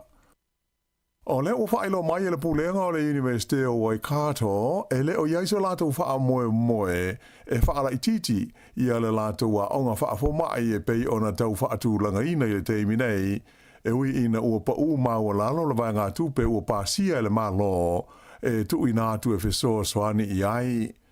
Peitai o lo ofia I loa e pati o le tua ngai mai le whainga malo pena wha pefea o na whaile lato wha ai unga e sui ma wha apa ua I lalo le vaenga tupe tu ina atu mo lea ngā ruenga I le University o Waikato. O le tausanga I lua afe luas fultolu sa wha ato sina malo si ai le patia le National mo le fausia leo se a onga wha afoma I fau I le University o Waikato I le tau atoa e tolu se lau valu se furu miliona tā la e lua se lau valu se furu miliona o le sao leo le malo ai e whaatupe le University I le paleni e tusa ma le se lau miliona tā la. Pe taila o le sa kufua nafi le na wha mao nia mai ai e le whainga malo o lo tu nei le foe e na o le valu se furu lima ma le 4 miliona tā la ia le se leni e tu inatu mo le whaavaina o le aonga whaafo mai le nei a Waikato ai e se lau 5 miliona tā la le sao o le University ato ai manifesto soani tautupe mai nisi o le au fai pisi nisi. Le aonga whaafo mai le nei a Waikato o lo whaamoe moe e le tau ona amata na polo kalame e whaatu sanga le umi mo le awa o ina uniforma I fau I le tau sanga e lua afe luas hulma le valu. E lata I le tolu afe la o whainga o whaia onga ma tangata whainga luenga I matata wha apitoa ale matanga luenga wa onga o lo a fia I se solo te te ma le tau fia o la tau ngā luenga I tu SSO New Zealand I le so. O le afe lima se lau I la tau nei o sui awai o le soseiete a tangata whainga luenga le malo po le pisa a. Mai o mafua o na whaia le la tau te te ona o le matau po winga I o la tau tongi le ua sa walia I le iwa masina o whaatala noi ina pēa I le wā malamatanga luenga po le ofisa o a onga. Peita ai e walu se laula wha ayo isi whaia onga wha apitoa o la tau ia o sui a wai o le asosi o whaia onga le wha ingoa ina o le NZEI o lo au fia I foi I le te ele nei ma le tau fia o ngā luenga. Sa wha adia mai le whailau tusi au o le pisa a o Fleur Fitzsimmons e tele ia vaenga I le o fia ai le vasenga o whaia aonga ai maise o tangata whainga luenga I matata wha apitoa e au fia ai le wha le tonu male leanga o le awha o te tongi o whaia aonga I le vai taimi ua matua I longa ai o nā whaina ia le wha asoa a hinga titasi ona o le taunga tau le soi fuanga. Mo le te le so e afe lima se lau sui a wai o le pisa a ma le valu se lau o sui a wai o le NZEI o lo a fia ai I le tau fia o ngā luenga mai le tūlai se fulu e o atu I le se fulu lua I le wauli mai o ai a fia ai I le te I le so o Aukilani, Hamilton, Napier, Lower Hutt, Wellington e Christchurch whapea ai fo I Dunedin. E tofu le ai ma le whaatasinga e whaiai le so o le laumua I Wellington e whaia ia se tautalanga le whailau tusi o le pisa a ia Fleur Fitzsimmons I le tudimanu o le Terrace ma le awala o le Bowen Street ma I le awha o le sefulu I le tae au nei. A o Lower Hutt o le tūlai sefulu e whaiai ia se solo whaia onga ma nga ia tu I le ofisa o le Minster ia Chris Bishop I le awala o le Bloomfield Street. E do tasi li tangata na mau atu ua maliu ai manua ti ngā ina leisi I na ua maua e leo ia se whaafangota I le waitu loto o le Manapuri Lake I le asongafua a Nafi. O ia tangata e to lua e whapea sa alu so la whaiva ai na tuwai o na toi whoiane ma amata I loa sa ilinga mo la ua. Sa wha o ngā inai se wale helikopter ma mawai ia le wa au ia tangata po le awha o le se furulua I le waweao o le asongafua I le vaenga e ingoa o le Safe Cove i le vaitu loto le nei. Whaelo mai ai le li teita i le leo o Mike Bowman, o lo whaia i e suenga pe o le atonu ale mea na tupu i le whaiva o i e tangata. O le li ina manua ua whaasolo manuia i le whanamai o lo o tonga fiti ai. Nā maua e le ofiso le tiute ia le vaila au whaasahina o le cocaine sa na nai te tono se ato pao il malai vaile le tele o Aukilani i le asa. E wha kilo le mamafa o lea whala au whaasahina mai o fufuaina lona tau a whai e o i le tasi tesi ono miliona tā la. O se pase se sa taunu wane i Aukilani mai se valele sa malanga mai le tunu o Chile lea na mawai lana ato ia lea vaila au whaasaina. Whaalia mai la e luas fulima te usanga le matua o se tamai tai ua tau fia i nei ma ua whaia i ei molianga i lona au mai a whaana nā i te tonu New Zealand o le nei vaila au whaasaina. O le awhaia e le pūlenga o le ai o Porirua, le Porirua City Council, ia se maa wha manatu mo le sili atu i le afe valu se lau le a whai o tangata ia na mali liu i le whale mai o Porirua, ma lango mai o wai e au noa mani maa e ilo ai o la tautu unga mau. O le totele o tangata nei, o tangata Pasifika, mai ua whaatau senga ina i ta itai o tangata atu motu i Porirua le pulenga, ina ia te leso la tau afianga i sauninga e alo i ai le maa wha amanatu o le afausia i tu langa e masani ai tangata Pasifika i se sauninga alotu ma isi o tu langa wha alenga nuu i mea wha penei. O le masina na te nei sa wha atasi ai le whanua tanu le nei Porirua le tusa o le 5 o tangata ina ua la tau maua tala o le wha moe moe o le pulenga mo le fia fausia o se maa wha manatu. O le totele o lātou nei, o ainga o tangata ia o lo langa mawai, i lea whanua tanu, e au noa mani maa e wha i lo ai, i o lātou tuunga mau. O le nofuanga sa wha ingoa ina o le Porirua Lunatic Asylum, lea sa mulmuliane a vea mawhale mai au tu i Porirua, sa wha o ngā ina mai i le tausanga tasi valu fitu, e o mai lava i le vai tau o le awhi iwa se lau iwa fulu wha solo mai ai. O le vai tau o le tasi iwa o no o, sa ave aile nei whale mai, o se tasi o whale mai tele i le tonu o New Zealand. Sa ma whai o na tau whi ai ngase o atu i le lua awhi le au whai, mai sa to tele fo i tangata na whai ngā luenga ai. Ai peila o na sila fia, o se vaianga o le komisi sue le sa wha vaina e sa ili sa wanga na afiai tangata i lalo o le tausinga le malo na whaatulanga mai ai e le malo i se vai ngā tūpe e whaiai i se maa whaamanatu mō tuunga mau o loo iai pe leo iai ni maa e ilo ai tangata o loo ta o to ai. Ua whaatausanga ina e le pūlenga le ai o Porirua se vai ngā tūpe tu sa e lua se lau wafe tā la mai lea whaaputu ngā tūpe e fausi ai se maa whaamanatu se tasi o le a lisi umai sua whao tangata ia o loo ta o to ai i lea whanua maliu i Porirua. E luas furuona tau sangale matua se tau le lea o tau fia nei e leo, mai ua whaia iei mōlianga i lona lolomi ina leo ni tupe tau whaase se ia e ta ua o counterfeit money.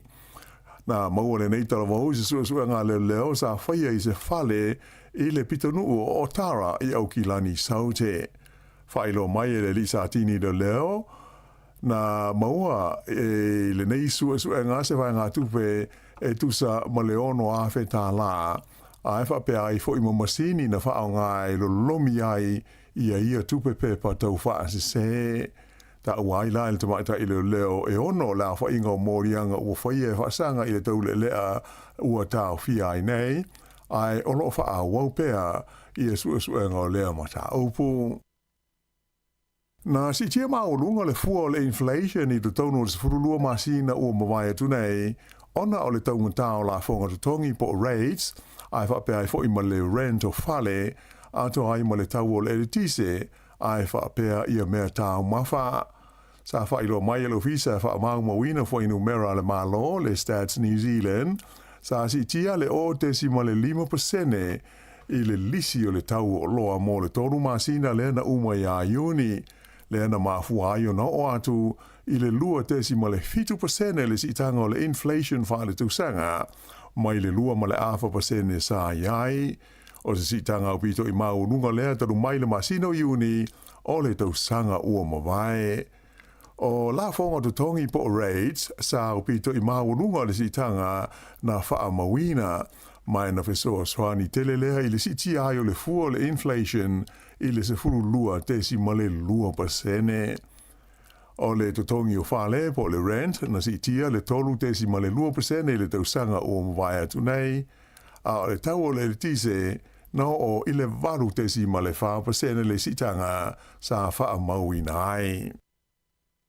E luani au nanga wha ai tū ma lo o le a wha muta e le to e whaia a le company wa lele o le Sounds Air ona o le tūranga taungata tele le whaafoina o ia whai ngā malanga. O le whaai unga o le masina o se tema leo o whaamoe moe le company wa lele le nei e whaamuta i nāia na malanga o lo whaia i le taimi le nei mai i Blenheim a ngā atu i Christchurch a to ai whai ma le malanga mai Christchurch e a ngā atu i Wanaka. O te se ma le tausanga taruai lea na tau fiai ia malanga sa whaia le company lava le nei le Sounds Air i le vale o Wellington e ma tau pō whapea ma le vā o Wellington e ma Westport. Whailo mai e le lipula le Sounds Air o Andrew Crawford e televaenga o la tina ele nei tau waalele o siti a maa warunga le tau i le nei taimi ua matua whainga tā i lava o na whaawau i e nisi o la tau au nanga o lo o iei nei. Ua whaapopo atu i le tamaita ai sua wha ia Diane Calvert i le lisi o la tau i o lo fia tau wā mo le tofi pule nu o le lau mua i Wellington ma lana whaapunga e tā ua o na iaise leo le itu pāo ti nāma tamaita ai i le tau wanga mo le tofi pule nu. O le tamaita i le nei Diane Calvert o lo a venei masui o le fono po le pulenga o le ai o Wellington le City Council ua tolu ana no hua inga o ave pea masui o le City Council. Ua ave o ia masui tau wālo na fitu mo le tofi pule nuu i le taimi nei o leisi to ono o li uma e awhi ai le li o Andrew Little le asa ave muamua ma teitai o le pati o le Labour. O le tamatai pule nuu o lo i nei o Wellington o Tory whanau e le toe anu o i le palota i le masina o ke topa. Ua talia e le whanua min stau e whaataua inga atu moto le Pasifika i se lātou whontanga sa whai e suwa i Fiji i a le ata whaata i tae o se malienga mo le whaamoe moe e malu pui pui ai le awa po o le kawa ma lona tūlanga tāua i tū manganu ai maise o le tamau a inga o atu moto le Pasifika. Sa maariria le whontanga le nei min stau e whaataua inga le Pasifika ina ia tāpena ina ia inga mo pui pui inga whaare tū la whono o le la aule nei o le awa mo tunu uma o loo maua i le Pasifika. Ua whaawai nai se komiti ngā lue mo le sanga sue ina o le nei mata aupu ma tāpena ina ia inga o se mulienga whaale wao ma lo e alo ia i le tā ua o le awa ma lesi tala ina i mātunu e maua i le awa po le kawa. E lua so malolo o whaatulunga ina mo le pāloto tele whaanatinati a Sāmoa i le masina fau. Whaasisilanga mai le mtanga luenga o pisnisi ma la manuia ma leiba ta wai o aso e lua ua fuafuaina e vea maso malolo tele mo le pālota o le lua o lua lima o le aso tofi le aso luas fulwalu ma le aso foreile le aso luas fuluiva o okuso. Ta ua le mtanga luenga le nei whaasisilanga o le nganga ma le whaamoe moe au tū ina ia maua e tangata uma o le tunu o le awanoa e whe malanga iai mo le whaia o alatou pālota. E siri atu i le se lau afe la whainga o tangata ia ua uma o na le stala mo le pālota tele le nei e pei o na alo atu iai Sāmoa i le masina fau o kuso. Ua whailo mai le tōwhia o le alo Sāmoa o Kevin Melamu le asa i longa i le aua le olopeleki e avea masui a wai o le komiti whaafoi o le whaalapou tonga le malo e ta ua o le Creative New Zealand O Kevin Melamu fast furuono nei tu sanga le soifua sa ilonga i le tulanga o le huka mo le olo peleki e New Zealand ya so a o taalo na soifua ne le nei le ile ai o tokoroa a o le ise mai au kilani mo a onga ma ua wha mautua i o mai le teimi nei e taruna malo loli tae o ia mai le kopi o tele ina afia i le matata o le tusiata mai tele i tusiata mo tamaiti ua afia o ia i le tusia ia ma le fuafua i na wata a toa fo i maisi ngā luenga i le lama matata e pei ona whitwhiria ai nei o ia o se tasi o sui o le community whaafoe o le vaenga le nei ta ua o le Creative New Zealand i ta alonga i soka wha ale vāo māloa le tu pāo ta mai tai sa i longa ona le lei ma mata ina le tau mawhai o au soka mai le Solomona wha pēr ma le aua Sāmoa i le tamusango le ipu o le Pasifika le Oceania Football Confederation Women's Nations Cup le asa whai e fiti le whai unga le vai aso na te anei. O le aua Solomona le na manu māloa i le ipu mo le taimi mua ina ua malo i la tau i le su ngā fusi ma le au malo si a Papua New Guinea o aio le ta'alonga e tolu Solomona ai lua Papua New Guinea. Ai o leisi o ta'alonga mata ina e pei ona lipotia mai o le ta'alonga le vāo fiti ma Sāmoa i le sueina o le tūranga tolu ma le whā. Mai na manu malo ai le aua Sāmoa i ai lua i le ai. Mai o wha amtaleina e whapea o se taunga whai ngā pito le leite le lea le aua tamai tai o Sāmoa i le nei ta amunusanga. E walu au sa tau wai. Ai o le manu malo ai o Sāmoa i a fiti o se tūlanga na wha te ia i le totele o na o fiti le sa i le manatu te tau o na manu malo ai. O le tamai tai o Lily Tausing sa ia aina si koa uma lua Sāmoa i lea ta alonga mata ina. Ia o le whaaiunga na nāle nei vaenga o telefou.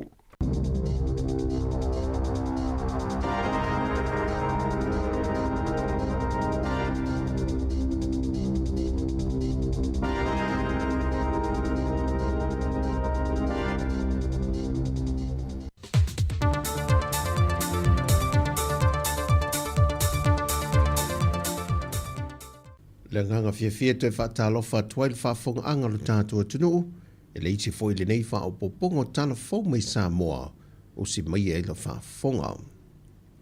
E tua lo tātou malo i tangata whainghār wenga, o nisi o saunoanga tā ua mai le launga le tamai tai pāre mea tausi o le malo, le whionga fia mena o mimata awha, na te tala lo i e nai le ofisa fau, o le whaala paputonga tangata whainghār wenga le malo po le pisa a. E whapea foi ona tua le vaenga maoti ma pisinisi i le au whainghār wenga. Wala tauto mai, ma ngā waa i so se matata ma so se whaatufunganga o la e ia o so se whainga malo manuia. O le au whainga aduenga, o le whaamoemoenga leo le atunuu. La tau te whaatino le la tau walawina i tautua mo Sāmoa. E le saunoanga autua le whionga le Perestene o le whaalamba putonga le pisa a, le ala i sala noa kala Mary Tuala. Nei e momoli le whaaftei tele sui umo le whaalamba putonga, mai la vailo na whaavaina e o mai le so o tini e lau le whaamoe moe i se moe mitinga, le whausia leo sauna officer fau. Mai e toe whaamanatu ai ta mali o le atunuu sa avema Perestene mai le amatanga, e lo lato sao tāua, le o lato whaatini ina lo lato whaamoe moe ngai le so. O nisi nei o tamali i sa whaapea o na Perestene, na taitaina al whaalapa putonga mai le tasiva valu tasi. O le au amatatu le taimi wa umai le tatou soro te no mato tausanga o mato mau te la iti.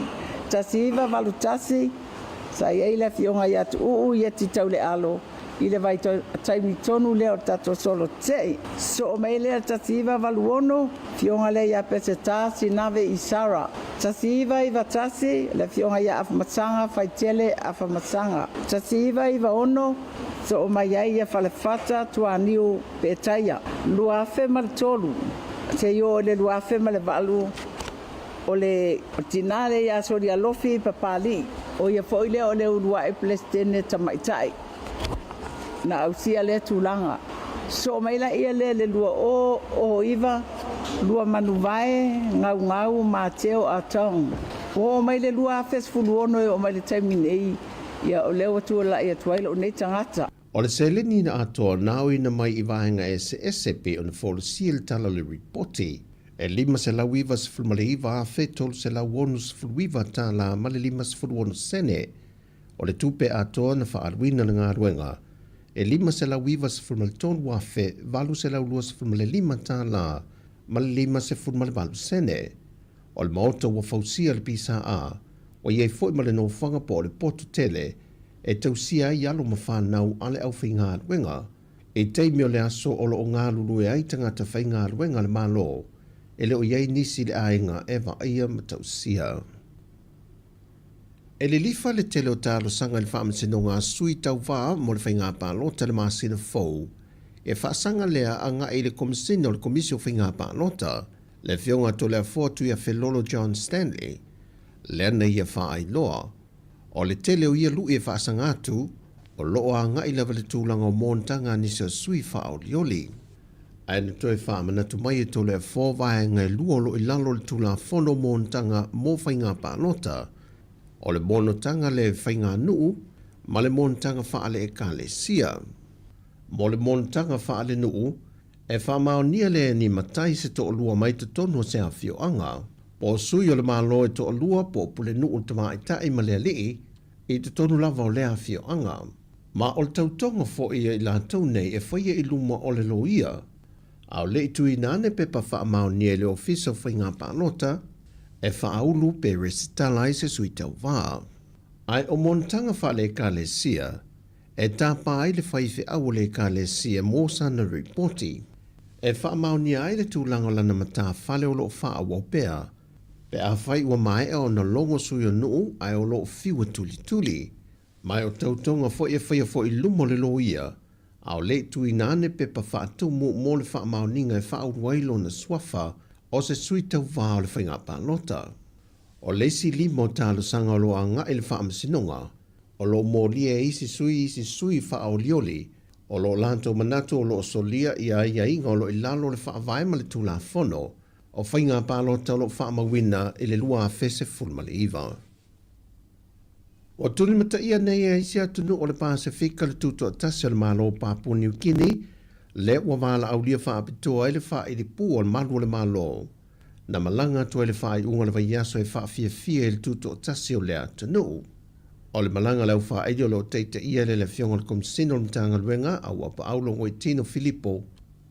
Mai o se tasi fo i leo Paul Kalame o le tuto atasi o le atunu. O lo tuli mata ia e alo mawhanau o lo wau mau te tonu o Papua New Guinea. A to ai manisi o tamali o le atunu o lo wau mau e ngā lulu e ai. O le whaelunga ino le tuto atasi a to i eile 5 tausanga. Talu o na motu ese mai i le malo au se tā lia. Ma wa wha Paul Kalame nai o le tausanga a tole nei. E wha wau e pia lava wha fia fianga. Wha to a wha mai a i le masino se tema. E o mai re te mintu wha te si e uta le fau. E le imanuia lava sa i linga mtanga luenga o leo leo. E le sa i lia e leo ni a lia mai Vietnam se to o lua. O le tasi e tōt se fulma le lua tausanga, ma le isi e lua se fulma le lua tausanga, na malanga mai se vaa whangota o lo taule le wafu i mata autu.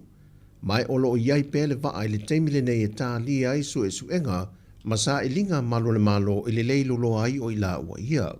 O le vaa whangota na malanga mai Indonesia, ma taunu mai i le aso lulo le vaiaso te nei. Whai loa ua pa au, wa tau fia le immigration na Sāmoa le vaa le mawhai o nālu ese. Se ia vanga na o sa ili la ue to lua se ia maua. O lo au fia foi su enga malu le malo pe o na ta ue ua pa au. Pe fa pe feo no ese mai la ue malungo le vaa o na le te tau no ese. Ma o ta sanga nei le mtanga luenga leo le malu le atunu. Mo i la ue ia wa fa sala wina fo i o la ata i lungo pengta fa i langi ale mtanga luenga. Ina ia longo va veane le ofisa i so se no fanga i va ia i la ua. Ai mōle silfia lu tātua tino. Ua wheo lolo fo i tangata mai lea tunu o Vietnam, lea wau mau i Sāmoa ma whaatau teia nisi o lātou bisi nisi, e pei o Papa Q. O tala fawia manuia le nei aso, whasoi foia.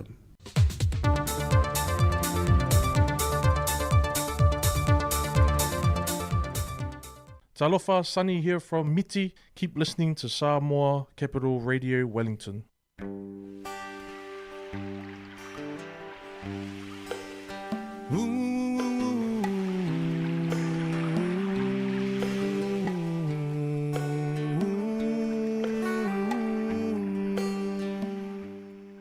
Toi whatalofa atu le paia ma le mamalo le tata o whaafonga i le ni vaenga o le awa uli. Le oa lua sifuru ono minute te aile se fulu lua ia i le tautua le si ufonga lau mua po le Sāmoa Capital Radio i Wellington i lona ofisa whaasara lawi po urua nei. Ia toi whaamalo atu toi whaatalofa atu le paia ma le mamalu o le tata au whaafonga maasani le nei vaenga o le aso.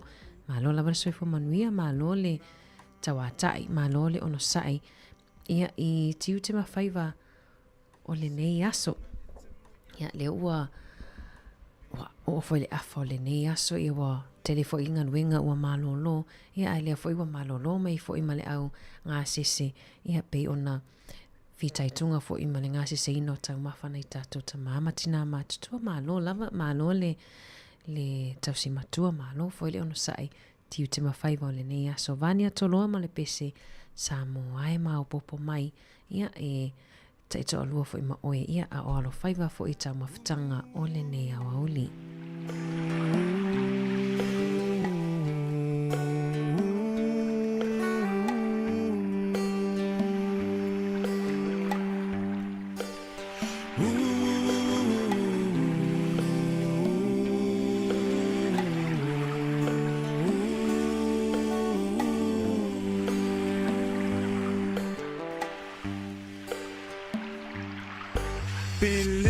Taloa I fea e ma au lava I le vai e pe o upu o le muanga ngana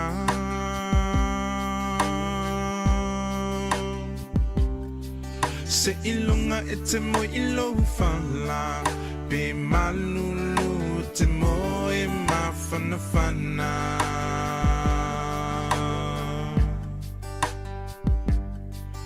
Pe o fea o le nei lalolangi Te au mawai, te mana tua lo atu no umoni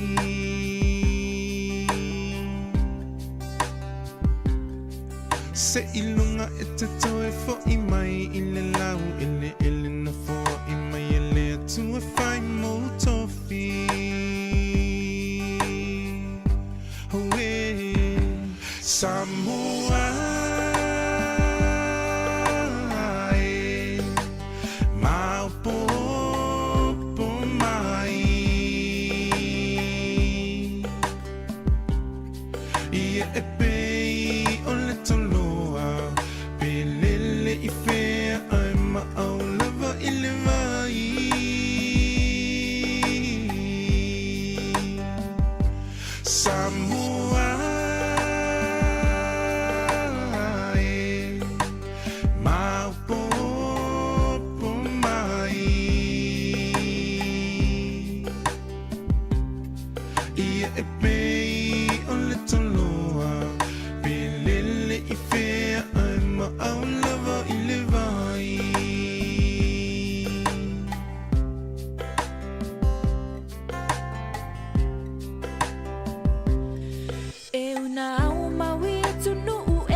Samoa ele ngalo tu oe o oe la upeni na tau tele o le tomai na tu ungutu mai o le bonga yo lo uata mai o te wha awhetai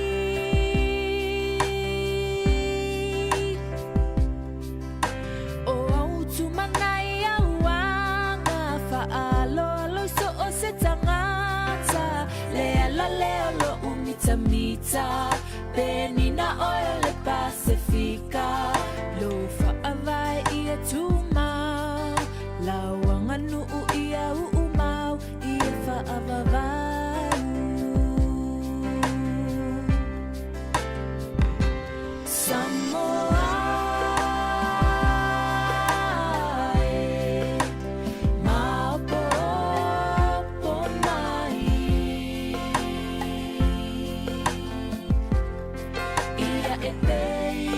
It's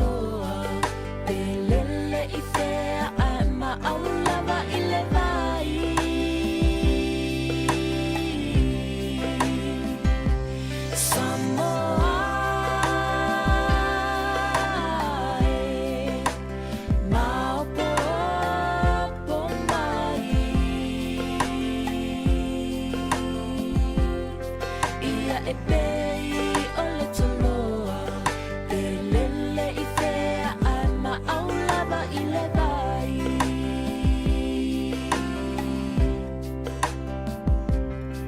Ia e pei o le toloa Pe lele I fea ai ma au lava I le vai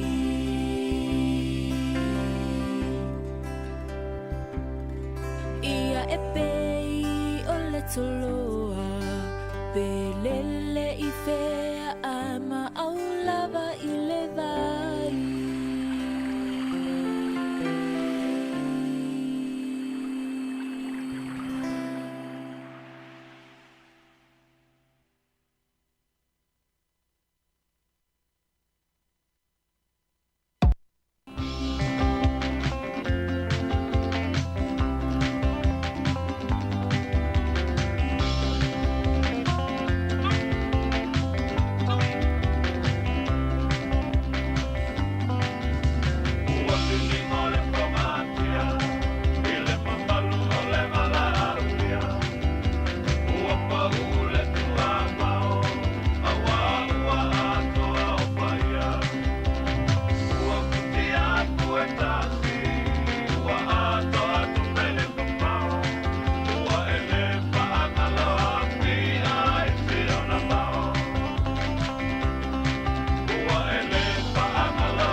Ia whawhiwhianga mai le sunga ia Felice Mikaele ma le pese na ulu fia lo a au. Ia toi whamaloa toi le nei vaenga o le au auli. Ia au alo whaiva fo I malolonga ia ngata leo tali ngā sua o le au auli. Ia I nei Wellington. Ia po whawhot fo Wellington olo e mafuta mai ai ma maua mai le tautua si ufonga lau mua. Ia toi whamaloa ma toi whatalo whatu. Whatalo whatu kalai stete le mafuta mai ia eti tasilimu. Ia leo lo mafuta ma whaalongolongo mai kalai stete wa mai le tau ia o tau.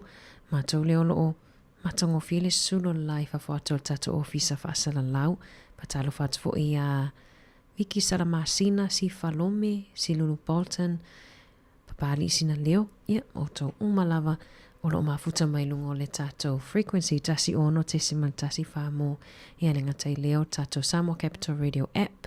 Ia mau tato penga fsota inga. Ia le mawhaiona e mahua mai le tato whaasala launga le nei awa uli. O le awhiawhia na neire walongo mai, ia e ta aloai, ia le First Nations ma le awa Peritania Liona. Na nili tu lai se fulu taimini usila, i le awhiawhia na nei, ia pewa peo le te whiawhia fo i tuli matai, ia ta alonga ia o lo whanga solo taimini.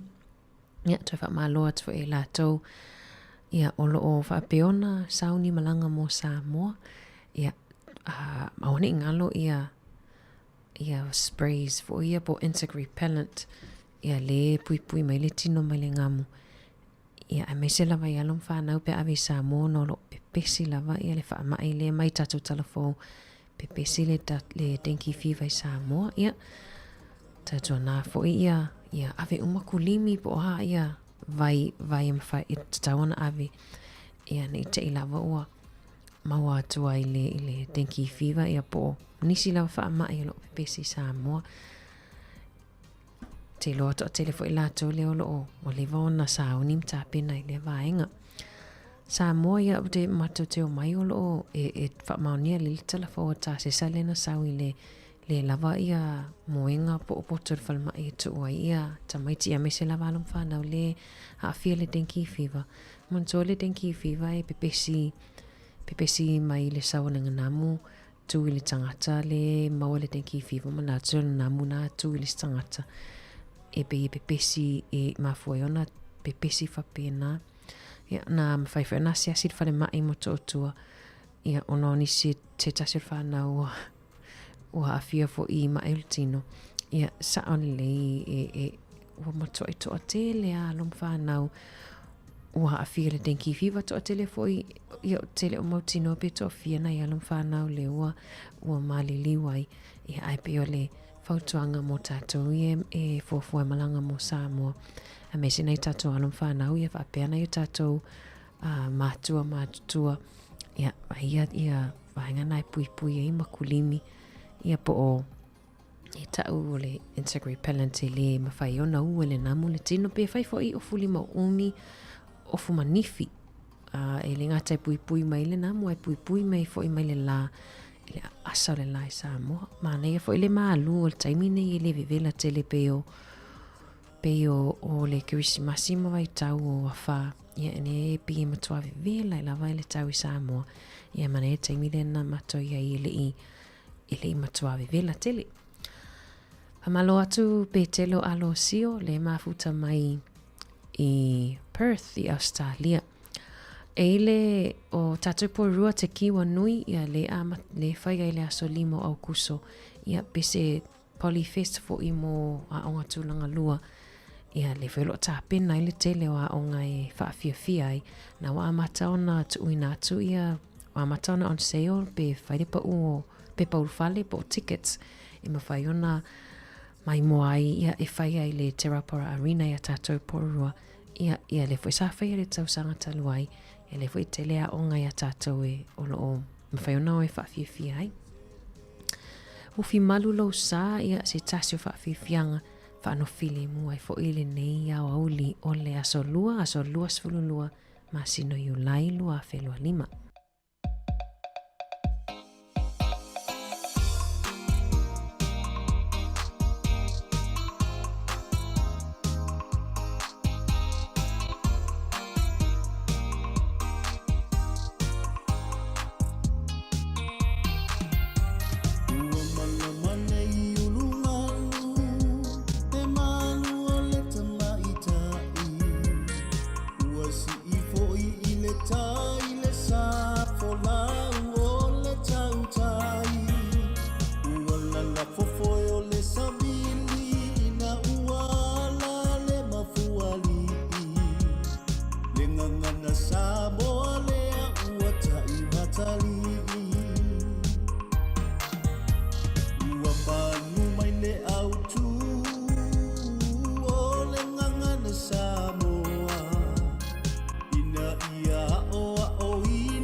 tātou tangata.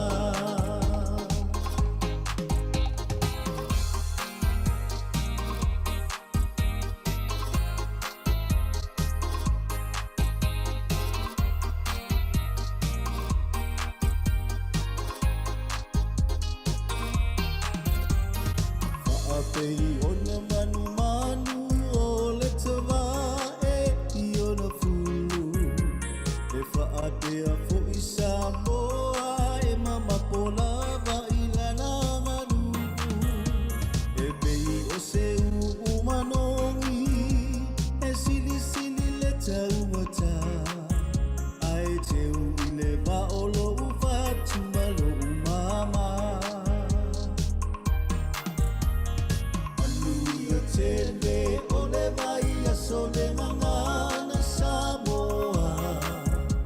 Pola uia I langi ma pola ui le matila foa. Awala vane I pisia I ngā luta o le vasa. Tautua na ia sisi le la afa.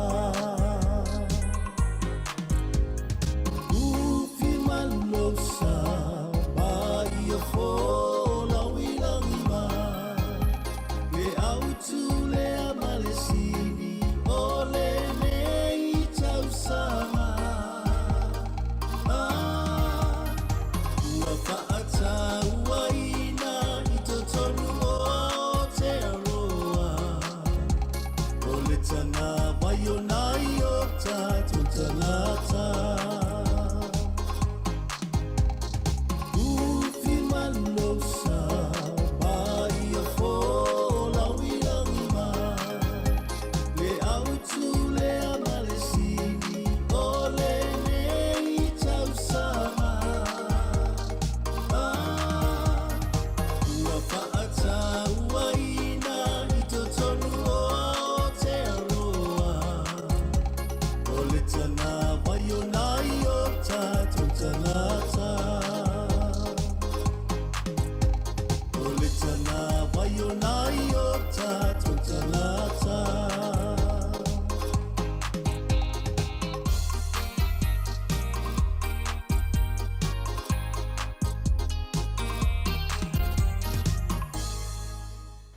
Whawhiwhianga mai le sunga ia tapsoa lilo mai awa ia whamaloa toi foi I nisi foi o paanga o tātou le tio.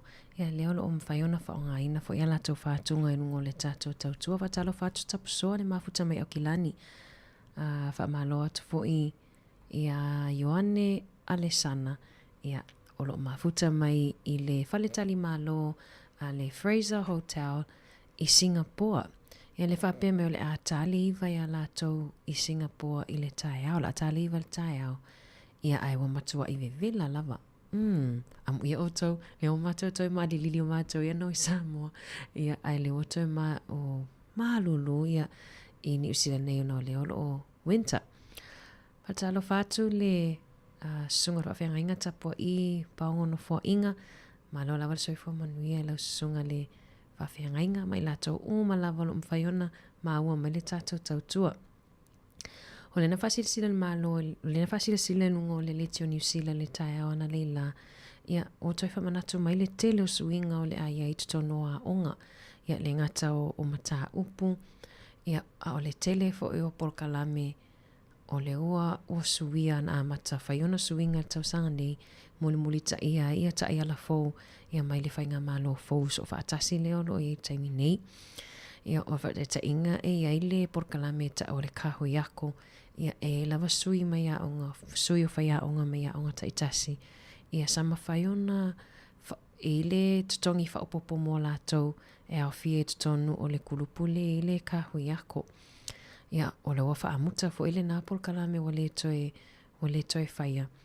Ia ai tu sai to lua se lau lua se fulu ia tangata au fia ai au fia ia onga ia fe iwa se lau 5 a onga tulanga lua o primary schools ia ma onga amata ia fe 5 se lau ma le ono ia esilia ma le to afa fe fa ia onga sama fa iona ma wala to tongi fa opopo ona umia la to ia ia isi o mea la tau isinga luenga whai e tonu o le kaho i ako. Ia lea whai wafa amuta.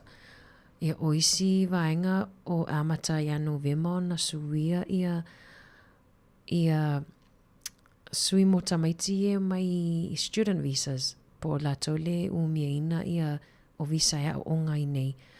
O leo le ama whai o na whainga luenga o le ama whai o na whainga luenga i tonu o New Zealand.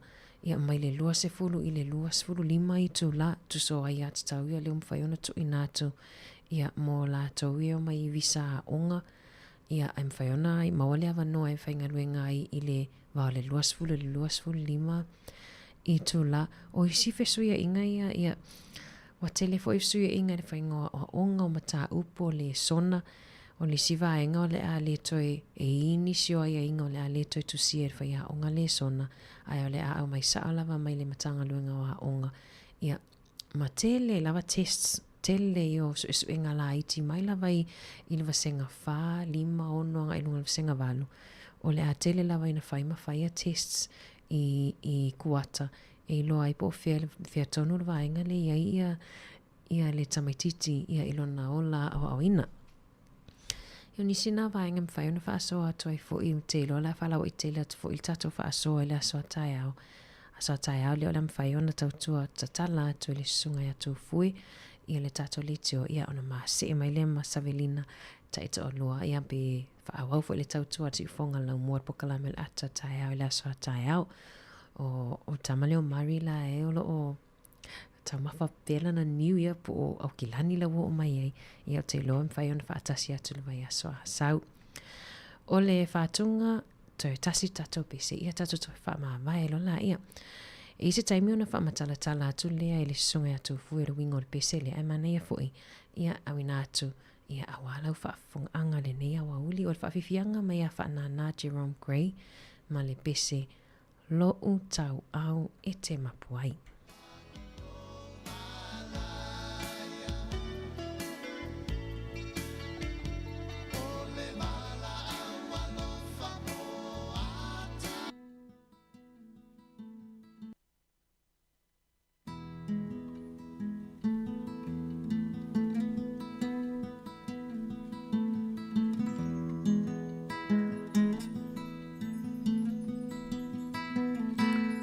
Wao le pongisa whaapeo na puni tia lela Puaoa o le langi o le timu fo i ele muta O filo na moenga tō whai malo i mata Au tilo solo ele taua ilona loto Le uso e sauia Le vainu lea e te tau mawhaina Mapu mai le paolo Le whaamalu lea ua e laina Le whaamali e ina O pau se mea ua o mawaina Whaalangorango mai Ilo utau au e te mapua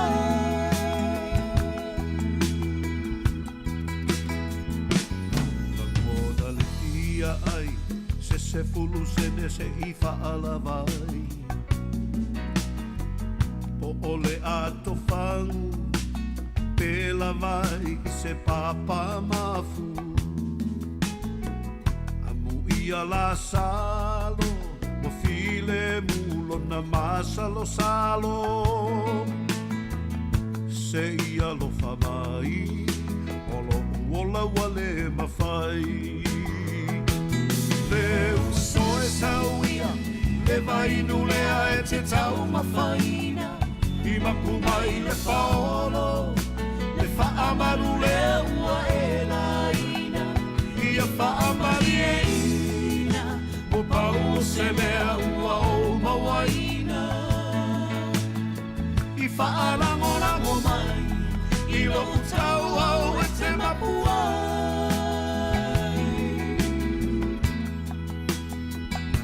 Alofi vai mafia So o ai le taulanga o apia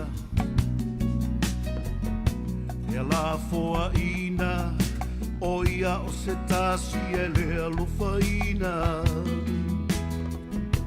e masai sai o lava lava e le taina puno masavali le se upu e fai mai le uso e sauia le vai nu lea e te tau mawhaina e mapu mai le paolo e whaamalu lea ua e laina ia whaamali e ina o pau se mea ua o mawaina i whaalangolango mai i lo utau au e te mapu ai le uso e sauia le vai nu lea e te tau mawhaina i mapu mai le paolo le whaamalu lea ua e laina ia whaamali e ina ua pau o se mea ua o mawaina i whaalangolango mai i lo utau au e te mapu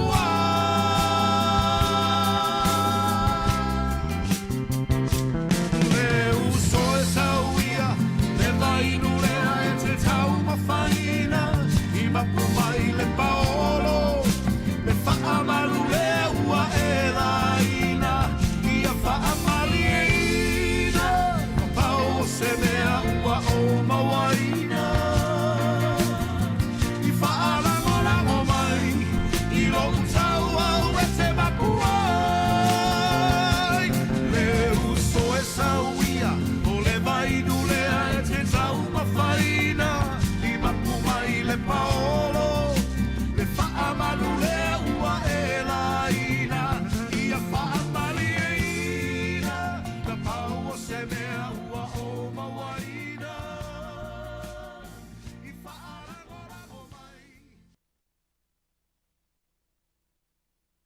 Ia whawhiwhianga nei au auli, ia o te lota walunga atu ai fo i mali tātou tautua i lungo le tātou tasi ono te si mali tasi whaamo, ma lo lava le whaafonga mai, whaamangaro fo i le tautua nei aso pe au i se upu ua le longo maalia lau whaafonga anga, ia ai tātou toi wheloa i le tae au a tae au, ia toi amatalia i fo i le tautua si ufonga lau moe mai le taimi nei, ma tau te whaatou whaafa, so i fua atu mo i lātou o lo whaafonga mai lungo le tātou frequency, tā le tasi toi awina atua tātou tala fōu, whaawa wa il tātou tautua i lungo tātou upinga of so ta inga, whaamai aina i le itu la e lua, taununga atu le tātou tautua i le pese, le vala au alofa mai le tia maa.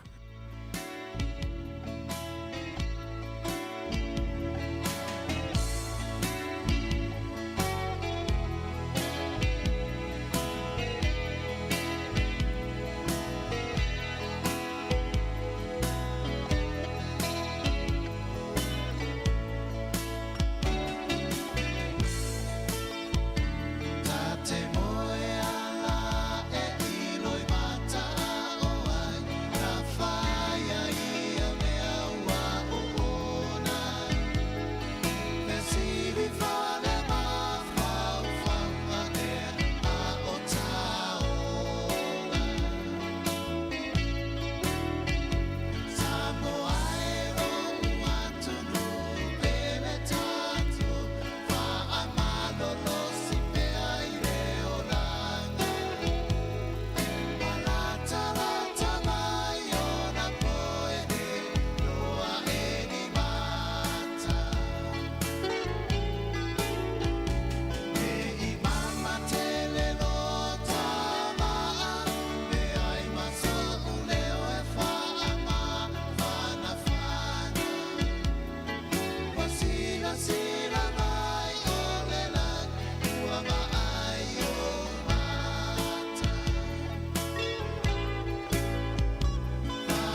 Talo falava nei foi vaenga o telefou mai le si fongo le lo mua I Wellington o le tana mua.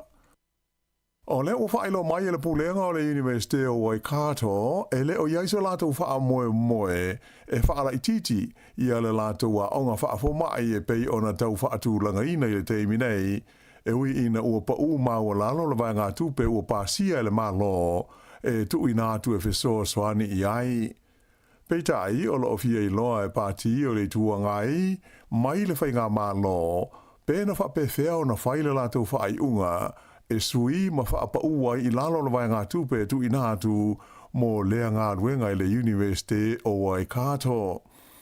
O le tausanga e lua afe luas fultolu sa whaato sina malo si ai le patia le National mo le fausia leo se a onga whaafoma I whau I le University o Waikato I le tau atoa e tolu se lau walu se furu miliona tā la e lua se lau walu se furu miliona o le sao leo le malo ai e whaatupe le University I le paleni e tusa ma le se lau miliona tā la. Pei taila o le so fuan nafi le na wha mao nia mai ai e le whainga malo o lo tu nei le foe e na o le walu se furu lima ma le 4 miliona tā la ia le se leni e tu inatu mo le whaavaina o le aonga whaafo mai le nei a Waikato ai e se lau 5 miliona tā la le sao o le University ato ai manifesto soani tautupe mai nisi o le au fai pisi nisi. Le aonga whaafo mai le nei a Waikato o lo wha moe e le tau ona amata na polo kalame e whātu sanga le umi mo le au au ina uniforma I whau I le tau sanga e lua afe luas hulma le valu. E lata I le tolu afe la o whainga o whaia onga ma tangata whainga luenga I matata whaapitoa ale matanga luenga wa onga o lo a fia I se solo te te ma le tau fia o la tau ngā luenga I tu SSO New Zealand I le so. O le afe 5 se lau o I la tau nei o sui awai o le soseiete a tangata whainga luenga le malo po le pisa a. Mai o mafua o na whaia le la tau te te ona o le matau po winga I o la tau te tongi le ua sa walia I le iwa masina o whaatala noi ina pēa I le wā malematanga luenga po le ofisa o a onga. Peitai e walu se lau la whaaio isi whaia onga whaapitoa o la tau ia o sui a wai o le asosio whaia onga le whaingo ina o le NZEI o lo au fia I foi I le te ele nei ma le tau fia o ngā luenga. Sa whaaria mai le whailau tusi au o le pisa a o Fleur Fitzsimmons e tele ia vaenga I le o fia ai le vasenga o whaia aonga ai maise o tangata whainga luenga I matata whaapitoa e au fia ai le whaale tonu ma le leanga o le awha o te tongi o whaia aonga I le vai taimi ua matua I longa ai o nā whaina ia le whaasoa a hinga titasi ona o le taunga tau le soi fuanga.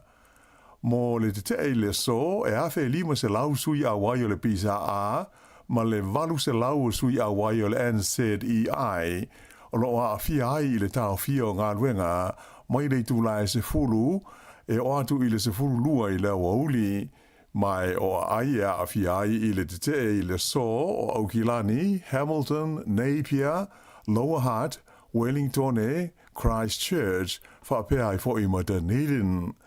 E tofu le ai ma le whaatasinga e whaiai le so o le laumua I Wellington e whaia ia se tautalanga le whailau tusi o le pisa a ia Fleur Fitzsimmons I le tudimano o le Terrace ma le awala o le Bowen Street ma I le awha o le sefulu I le tae au nei.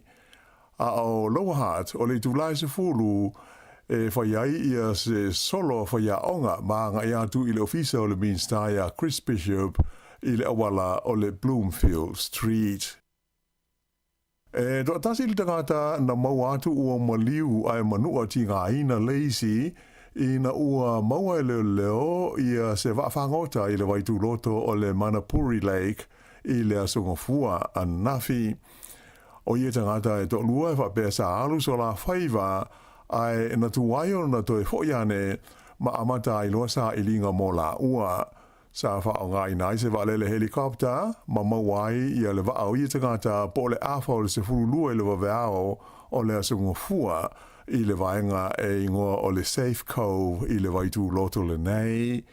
Whaelo mai ai le li teita I le leo o Mike Bowman, o lo whaia I e suenga pe o le atonu ale mea na tupu I le whaiva o ia tangata. O le li ina manua ua wha solo manuia I le whanamai o lo o tonga fiti ai. Nā maua e le ofiso le tiute ia le vaila au whaasahina o le cocaine sa na nai te tono se ato pao I malai wa le tele o Aukilani I le asa. E 4 kilo le mamafa o lea whala au whaasahina mai o fufuaina lona tau a whai e o I le tasi tesi ono miliona tā la. O se pase se sa taunu wane I Aukilani mai se valele sa malanga mai le tunu o Chile lea na mawai le na ato ia lea vaila au whaasaina. Whaalia mai la e luas fulima te usanga le matua o se tamai tai ua tau fia I nei ma ua whaia I ei molianga I lona au mai a whaanana I te tonu o New Zealand o le nei vaila au whaasaina. O le awhaia e le pūlenga o le ai o Porirua, le Porirua City Council, ia se maa wha manatu mo le sili atu I le awhe valu se lau le awhai o tangata ia na mali liu I le whale mai o Porirua, ma lango mai o wai e au noa mani maa e ilo ai o la tautu unga mau. O le totele o tangata nei, o tangata Pasifika, mai ua whaatar senga ina I ta itai o tangata atu motu I Porirua le pulenga, ina ia te leso la tau afianga I sauninga e alo ia ai le maa wha amanatu o le afausia e tu langa e masani ai tangata Pasifika I se sauninga alotu ma isi o tu langa wha alenga nuu I mea wha penei. O le masina na te nei sa wha atasi ai le whanua tanu le nei Porirua le tusa o le 5 o tangata ina ua la tau maua tala o le wha moe moe o le pulenga mo le fia fausia o se maa wha manatu. O le totele o la tau nei o ainga o tangata ia o lo langa mawai I lea whanua tanu e au noa mani maa e wha ilo ai I o la tau tuunga mau. O le nofuanga sa wha ingoa ina o le Porirua Lunatic Asylum lea sa mulmuliane a vea mawhale mai au tu I Porirua. Sa wha o ngā ina mai I le tausanga tasi valu fitu e o mai lava I le vai tau o le awhi iwa se lau iwa fulu wha solo mai ai. O le vai tau o le tasi iwa o no o sa ave aile nei whale mai o se tasi o whale mai tele I le tonu o New Zealand. Sa mawhai o na tau whi ai ngase o atu I le lua awhi le au whai mai sa to tele fo I tangata na whai ngā luenga ai. Ai peila o na sila fia o se vaianga o le komisi sue lea sa whaavaina e sa ili sa wanga na awhi ai tangata I lalo o le tausinga le malo na whaatulanga mai ai e le malo ia se vaianga tupe e whai ai ia se maa whaamanatu mo tuunga mau o loo iai pe leo iai ni maa e ilo ai tangata o loo ta oto ai. Ua whaatarusanga ina e le pulenga le ai o Porirua se vai ngā tupe tu sa e lua se lau wafe tā la mai lea whaaputu ngā tupe e whausi ai se maa whaamanatu se tasi o le a lisi umai suafa o tangata ia o loo tā oto ai I lea whanua maliu I Porirua. E luas furuona tau sangale matua se tau le lea o tā fia nei e leo mai ua whaia iei mō lianga I lona lolomi ina leo ni tupe tau whaase se ia e ta ua o counterfeit money. Nā maua le nei tala wau se sua ngā leo sa whaia I se whale I le pitanu o Otara I Aukilani saute. Whailo mai e le lisa tini leo na maua e le nei sua ngā se vai ngā tupe e tusa ma leono a whe tā la. A e whape ai fo I mamasini na whao ngai lo lomi ai ia tupe pepa tau whaase se. Ta uai la il tamaita I leo e ono la wha inga o morianga ua whaia e whaasanga I le tau lea ua tau fia ai nei. Ai olo wha wau pea ia sua ngā o lea mata upu. Na si tia maa o lunga le fua o le inflation I te tauno o se furulua masina ua mawai atu nei. Ona o le taunga tau la whonga tutongi po rates, ai whape ai fo I ma le rent o fale, ato ai ma le tau o le eritise, ai whape ia mea tau mawha. Sa whailo mai alo fisa wha mau mawina fo inu mera le malo, le Stats New Zealand, sa si tia le o te si ma le 5% i le lisi o le tau o loa mo le toru masina le na uma ia iuni, le na mafua aio na o atu i le lua tesi ma le 5% le sitanga o le inflation wha le tusanga, mai le lua ma le afa pasene sa iai, o se sitanga o pito i maununga lea taru mai le masino iuni o le tausanga ua mawai. O la fonga tu tongi po rates sa o pito i maununga le sitanga na wha mawina, mai na fesoa swani tele lea i le siti ai o le fua le inflation i le se furu lua tesi ma le lua pasene. O le tutongi o whale po le rent na sitia le tolu tesi ma le lua pasene i le tausanga o mawai atu nei, a o le tau o le tise no o i le varu tesi ma le wha pasene le sitanga sa wha mawina ai. E luani au nanga wha ai tū mā lo o le a wha muta e le to e whaia a le company wa lele o le Sounds Air o le tūranga taungata tele le wha foina o ia whai ngā malanga o le wha ai unga o le masina o se tema leo o wha o moe le company wa lele le nei e wha muta i nāia na malanga o lo whaia i le taimi le nei mai i Blenheim a ngā atu i Christchurch a to ai whai ma le malanga mai Christchurch e a ngā atu i Wanaka. O te se mo le tausanga taruai lea na tau fiai ia malanga sa whaia le company lava le nei le Sounds Air i le vale o Wellington ma tau pō whapea ma le vā o Wellington ma Westport. Whailo mai le li pula le Sounds Air o Andrew Crawford e televaenga o la tina ele nei tau waalele o siti a maa warunga le tau ile nei taimi ua matua whainga tā i lava o na whaawau i nisi o la tau au nanga o lo o iei nei. Ua whaapopo atu i le tamaita ai so fa ia Diane Calvert i le lisi o la tau i o lo fia tau wā mo le tofi pule nu o le lau mua i Wellington malana whaapunga e tā ua o na iaise leo le itu pāo ti nāma tamaita ai i le tauwanga mo le tofi pule nu. O le tamaita ile nei Diane Calvert o lo a venei masui o le fono po le pulenga o le ai o Wellington le City Council ua tolu ana no hua inga o a vepea masui o le City Council. Ua ve o ia masui tau wālo na fitu mo le tofi pule nuu i le taimi nei o leisi to ono o li uma e au fi ai le li o Andrew Little le asa ave mua ma teita ai o le pati o le Labour. O le tamaita i pule nuu o lo i nei o Wellington o Tory whanau e le to e anu o i le palota i le masina o ke topa.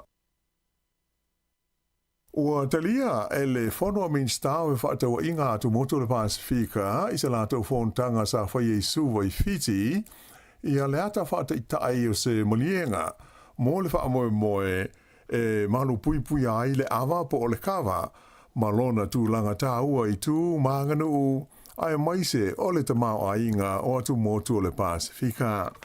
Sa maari lia le whontanga le nei a min stau e whaataua inga le Pasifika ina ia tāpena ina ia inga mo pui inga whaare tū la whono o le la aule nei o le awa mo tunu uma o loo maua ai le Pasifika. Ua whaawai na i se komiti ngā lue mo le sanga sue ina o le nei mata aupu ma tāpena ina ia inga o se mulia ngā whaale wāo mā lo e alo ia ai le tā ua o le awa ma le si tala ina i mā tunu e maua ai le awa po le kawa. E lua so malo lo o whaatulanga ina mo le pāloto tele whaanatinati e Sāmoa i le masina fau. Whaasi silanga mai le mtanga luenga o pisnisi ma la manuia ma leiba ta wai o aso e lua ua fuafuaina e vea maso malo lolo tele mo le pālota o le lua o lua lima o le aso tofi le aso luas fulwalu ma le aso foreile le aso luas fuluiva o okuso. Ta ua le mtanga luenga i le nei whaasi silanga o le nganga ma le wha moe au tū ina ia maua e tangata uma o le tunu o le awanoa e whe mala ngā iai mo le whaia o alatou pālota. E siri atu i le se lau afe la wha inga o tangata ia ua uma o na le stala mo le pālota tele le nei e pei o na alo atu iai Sāmoa i le masina fau o kuso. Ua whailo mai le tōwhia o le alo Sāmoa Kevin Melamu le asa i longa i le aua le olopeleki e a vea masui a wai o le komiti whaafoi o le whalapo tonga le malo e ta ua o le Creative New Zealand. O Kevin Melamu, fast furuono nei tu sanga le soifua, sa i longa i le tūlanga o le huka mo le olo peleki e New Zealand i aso a o taalo. Na soifuane le nei le ile ai o tokoroa, a o le ise mai i au kilani mo a onga ma ua wha mautua i o mai i le teimi nei. E taruna malo loli tae o ia mai le kopi, ua tele ina afia i le matata o le tusiata, ma e tele i e tusiata mo tamaiti, ua afia o ia i le tusia, ia ma le fuafua i na wata, a toa fo i maisi ngā luenga i le alama matata, e pei ona whitwhiria i nei o ia o se tasi o sui o le community whaafoe o le vaenga le nei, taua o le Creative New Zealand. I ta alonga, i soka wha ale vāo māloa le tu pāo ta mai tai, sa i longa ona le lei ma mata ina le tau mawhai o au soka mai le Solomona, wha pēr ma le aua Sāmoa, i le tamusango le ipu o le Pasifika, le Oceania Football Confederation Women's Nations Cup, le asa whai e fiti le whai unga le vai aso na te anei. O le aua Solomona le ana manu māloa i le ipu mo le teimi mua. Ina ua malo i la tau i le su ngā fusi ma le au malo si a Papua New Guinea. O aio le ta'alonga e tolu Solomona ai lua Papua New Guinea. Ai o leisi o ta'alonga mata ina e pei ona lipotia mai o le ta'alonga le vāo fiti ma Sāmoa i le sueina o le tūranga tolu ma le whā. Mai na manu malo ai le aua Sāmoa i ai e lua i le ai. Mai o wha amataleina e whapea o se taunga whai ngā pito le leite le lea le aua tamai tai o Sāmoa i le nei ta amunusanga. E walu au sa tau wai. Ai o le manu malo ai o Sāmoa i a fiti, o se tūlanga na wha te ia i le totele, o na o fiti le sa i le manatu te tau o na manu malo ai. O le tamai tai o Lily Tausing, sa ia ai na si koa umai lua Sāmoa i lea ta alonga mataina. Ia o le whaaiunga na nāle nei vaenga o telefou.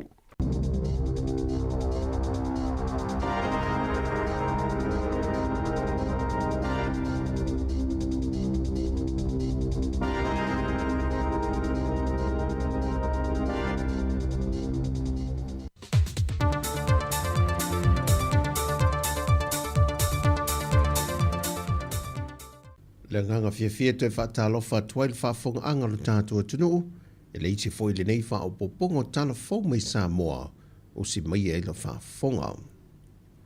E tua lo tātou malo i tangata whainga wenga, o nisi o saunoanga tā ua mai le launga le tamai tai pāre mea tausi o le malo, le whionga fia mena o mi mata awha, na te tala alo i nai le ofisa fau, o le whaala paputonga tangata whainga wenga le malo po le pisa a. E whapea foi ona tua le vaenga maoti ma pisinisi i le au whainga wenga. Wala tauto mai, ma ngā waa i so se matata ma so se whaatufunganga o la e ia o so se whainga malo manuia. O le au whainga wenga, o le whaamoemoenga lea o le atunuu. La tau te whaatino le la tau walawina i tautua mo Sāmoa. E le saunoanga autua le whionga le Perestene o le whaalamba putonga le pisa a, le ala i sala noa kala Mary Tuala. Nei e momoli le whaaftei tele sui umo le whaalamba putonga, mai la vailo na whaawai na e o mai le so o tine e lau le whaamoe moe i se moe mitinga, le whausia leo sona officer fau. Mai e toe whaamanatu ai ta mali o lea tunuu sa avema Perestene mai le amatanga, e lo lato sao tāua, le o lato whaatini ina lo lato whaamoe moe ngai le so. O nisi nei o tamali i sa whaapea o na Palestine, na taitaina al whaalapa putonga mai le tasiva valu tasi. O le au amatatu le taiwi wa umai le tatou soro te no mato tausanga o mato mau te laiti. Tasiva valu tasi, sa i eile fionga i atu uu i ati tau le alo. I le vai taimi tonu leo tato solo te. So o mei lea tasiva valuono, fionga le ia pese tasi nave i Sara. Tasiva i vatasi, le fionga ia afamasanga, faitele afamasanga. Tasiva i vaono, so o mai ai ia falefata tua niu petaia. Luafe maltolu, se yo le luafe male valu, o le tinale ia sori alofi papali. O ia foile o le urua e Palestine tamaitai. Na ausia le tulanga. So mai la ia le lua o iva lua manuvae, ngau mateo a tong. O mai le lua festival ono o mai le taiminei ia o leo tua la ia tuaila o nei tangata. O le seleni na atoa nao ina mai i vahenga SSP o na folosia le tala le reporti. E lima se lau iwa se fulmale iwa a fetol se lau wonu se fulu iwa ta la male lima se fulu wonu sene. O le tupe atoa na whaaruina na ngā ruenga. E lima se lau iwa se fulmale tonu wafe, valu se lau lua se fulmale lima ta la male lima se fulmale valu sene. O le maota ua fausia le pisa a, o iei foi male no whanga po le poto tele, e tausia i alo mawhanau ale au whi ngā ruenga. E teimi o le aso o lo o ngā lulu e ai tangata whi ngā ruenga le malo. E leo iei nisi le ainga ewa ia matausia. E le lifa le tele o talo sanga le whaamisino ngā sui tau wā mo le whainga pālota le māsina fau. E whaasanga lea a ngā e le komisino le komisio whainga pālota, le whionga to lea fōtu ia Felolo John Stanley, lea nei ia whaai loa. O le tele o ia lu e whaasanga atu, o loo a ngā ilawa le tūlanga o mōntanga nisa sui whaau lioli. Aina toi whaamana tu mai e to lea fōwae ngai luolo i lalo le tūla whono mōntanga mō whainga pālota, o le monotanga le whainga nuu, ma le monotanga whaale e ka le sia. Mo le monotanga whaale nuu, e whamao nia le ni matai se to lua mai te tonu se a fio anga, po sui o le malo e to lua po pule nuu tama i tae ma le alii, i te tonu lava o le a fio anga. Ma o le tautonga fo ia i la tau nei e whaia i luma o le loia, au le i tui nane pepa whaamao nia le ofisa whainga pālota, e whaaulu pe resitalai se sui tau wā. Ai o montanga whale ka le sia, e tāpā ai le whaiwhi au le ka le sia mō sana reporti. E whaamau ai le tūlanga lana mata whale o loo wha wapea, pe a whai ua mai e o na longo sui o nuu ai o loo whiwa tuli tuli.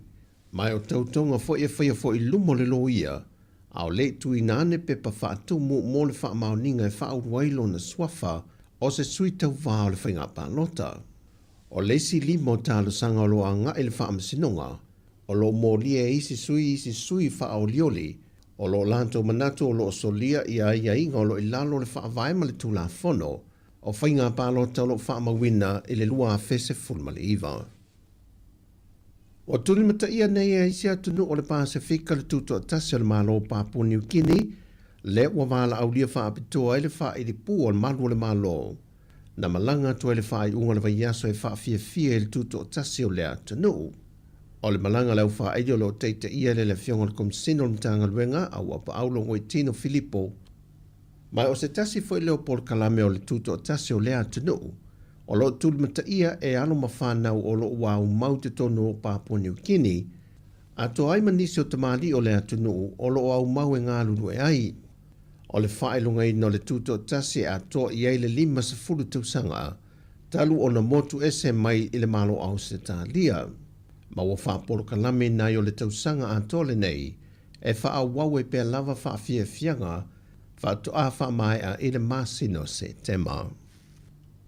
E o mai le te mintu wha te si e utalfou, e le imanuia lava sa i linga mtanga luenga o leo, e le sa i lia e leo ni a lia mai Vietnam se to lua, o le tasi e tōtu se fulma le lua tausanga, ma le isi e lua se fulma le lua tausanga, na malanga mai se vaa whangota o lo taule le wafu i mata autu, mai o lo iai pēle vaa i le teimile nei e tā lia ai su e suenga, ma sa i linga malo le malo i le leilo lo ai o i la ua ia.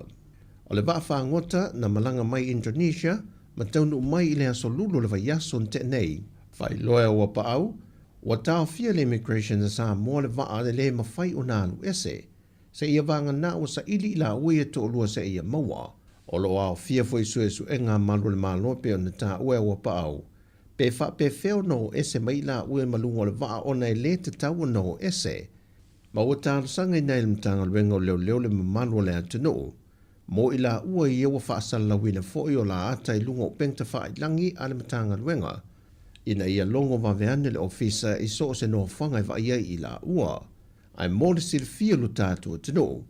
Ua wheo lolo fo i tangata mai le atunu o Vietnam, le wau mau i Sāmoa ma whaatau teia nisi o lātou bisinisi, e pei o Papa Q. O tala fawia manuia le nei aso, whasoi foia.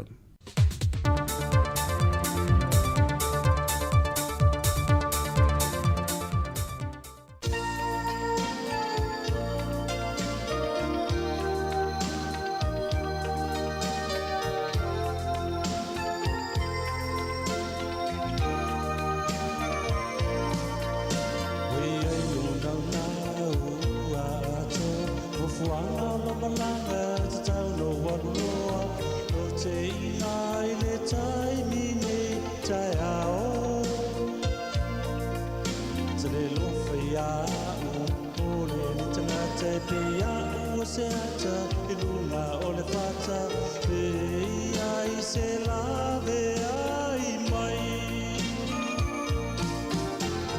tai mi nei tai au o te ai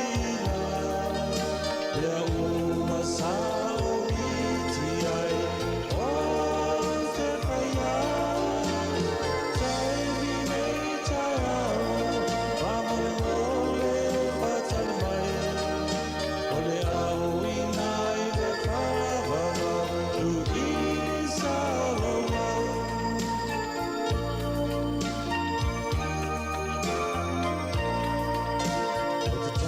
to atu sa utau mawhai te loa te au o maualuenga pe tau ane tangata e se tono le nei whale au mau ua lofa ua ta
wala ia maua se tangata ua toi a mata ai ta tala au mai se awanoa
Whawhiwhiangana mai le RSA ia taimi nei tai au ia e taito olua i fwoi ia lau whaafonga anga le nei hawa uli mātango fie le susulu mana ia la i whawhato tato ofisa whaasala lau ia ese lawa fwoi le tawolo ia ia tono nei atunu ia manisi fwoi i la tolo o mafuta mamao mai ia leolo o tau mawhanwhana inisi o tau ia ai o nisi o vaenga langi leolo o tutusa tato i le winter Mene mana ia isi o tātou atunu o Sāmoa e tasi ale tau e mawhanawhana, ia a timu ala e mawhanawhana.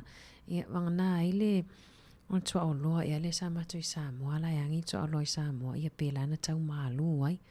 Ia ai toi whamaloa atu le tātou au whafonga lewe o Sāuni, o toi titi fo i tuuana i alom whanau o le afo le lua, ia le te leina tuua ia unga tātou vaenga la haiti ia po le kindi, ia o aonga tūlanga lua mal kolisi, ia o nisi o le tolu, o nisi o le afo le tolu, ia manu ia fo ile o atu e piki na i whanau aonga, ia i tatono o aonga o ni ngalo, ia le fua o maila whaatūlanga ina ilu mawa aonga, ia nā lavalo e whailo ilo, ia e le sawa sawa, ia ono vaenga i te lina, i lava tātou tamaiti e pe e vai atu loa matua ta mo e loa kolosi le awala ia aleo nae alu pi e mili malta avale le vai atu pe ai loa atu la tu ta avale o le mafuangana le ala iona whapa ua i lalo le i le sawa sawa po o maila whaatu langa ina ia isone o a onga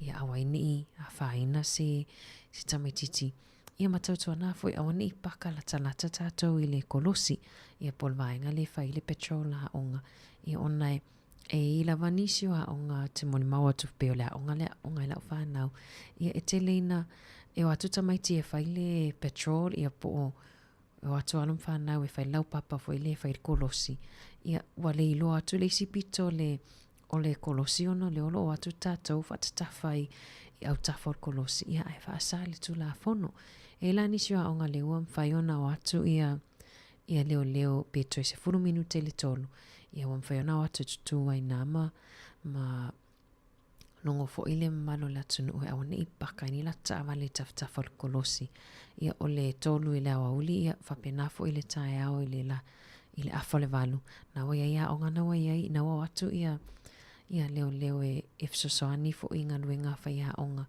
whaava noa le kolosi leo o whai ai le petrol whana wa onga ia ona i lava ia tamaiti e whai matau la vevea ai ia i kolosi ia mantua fo ia ni ngalo na whamawhanawhana lena i tatou alom whanau ia mawa ai tui pui e leo loo whangasoro lava tui pui ia o le tau malulua ia o le tui o le fulu pea whapea le e tele o maua senga se ia o loo maua le tele i o awano e whiona maua i tui o fulu a me sena i tatou tamamati na mātutua i le nei tau malulu ia ua whaatopetope ala ta ia tau ala malulu mena i Sāmoa ia pe wa tipe toa isi vai aso e tolu o le tau malulu te milia i Sāmoa i le mana i o le mawhanawhana o si o tato atu no i Sāmoa ia e toi wha malo atu tato o whafonga malo le alau kuka la whiawhia nā nei o le alau tato le au ngā sese ia e set whainga tāo ngā ruenga i la tau ia whianga i mana ngā sese ino tau mawha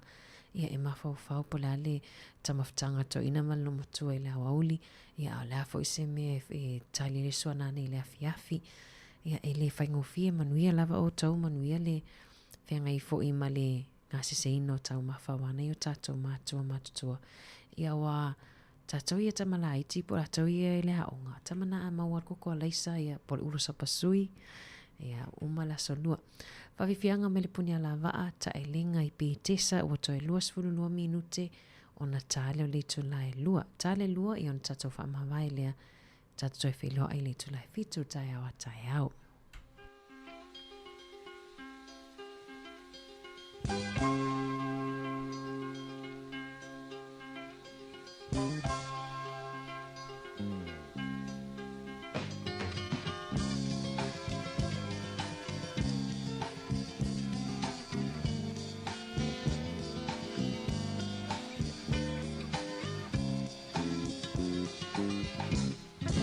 Ana ya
fia tangata ai te leinoina o sio nei suafa oi fili funga i se fa i pula po se moli pula po se meli ula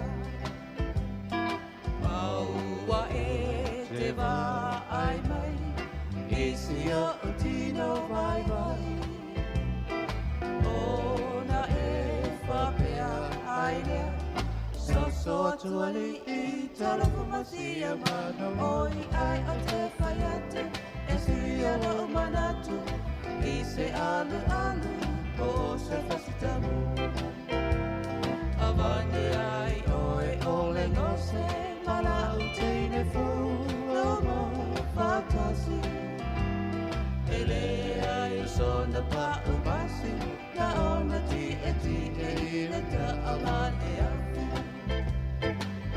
te ata Isla fieta nata ai te leina ina o si lei suafa o fili fuma i se fa i pula o se moli pula o se meli ula aua e te va ai mai i si a utino vai vai ona e whapea ai lea so atuali i tala whamasia mano oi ai o te whaiate e filia lau manate i se alu po o se whasitamu avane ai oe ole gause malau teine fo so mau whakasi ele ai o sona ka umasi na ona ti e ile ta amale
whātunga nei vaenga o le hawa uli. E pala o le maa le pala le tala ia peona pespese atu iai. Ia si tasi fo i wai longa fo i. Ia i le whatu pese ia le sunga ia ta e longo i pule. Toi wha maloa toi nei vaenga o le hawa uli. Ia wo mai fo i le taimi tātou te whatu whaama tātou whaama vai ai. Ia whaaiwina toi fo i le tautua ti ufonga lau mua nei aso. Whaawawa tu lau whawhiwhianga sui whiwhiloi lungo le tātou api po le Sāmoa Capital Radio app. Ia ona tātou toi whiloa ilo lea le tai au le tu lai fitu. Ia ai mo le taimi nei. Mātou te whātou whawha soi fuatu ma lofa te le atu lawa le tātou whaafonga. Ia ale si ufofonga o le lau mua le ni foloa. Samoa na lava ia ma le pese tawalunga atua ia o le sapasui. Manuia fwoi au ngase sin le awa uli. Ma le afionga le li pule ma le au whainganuenga. Mātou te whātou whawha soi fuatu mo le nei taimi.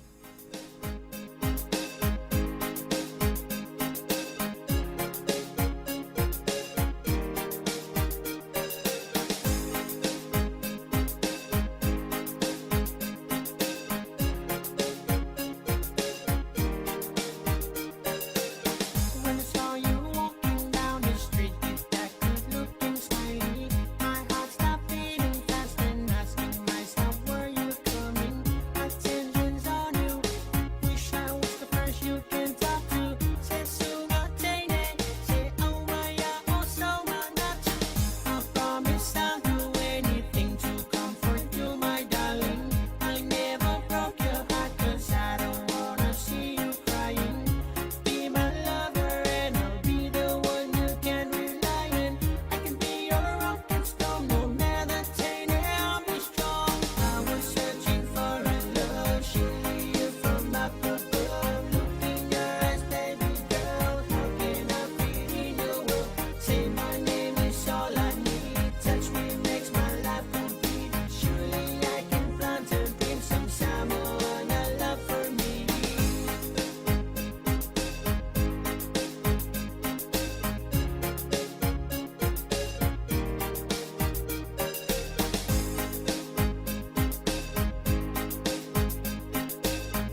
sina ai loto o ta mama o ua fa anana uelo uanganga le ala lea o sia uneital se ma o fa amatal sapa suilo na suwafa fa amemelo ai o le to atele fa amaliuliu mai puring sese fa ahali mai la to mata ipepe amata mai ile malu mele sapa suio uainga uama euro na fa atino ina komea uala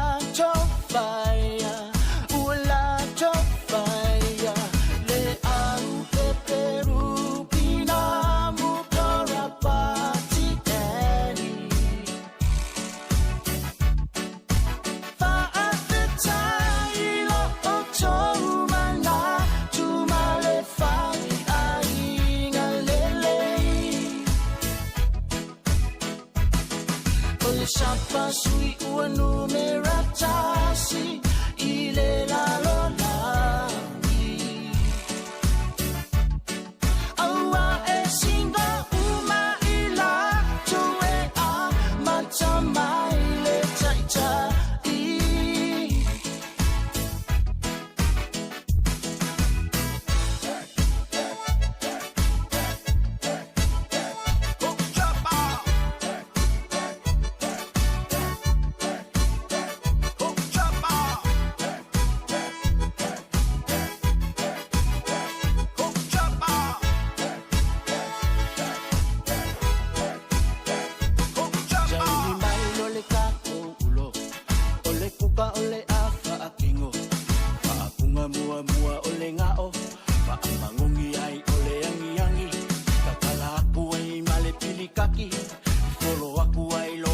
sosi le angi angi shine ya ko kave u e mangongi ai muli aku ole lia cha e roa longa mafia pasinga vai nga kisuia ole fenga nga ole sapa sui e kama mafai ole au fui se la ko fangu o sui tinge ole sapa sui chamba ole sapa sui